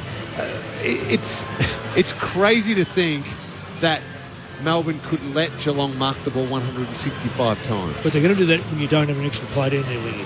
So the first half, roundabout, maybe bits and pieces in the second half, Melbourne had 5 players to 6, and the midfield didn't push up to take the 6th. So in other words, the player that's come off Melbourne's forward line, being the 6th forward, we'll call him the 6th forward, he stayed in front of the football, didn't try to come up and commit himself. So of those, most 90% were uncontested. Correct. And when you've got uncontested marks, you're then able to set play up because you're getting the mark, you haven't got a man on you, You can play on, or you can just wait for the man to come up in the mark, and then you can start to set the play. Yeah. And there's nothing in front of me. I'll go sideways. I'll get Stewart. Stewart didn't go sideways. Gets Henry. Henry comes back and picks up Guthrie. And all of a sudden, they mount up. But what's happening is Melbourne are then wearing themselves. And I was watching. This seems like pick on Melbourne, but I was just watching Petrarca try then. Look, he looks heavy in the legs. He looks like he's dynamite, but he can't get across the ground, so he can't man up that player. You're running from one side of the ground to the other. You're doing a lot of work. Shifting. A lot of work. And Mick, you're right, but so I get it why you can get the first mark, the intercept mark, when you've got the spare. And then maybe the second mark. That's so you it, get the intercept mark and then the second mark, because you split second, you haven't quite got down there. But if that extra that Melbourne had around the ball should be then re-engaging hard inside their forward half to stop, okay, you know what? You've taken it off us. We didn't want that. But you're not going any further. You're not going to keep moving this. You're not going to keep shifting the ground and forcing our mids to spend all their petrol running from one side of the ground to the other. But that just didn't happen. There was no, aside from, I thought, Stephen May in the second and third quarters having an influence. Yeah. There was nobody else who really said, okay, this is the way we're going to get the game back on our terms. No, exactly. It's interesting when you keep going with these stats. I'm looking at, say, Turner, who took 4 marks. I'd like to see him. He took inside front 50. Van Ruin has taken 1 mark. Is that right? Yep. One mark. Fritsch has taken 7 marks, and I reckon most of those, he's got 400 metres, so most of those were on or outside 50. So, in fairness today, he actually come up. But have a look at this, though, Lingy, for a player who's supposed to be elite with the football. He's going at 30%. Kicking efficiency. Yeah. He's kicking efficiency. So the uncontested marks are staggering, aren't they? Like 148 to 70. That's the uncontested. You don't. Yeah, they're the uncontested. The total's 165. Yeah. You just don't see those numbers. No, it's incredible, and particularly with the blueprint we spoke about beforehand, and they've been able to let the Cats boss the game, and ultimately they run away with it here to win by 39 points. The widest margin was the one at the finish. So Geelong by 39 points, 12-13-85 over Melbourne, 6-10-46. Ben Cameron's amongst the winners in their rooms. Hello, Ben. Hello, Corb, led in by Patrick Dangerfield. Lawson Humphreys coming in next. They've got some dumplings set up, sort of a sponsors branded dumpling sample. Jack Bowes just having a look at those. Bring a few up. What do you reckon, Benny? Jack? Looking pretty good. Steamed only. Yeah, he's pretty happy with them. He said steamed only. Get some fried for us. Yeah, he'd prefer fried, but that's okay. They're set up. They're ready for the players. They're just huddling up. Very low-key, chilled-out rooms down here, it must be said. Jezza Cameron huddling them up, having a bit to say to the group, and we'll be ready to go. Reece Stanley, the last man in. We are Geelong, the greatest team of all. Hey, we are Geelong. We're always on the ball. We play the game as it should be played. Hey, at home or far away. Our man is flying high from the north to us. Down getting our part. So pretty low-key, business-like for the Cats. They're happy with that performance. I'll come back to you in a short while with the chat. Thanks, Ben. Marks inside 50 for the night, Mick, by the way, 17-5. Yeah. And that's the story. And let me say, Corby, there were so many times when a Melbourne player was clear. Now, he might have been high inside 50, but the ball fell short, went over his head, got intercepted because the ball didn't go. It was amazing how many times Melbourne lost opportunities to score. In particular, I think, okay, second quarter, but third quarter where the scoreboard could have been really close and you don't know what takes place. Yeah. So not only the marks, 165 to 82, as you touched on, Lingy, the disposals plus 94 and the tackle count plus 13 to the team that had all those marks and all those more disposals. Yeah. Mick, you remarked on it during the game. Geelong tackled really well. There were times where strong opposition players, you think Petrarca and that type, had momentum, about to break through, and Geelong stuck their tackle, and it either created a ball up or a holding the ball. Speaking of tackles, a great way to win over not just your new fans, but also very much your new teammates. Bailey Smith, 28 touches, fantastic. Love his run, love his creativity, the long flowing hair. but again, had 8 tackles. I think that goes with 11 from last week. Yeah. That's how you just get a lot of respect from your teammates. That hard work as well as the beautiful running play where you get on the end of a few. After Daniel Turner kicked that goal, started the third quarter to put Melbourne within 10. The D's had 9 scoring shots. Geelong had 10. Geelong kicked 6-4. Melbourne kicked 2-7. 2-7, yeah. Let's go into the Geelong rooms. Winners by 39 points. Ben Cameron. Yeah, thank you, Corb. First things first, I had a brain fade before. I think I said dumplings. I meant dim sims. I got some dimmies set up down here. So, as you know, Corb, I don't get my foods mixed up all that often. So that was a rarity. I'm not sure what's going on there. I do have with me, though, a man who we both know well, Corb. Brad Wera described as the best player on both sides of the body since Leon Cameron. So I'm pleased to have a chat to this man down here in the room. So, how did you see that performance? Yeah, it was good. Obviously, Melbourne, they're going to be pretty revved up. It's been a tough couple of weeks for them. So they came out and fired, and I thought we really battled well for the first 3 quarters and kind of opened up for us in that last. So, they were really good, and we just had to keep working, play our game, and eventually it broke them down, I thought, and that was when it started to open up and kick away. So, it was good. There was times probably the last couple of weeks where we've just let the momentum get away from us, and opposition have kicked a few, and felt like we controlled that a lot better today, so it was good. Your skills on both sides of the body. I mean, Corbin Middlemass, as part of our broadcast, was talking about the fact that there are only 2 left footers on the Geelong list. You're technically, I think, a right footer, but you are beautifully skilled, Lawson Humphries. Where does that come from? My dad, yeah. So pretty much as long as I've played footy, he's made me kick on both feet. So very fortunate. Now it's definitely had a lot of rewards for it, so super stoked. Grateful for that. But yeah, Dad's taught me from a long time, and really, I guess, emphasise how important it is for us to, as footballers, have both sides of the body. So, Dad. I like it a lot because I've long argued that kicking is hereditary. You learn from your parents how to kick. So generally, if your mum, your dad, whoever is a good kick, you will be as well. I'll send you upstairs for some further questions. Lewis, well played tonight. Fantastic performance. We were just remarking about the number of marks amazingly taken tonight by Geelong. So 165 marks you guys took for the game. You took 13. Zach Guthrie 17, Connor O'Sullivan 13. So a lot of the defenders with really, really big numbers. Was that something you set out to do once you got the intercept? Let's just maybe just control possession a little bit and shift the ground a bit?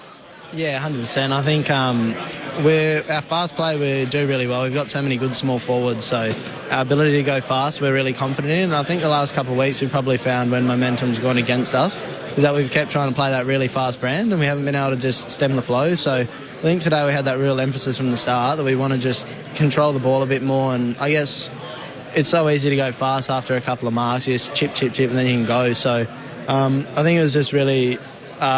I guess as a group working together to try and find those marks, because I think when times have been tough so far this season we probably haven't done that as well, so it was a bit of an emphasis just to I guess set the tone with our ball movement. Was that in the second quarter, Loss? We felt here for probably the last maybe 8 or 10 minutes of the second quarter was the one time when Melbourne maybe just had you guys losing your composure a bit, your structure a little bit. Was that what you were doing? You're almost rushing your ball use and kept giving it back to them, and they were able to generate a few shots at goal? Yeah, I think there was a few just, boys rolling off the mark or coming out of the goal square where we probably just didn't need to rush it. Probably just finding that bit of composure. But I think in the AFL there's always just going to be teams that get a flow on.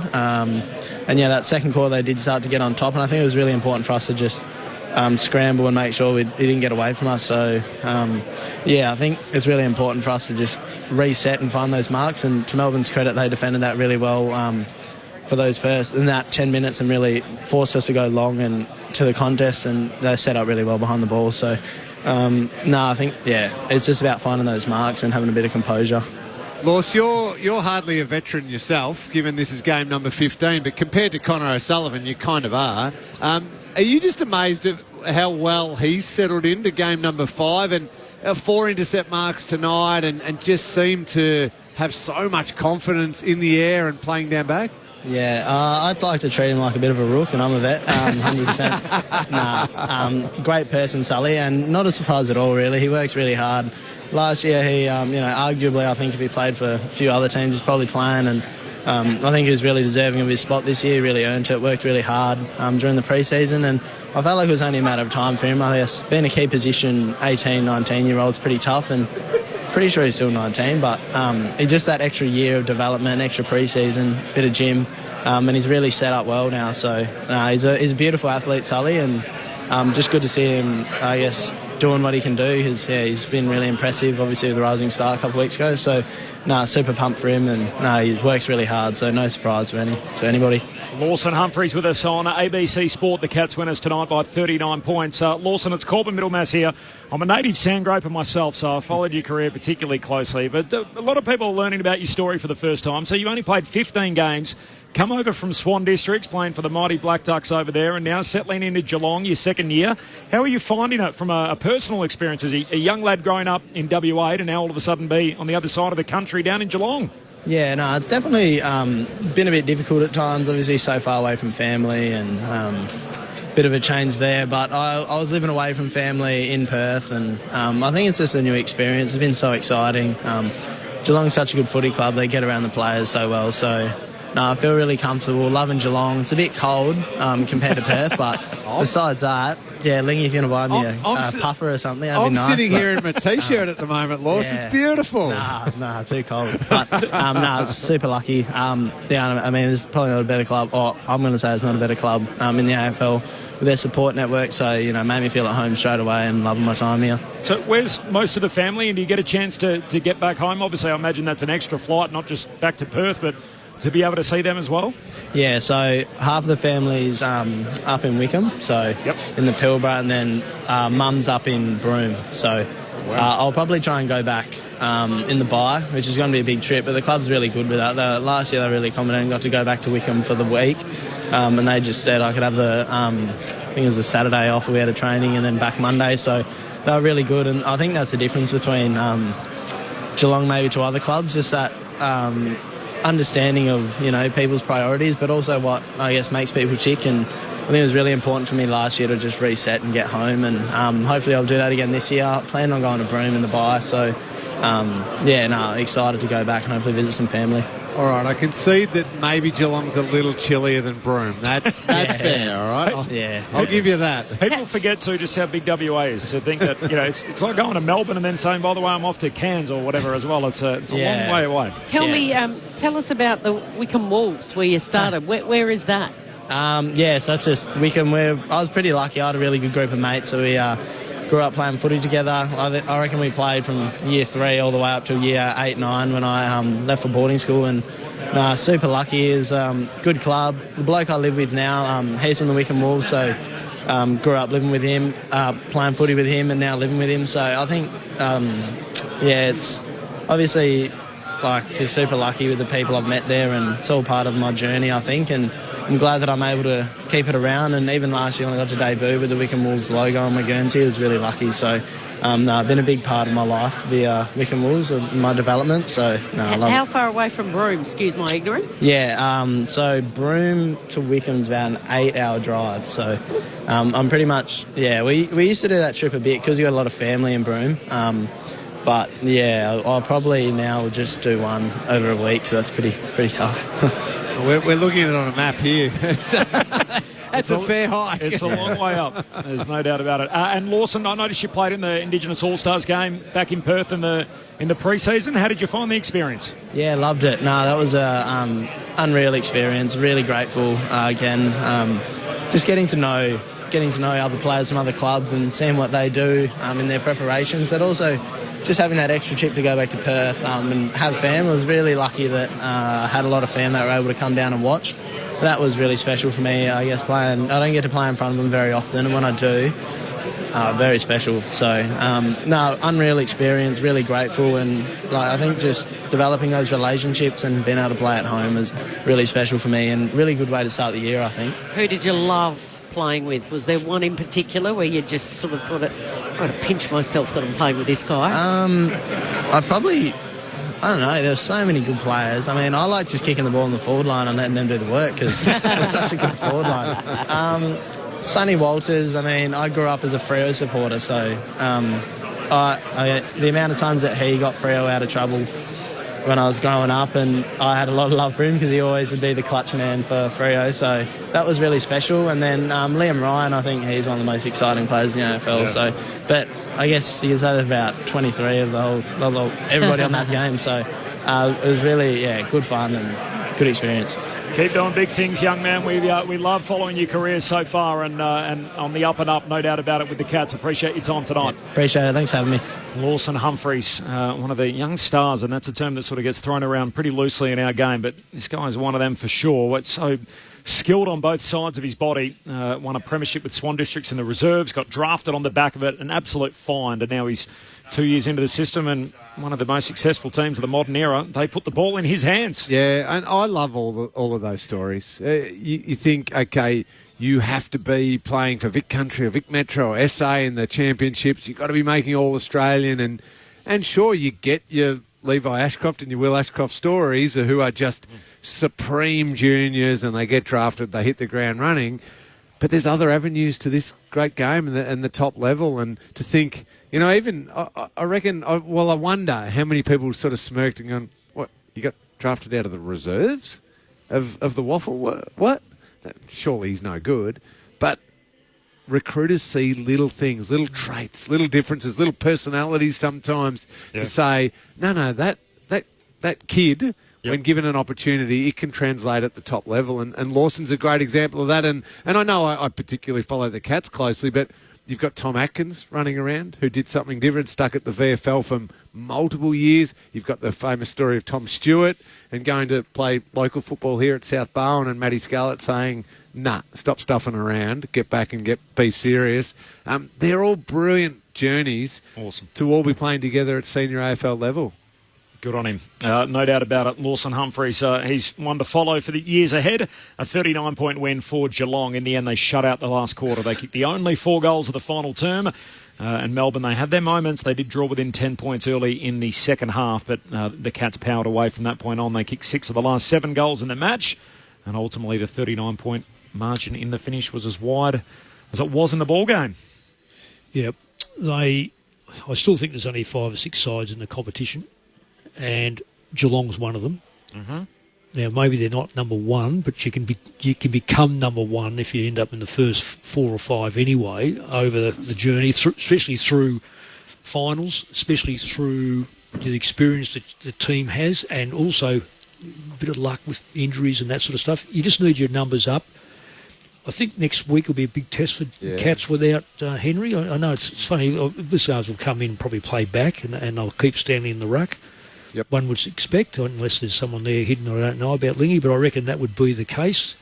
The Cats, I don't know how good they are given the way Melbourne played. When Melbourne come at them in that third quarter, there were a lot of little traits that you just don't want in a top side. And because of the panic in the back line, but that's, again, if Henry can get back, which clearly, I suppose, you don't know how bad the hamstring is, let's say it's 3 to 4 weeks, then he'll get back. But feels like we always say about Geelong, though, if they're 3 and 5, 4 and 4 after 8 weeks, whatever it is, they get it going from that They'll point get on. there. They'll get there. Yeah. I still think the major problem would be probably around the middle of the ground, because the best sides have that capacity to turn that on quickly. I know Geelong will probably get Dangerfield up there at some stage when he gets a few more games in. But Holmes would be I'm not sure he's a dasher, whether he's a collector of the ball under finals football, I'm not sure. I think Holmes can jump to be one of the absolute elite midfielders in the comp. What's he need to do? He's going through a little phase of his development, and you would have seen this over the journey with some of your great midfielders you coached, when you have just established yourself and now you're getting the attention of the opposition. Yeah, that's true. He's getting tagged and he's not handling it well. He's trying to outrun the tag, which means you spend all your energy running away from the ball rather than realising, I need, with my tagger. Because he's strong. Yeah, bring him back inside to the contest and play him in my area of strength, which is winning the contest, being smart, then exploding from congestion. He hasn't quite learnt that yet and learned how to handle it. Once he does, now I'm not saying it's going to definitely happen this year, but once he does, I think he can then go to Well, that Smith top certainly bracket. helped them through the middle. If he can sustain it, I'm amazed at how his form has been from a player who's missed a full year of football with an ACL. ACLs, yes, we know after 12 months they should technically be right. But I think it's the next 12 months where it's mentally, because people don't want to go back to what they went through. It's like any disease or any sort of injury. You go back through it, and So it's like a 12-month physical recovery and a 24-month mental recovery. well, probably not. It's the first 12 months. You know you're not going to be out there, so you feel pretty safe. But it's the next 12 months. Through their mind they go, "Oh God, if it happens again." It's not so much the pain of it; it's the missing of it. The process. You miss the games, and Yep. players. We've seen players would do multiple ones, and in the end, they get worn down by not playing more so than the injury. And they don't want to. They think, I used to plant and cut there. Yeah. Make that move. I don't want to, just in case. That's right. Just for another 6 months, 12 That's months. right. after Until it that. becomes natural to do it. Friday night footy on ABC Sport. Cats by 39 points. Just to tie a bow on that, Jack Henry, a right hamstring injury, was subbed out in the first half. Melbourne made their sub. Harry Sharp was a tactical sub. He was taken out in the third quarter. It was a bizarre statistical game, which probably told a little bit of the story, but plus 94 Geelong in disposals, plus 13 in the tackle count. The marks ended up 165 to 82. The uncontested marks, 148 to 70. Marks inside 50, 17 to 5, so all lopsided Geelong's way. Clearances were even, and Melbourne ended up having more inside 50s for whatever that's worth. Just speaking of the marks there, Corby, Zach Guthrie's 17 marks are the most in a game for Geelong since Harry Taylor back in round 2014. So Does it say how many he had contested there? no, it's the most marks Geelong has ever taken in a game, but Zach Guthrie's 17 marks. Lingy's just checking to see how many. Can I just jump on what you just Sorry, Zach Guthrie, 0 contested There you marks. go. Yeah. Can I just jump on back on what you just said? Didn't we hear Alan Richardson say that this is going to be a different mode of defence that we're coming because of our first two games? We're not used to getting beaten by 59 points, 58 points. We're going to change over. Well, that has gone out the window in the first second because that's a record number you just said. If that's a record number and you're concentrating on being a good defensive side, that does not take place. So talk all you like, but you've got to act upon what you talk about. So where to from here now for Melbourne? So they lost to the Giants by 3, they lost to North by 59, to the Suns by 58, and it's a 39-point loss to the Cats tonight. And at three-quarter time, the margin was 16 points. So do we say honourable loss? It's a bit of a pass mark, knowing that they probably were unlikely to get the win here tonight. Or do you go, well, hang on, 0-4, and you have a look at your next fortnight. You've got Essendon and Adelaide Oval next Saturday night, and then you've got Fremantle at the MCG the following week. Well, I'll run.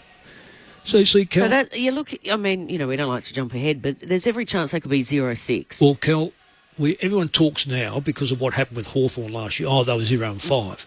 And Sydney, I think, might have been 0-6 and still made it. But I'm looking at this side here and going, Oliver at his age, May at his age, Pickett, I'm talking about stats here, so it's Oliver 30, May 27, Pickett was outstanding at 22, given coming back, Petrarca 21. From there on in Gorn 15, I can't ignore him.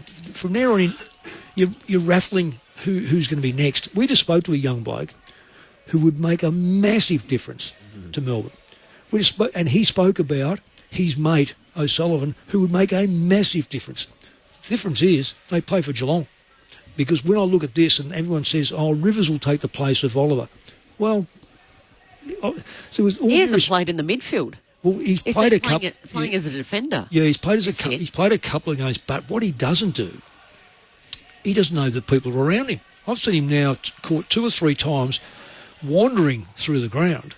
So I think there's all sorts of problems with Melbourne's future. I'm not saying they can't make it this year. I don't think they will, because there's got to be 8 of the 18. You can't have 12 out of the 18 outside of it. So someone's going to fall into 7th and 8th. But outside of that, Melbourne, their future. If Max Gawn goes over, who's their next ruckman? If Petrarca doesn't, he looks at it and goes, you know what? I don't know why I didn't move. And Oliver, I don't know what the future is for Melbourne, because I don't see a lot of really good players coming from this group here. I'm not going to talk about players that aren't in this group, but none of them are champions. And you talk straight away, you think, well, hang on, let's go to the injury list and let's see who's to come on. Jake Lever working his way back from an ankle could be available next week. There's Shane McAdam, who's out for the season with his Achilles. The other one is Judd McVie, hamstring a couple of weeks away. Tholstrup is a week away with a back. Otherwise, that's about it. Marty Hall with a calf, 5 to 7 weeks. You've got what you got. Yeah. What's in front of you is what they've got. Apart from Lever, there's really no one. And now, how are they going to change the game style, Lingy? Because I've got to say, I'm not here to bag coaches, because they know more about their team than I'm just up here watching it. But watching it says to me that if you're going to play sides like Geelong on a narrow ground and leave them with their 6 backs, and you're going to absolutely cannibalise that football going forward, you cannot win games of footy. So next week they play Essendon, who are also being a bit all over the shop. It'll be an interesting game, because I think if you talk about pressure, Melbourne technically should win because they've got probably the best. They've got 5 of the better players, but then you throw in Merritt and all these sort of players. And Essendon have unfortunately copped a couple of couple of injuries just of recent. I think on the training track. Yeah, Caldwell and Edwards. Yep. So Melbourne have got to win this. Yeah, to justify having. Yeah. So Caleb Wins has only played 21 games. He's that quality who could jump up, but it's not going to happen this year. He's not going to take a massive step.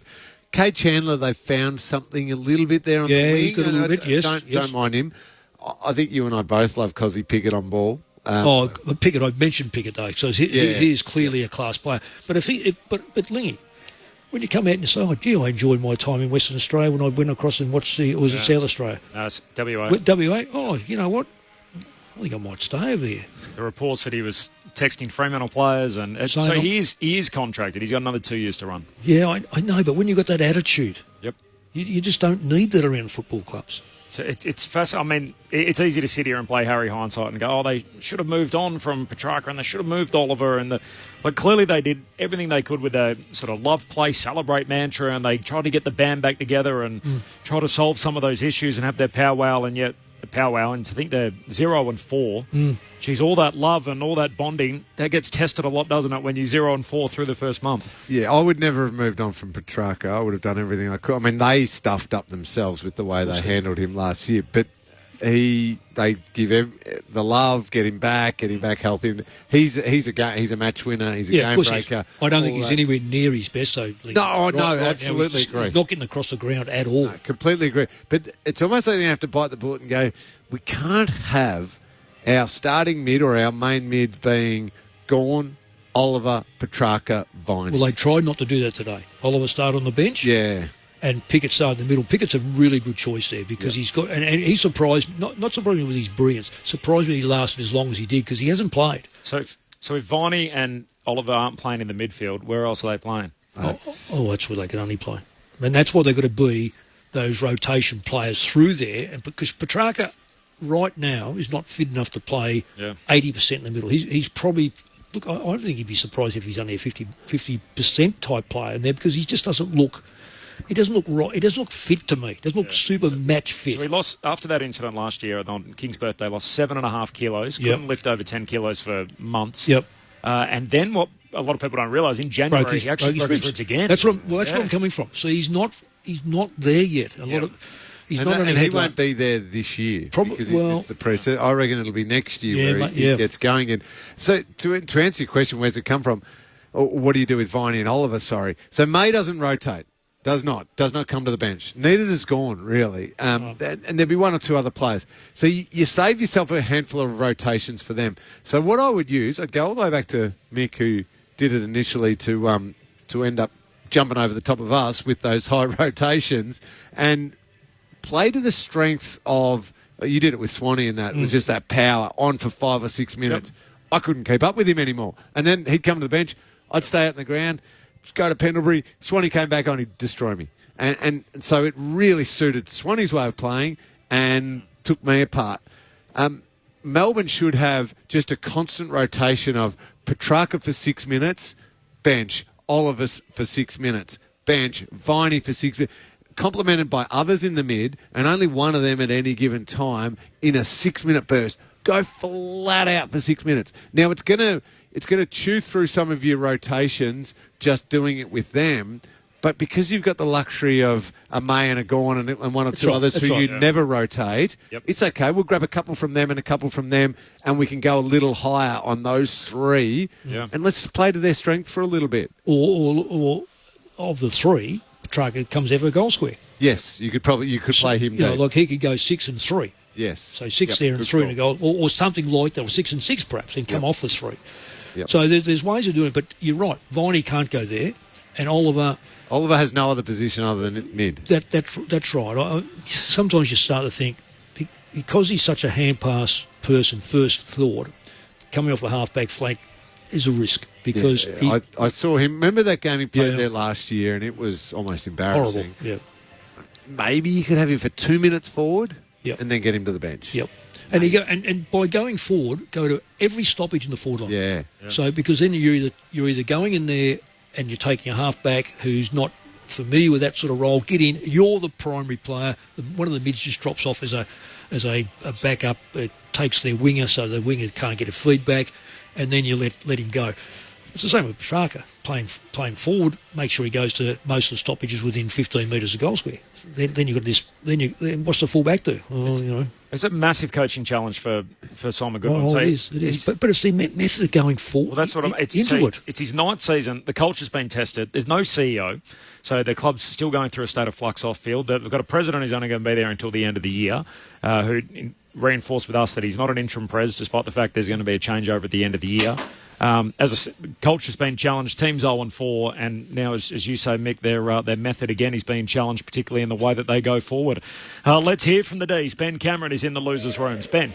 Yeah, I've got Jack Viney with me. Jack, how would you put it into words? What you're going through as a group collectively right now?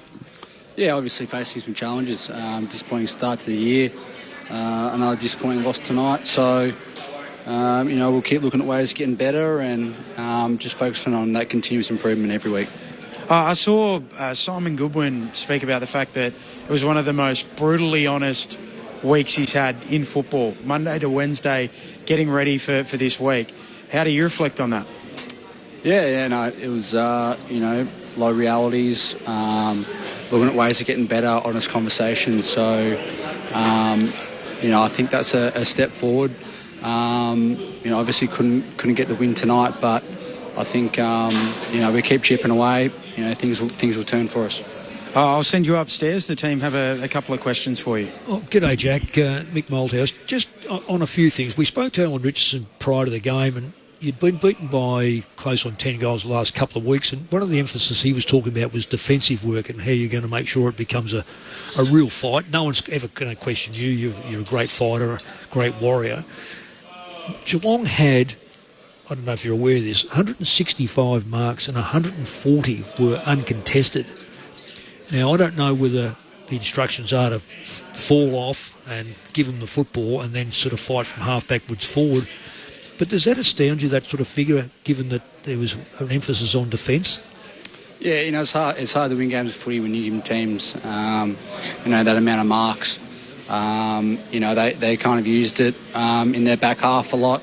We hit our numbers up the field a bit, but they were just able to find a bit of space once they got control of the ball. They're a great defensive side and great ball-using team, so you don't need to be off by much to get hurt by Geelong, and we found that out tonight. Yeah, just on that, on this ground, with Geelong having 6 backs and you having 5 forwards and the other one come up to the stoppage, does that help you, having that stoppage player with you around that stoppage? Or would you prefer him to be in a position where he can actually get the benefit of your and Petrarca's and Oliver's and whoever else was going to go through the middle into the forward line?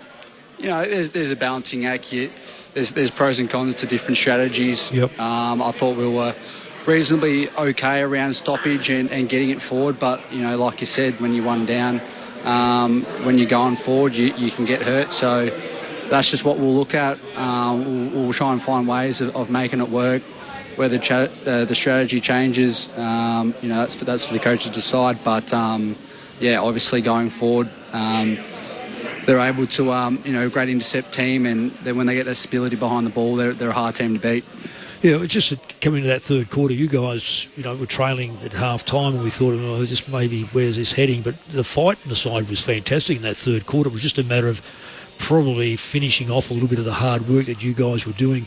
Players like, I thought Fritsch seemed to come up the ground a lot more this week compared to previous weeks, and helped you out across that half-forward line, or just probably higher than the half-forward line. Was that again to get him into the play, a strategy? Yeah, I think, for 3 quarters, we were right in the thick of it. Yep. We were challenged throughout the whole game, but we never dropped away until that last quarter. We really wanted a good defensive response from our forwards, and, that's kind of getting up the ground, helping put pressure on. So I'm not sure whether Bailey was instructed to get up higher, or that was just part of kind of getting up to help the team defence. Sure. and found his, finding getting the football a bit further up the ground. So, I think there were some things to take away from tonight. For 3 quarters, we're right in the thick of it, and the better team just ran away in that last quarter. Jack, this might seem like too. I don't know. We sit up here and we say, at times your ball use was poor, or you wasted opportunities going forward. You should have hit that one, and you should have hit that one. I get that it's very, very easy from up here. But can you put a handle on why, just when you're going forward, you're unable to keep that play going and nail that? Is it a confidence thing? Is it a skill thing? What is it that's just stopping you and breaking down the play a bit? I think there's multiple factors. I don't think we can put it down to one thing. When you're 0-4 and kind of getting beaten convincingly, I think there's breakdowns, all over the place. But it's something we're going to keep chipping away at. We'll keep finding ways of getting better. It's early in this season, so I'm certainly not disheartened about what our season can turn into. Right. But it's just about coming to work every day, looking for ways to get better, and having trust in the coaches. Lots of credit to you.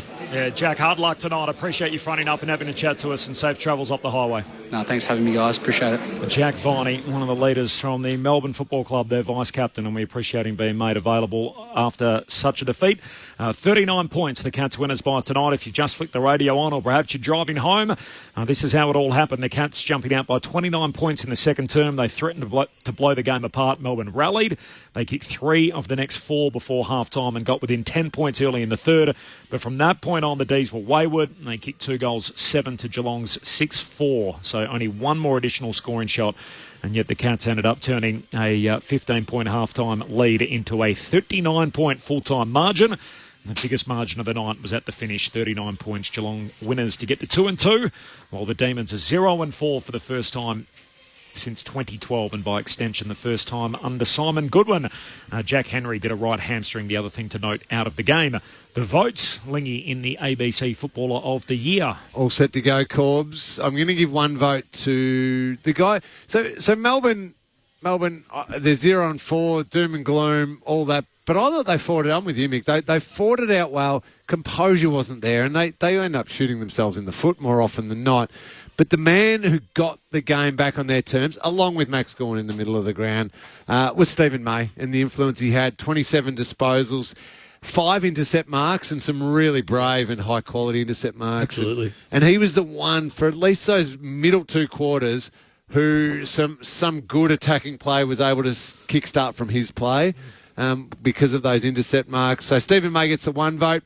I'm going to give 2 votes to the young guy, Connor O'Sullivan. I thought he was superb all night, 23 disposals, but it was the fact that he took the 4 intercept marks, a couple of times defensive efforts to just get over and get a fist in there. I thought he was brilliant. Really, really exciting. So along with a whole bunch of defenders, and granted, their defence was set up in a way that allowed the defenders to be pretty dominant, having that extra that Mick spoke about all night and was on to right from the very, very start. But Connor's going to get the 2 votes. And the 3 votes, for someone who, he had a big game. I'm giving him best on ground, but he could have had an absolute monster, was the skipper, Paddy Dangerfield. Kicked 3 goals, had a hand in others.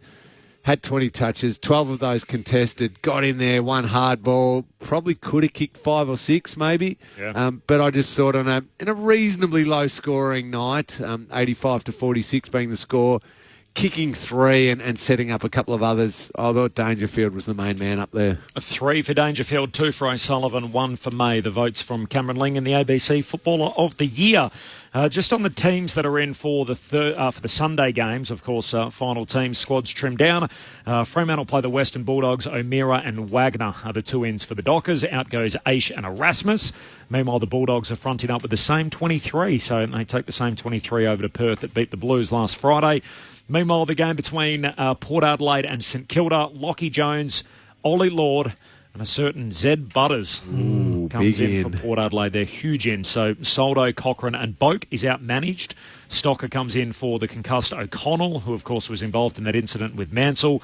So that's the team for St Kilda. And then the game between GWS and West Coast, which kicks off the Sunday slate, Riccardi comes in for Keefe. And there's 4 changes at West Coast. Unfortunately, McGovern, Elliott, Hewitt, Edwards, the 4 outs. 3 on debut, including Sandy Brock, the nephew of Peter Brock, Tom Gross, Hamish Davis and Clay Hall. He's the 4th of those who isn't on debut, but he returns. Is McGovern still on $1 million a year? He doesn't play much or do much these days for $1 million. He was okay last year. Was he? Yeah. Okay. But he's absent again. Well, given how much money he's been paid over the last few years, I don't think he's continued on his incredible... Finished top 3 in the BNF, I reckon. Oh, well, that's hardly anything when you win 1 game for the year. All-Australian? Was he? He was, yeah. Last year? He was not an All-Australian. Yeah, I reckon he was. 5th time? He wouldn't have been if Lingy had been on the committee. There you go. First year off Lingy. Yeah. Jeremy Govan and Jake Waterman were the 2 All-Australians. They had 2 in there. They had 2 in there. He won the BNF, my apologies. There you go. Waterman finished 3rd. Jacko might have had a big say on the panel. Wow. Got a bit of representation from the boys out west. Yeah. Jacko threw his weight around. The NRL, by the way, the games tonight, the Cowboys 22-18 over the Panthers and the Rabbitohs 20-14 winners over the Sydney Roosters. So they're the 2 games tonight in the NRL. Of course, Sports Talk in WA, SA Grandstand for those of you in South Australia. And Mick, we will be on. Which feels like in about 5 minutes for AFL Saturday. We might as well just go straight there. Correct. From 12 noon, so we'll be there for all of that. Lingy, I'll hear from you on Sunday. Sunday, yes. I'm walking 40 kilometres tomorrow for a charity from Aries Inlet to Torquay. So, that'll be a lovely walk. If you're in that area, say good day. Kids Plus Foundation here in Geelong. So me and my wife are doing that one, which will be heaps of fun. She ended up getting into the footy tonight? She did about 10 minutes into the game, though, late. Just checking. Thanks to Mitch Turner back in the studio. Thanks to Stuart Hollywood Baker for all his work on the buttons. For Ben Cameron downstairs, to Kelly Underwood, Mick Moldhouse, Cameron Ling, and on behalf of myself, Corbin Middlemans, good night from Geelong. We're 2 games into round 4. The footy action, of course, continues tomorrow. The Cats winners at home by 39 points. Good night from Geelong. What matters to you this election? ABC News wants to make